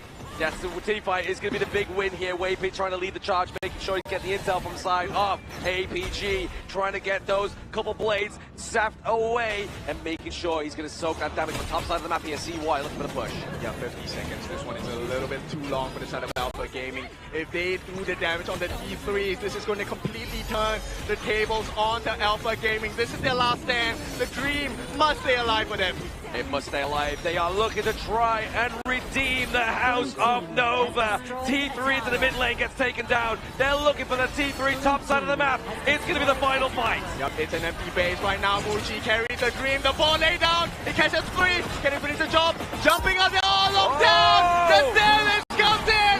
108 marks. And you are out of this game. Right now, Nova looking for the finishing blow. Nobody falls. And it's glory, honor for Nova Esports. Nova rises once again.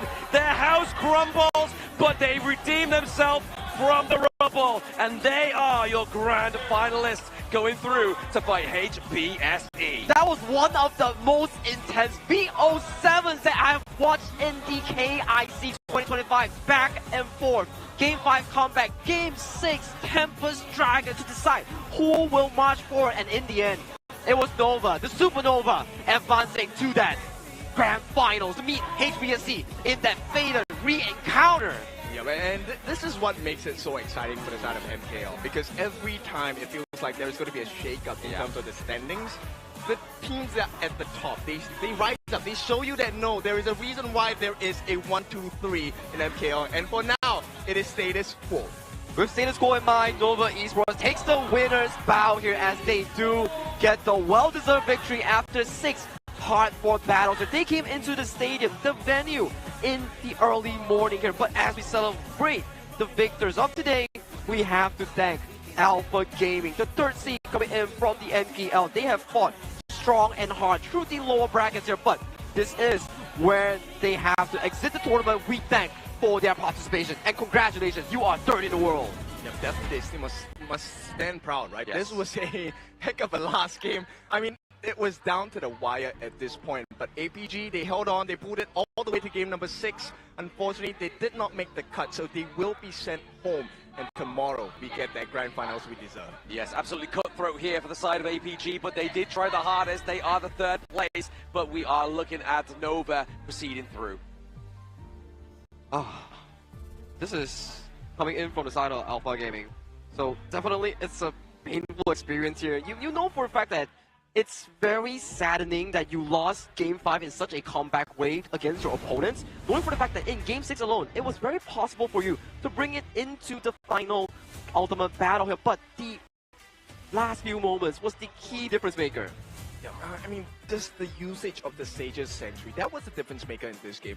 Very few games in KIC 2025 have been brought down to the wire at this particular level. So just Muji being able to survive, and that was so intense. Oh yeah. Muji taking a fall at that last moment, I felt like, oh no, that's over for Nova. And maybe we get to see the rise of MKL's number 3 to take over Nova, to take that number 2 slot. But no, they did not want that to happen. No, it was very close, but obviously you have to give over props to APG. They did play their heart out, but Nova just, they know how much this meant to them to be redeemed and look to try and take revenge onto HBSE tomorrow. But we're looking at these stats, right? Obviously a lot of damage outputs because we were at 24-minute game, and looking at Muji there, 185k damage. And all this damage now, it was sent towards one man coming from Alpha Gaming here.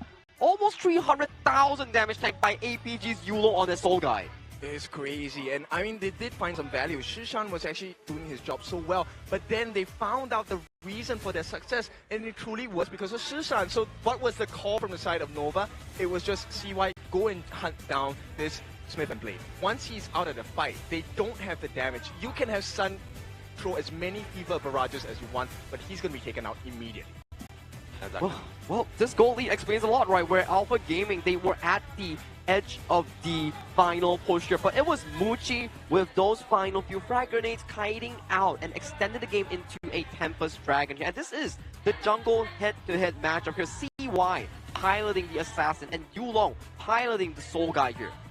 Yes, the Featherfoot coming through here for the side of Nova Esports. CY with those crucial Ardent Jade Seals really changed the whole pace of this game. Yeah, it's crazy because if you take a look at the stats, damage taken higher on the side of Yulong, invasion rate higher on the side of Yulong, vision score higher on the side of Yulong as well, and still they couldn't close it out. That was because this game was in the control of Alpha Gaming here, but you know who came out when times would matter the most? It was Muji with the most consistent Lady Sun pick in this Game 6 here.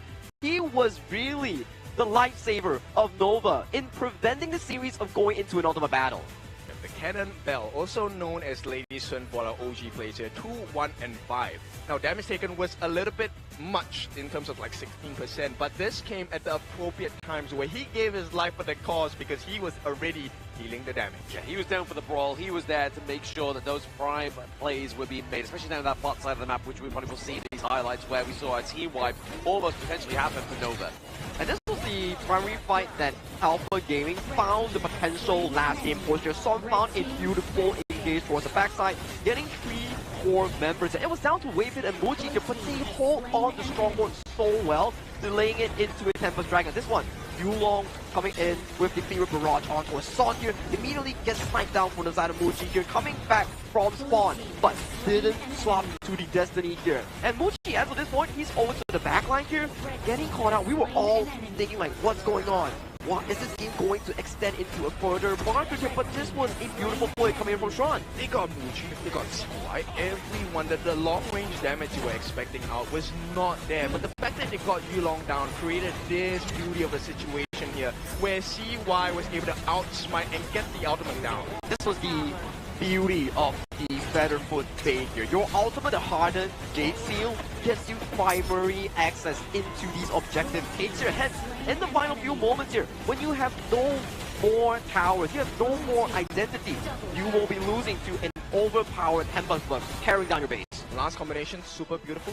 Board by the side of Wendy. You also have the Raging Sea ultimate from the side of Lapu Lapu on Waypit, and then you have the finishing blow coming in with the dash from CY. Everything when it mattered came down to the wire. Nova delivered. They did deliver that one. I mean, they definitely did deliver the exception of the audience there as well, right? We saw some amazing reaction from the audience, and they were loving it. Even though there's not a PKL representative in this competition anymore, they are supporting Nova, and they have been doing it since we were in the shooting gallery, right? They were flashing the Nova chips. They now have some Nova placards. We've got some real Nova fans here in the Philippines. You could hear how much they were screaming and showing the energy when Nova Esports was really going in for the final few pushes here. But man, what a series thus far. We really have to hear more from Mara and Butters, that they will be interviewing the winners of this interview and also the losers of this interview. Take it away, Mara and Butters.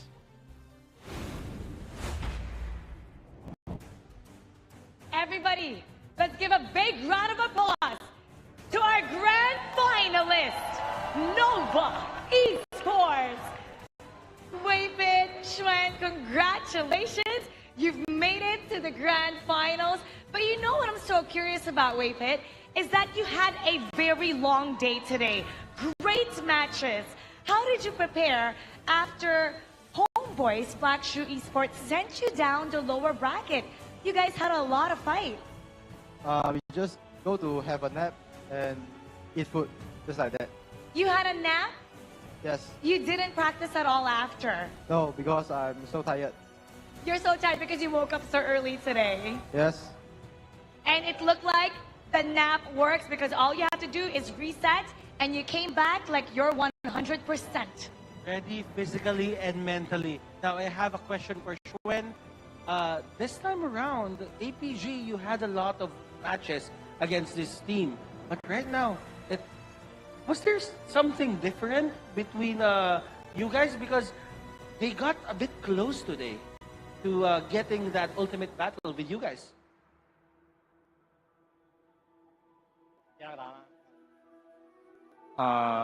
APG don't want to lose, then that's why very hard. APG put up a good fight. They didn't want to lose. That's why it was a hard match for today. Speaking of hard matches, you're going to go up against Homeboys Black Shoe Esports tomorrow. And You've already lost twice to them in a best of 7. There's the camera right there. They're listening to you. What would you like to say to your opponent tomorrow, to Homeboys Black Shrew Esports? We will win tomorrow. You will win tomorrow. It's as simple as that. Now that you're done with your opponent, let's go to the ones who support you. Wapit, can we ask you for a message for all the supporters and all of the believers that believe that Nova can bounce back after that loss? And tomorrow, for the Grand Finals, they're really hoping to see you guys win. Tomorrow Grand Final, we will come back. It's definitely going to be a great match. Once again, everybody, put your hands together for Nova Esports. Thank you so much, Sven. Thank you so much, Wapit. Congratulations. Butters, they're really proving how strong Malaysia is. But of course, one of the brothers have fallen. But let's give respect and introduce for the last time, APG. Let's give a round of applause to Saber.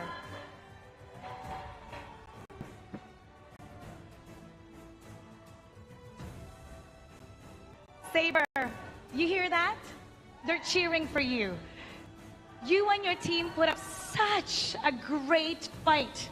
It just so happens that Malaysia is really the strongest, and you went up against a really strong team today. But regardless what, Malaysia is so proud of you. Even the Filipinos here are clapping for you. What is your final message to everybody, Saber? We already tried our best.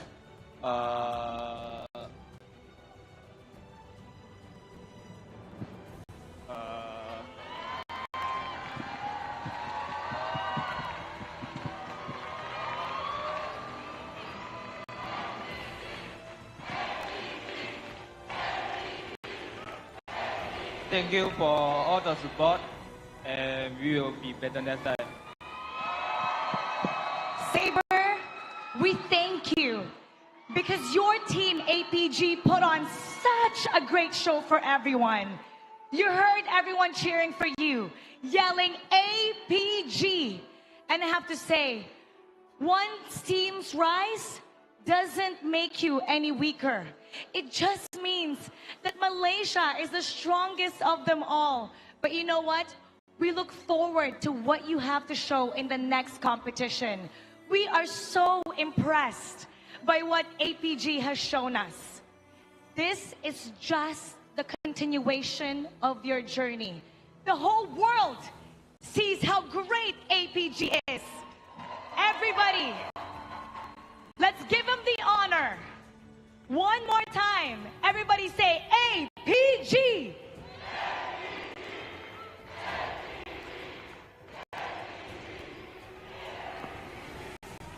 Thank you so much. Thank you, thank you. Now we're going to be discussing a lot more about what's going to be happening tomorrow. Butters, it gives us so much heartache to say goodbye to a team that is so strong. Yeah, it's been a year since we experienced KIC, and to be honest, seeing teams being eliminated just because there's a better team than them, it doesn't get any easier. It really doesn't get any easier every year. But one thing is for sure, that regardless who won today, Malaysia is the strongest of them all. We're gonna head back to our casters. Lead the gorge.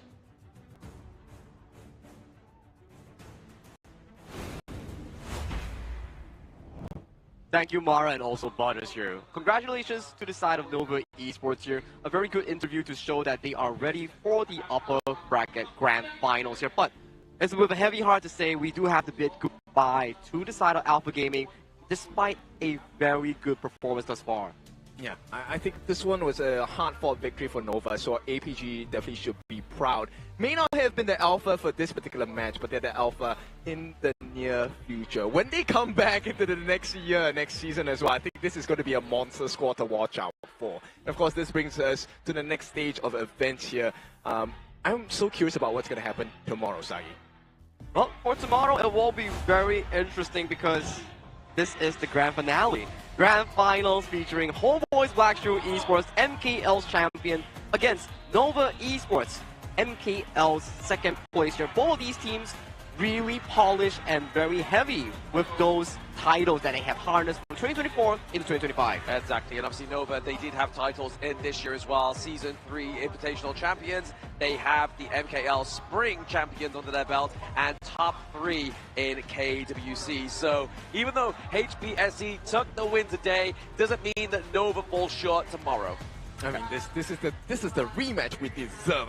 I mean, were we satisfied with the 4-1 win by the side of HBSE against Nova? No way. Come on, we want more action. We want more close and tight battles. This one was so tight between Nova and APG. I think we can all expect even higher standards tomorrow. I think that was one of the best BO7s I've watched so far in the entire KIC. But this will be the upcoming tomorrow final day of our KIC matches here, featuring Team Carl versus Team Nochi on the 2v2 show match, into Team Pause with Team Wings in the 5v5 show match, and then the grand finale starts at 6 p.m. GMT plus 8, featuring champions clashing against champions in their own respective. Yeah, we've been duking it out for close to 3 weeks already, and it is time to finalize, conclude the journey. And of course, we are left with the MKL teams, the strongest region, proven already. And we want to see who within MKL is the strongest for KIC 2025. Exactly, that's the most important part, right? Is that yes, you can be top of the Malaysian King League, but can you be the champion in an international competition? That is true here. This will be the grand finale here for the entire, I think, 12 days coming into the Honor of Kings International Championship 2025. Today is the day 6 of the knockout stage, with 2 more teams being eliminated, Blacks International and also Alpha Gaming getting 4th and 3rd respectively for their own cause. We have finally dwindled down to the final 2 here. Yeah, and this one's gonna be a little bit spicier because the prize is, being number 1, you get 300,000 USD. If you're second place, you get cut in half. It's gonna be 150,000 USD for you instead. But not only that, you get your FMVP skin if you are the FMVP of the winning team. So that's already kind of looking towards these 2 Malaysian teams that really, if we look and boil it down to their heroes, we could be seeing some really cool FMVP skins come through. I think if you go towards the jungle side, Luna, Jing, Flash, Dharma, Charlotte, Farm, Arlie, yeah, all those, these are definitely candidates that we will be talking about tomorrow, because especially, it brings a lot of value. This is the first ever FMVP skins in our HOK Esports environment. Yes. Don't forget the roams. Come on, roam lives matter. We want more Zhangfei skins. No one wants a support FMVP skin. We want Clash lane, we want jungle, we want farm lane, we want mid. But hey, it's been a fantastic day so far here in Ayala Mall, Manila Bay. My name is Sagi HOK. Alongside of me is also Blam and also Kindofu. We thank you for watching the epic finale of the lower brackets. Tomorrow, we will venture into the grand finale of the upper bracket. Good night and see you tomorrow. After intense, fierce, and heart-stopping battles, we finally found our final 2, the best of the best, our grand finalists, Homeboys Blackshoe Esports and Nova Esports. Mara, after everything we saw, I learned 2 things today. Number 1, that Malaysia is the strongest region in HOK Global. And number 2, I actually now know what penultimate means. And the teams really did deliver a penultimate day. They rose to the expectations that were set for them. After all, they're called the strongest region for a reason. It's Malaysia versus Malaysia in the grand finals.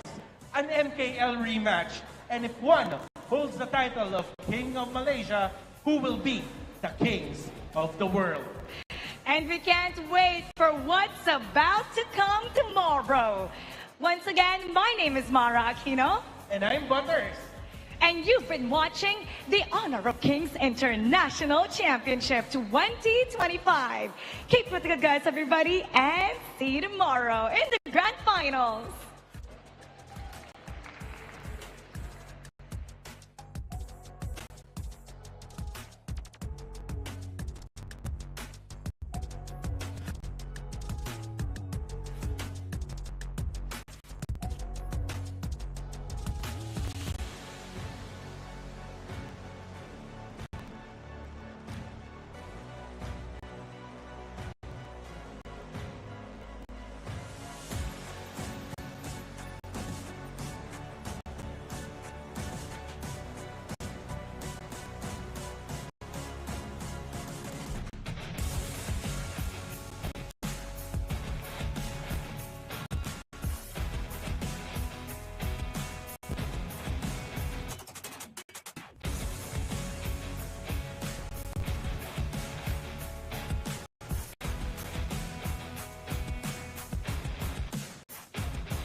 Sound of the rain. No matter how I feel the flame, you know I feel the darkness and the pain. All of the ways we tried to break free from the night, you know we made it out, we found the light. I fly so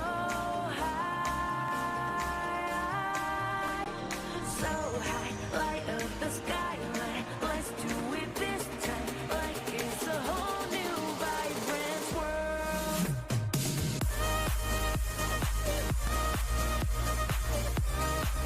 Like we're the only ones in this world. Like we're the only ones in this world. Now I see that I got everything I need. It's alright, I'm on fire, I'm alive, 'cause now I fly so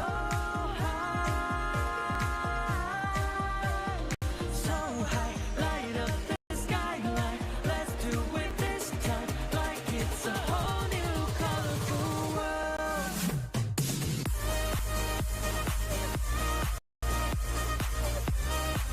Like we're the only ones in this world. Like we're the only ones in this world. Never thought we'd get this far, burning like the stars.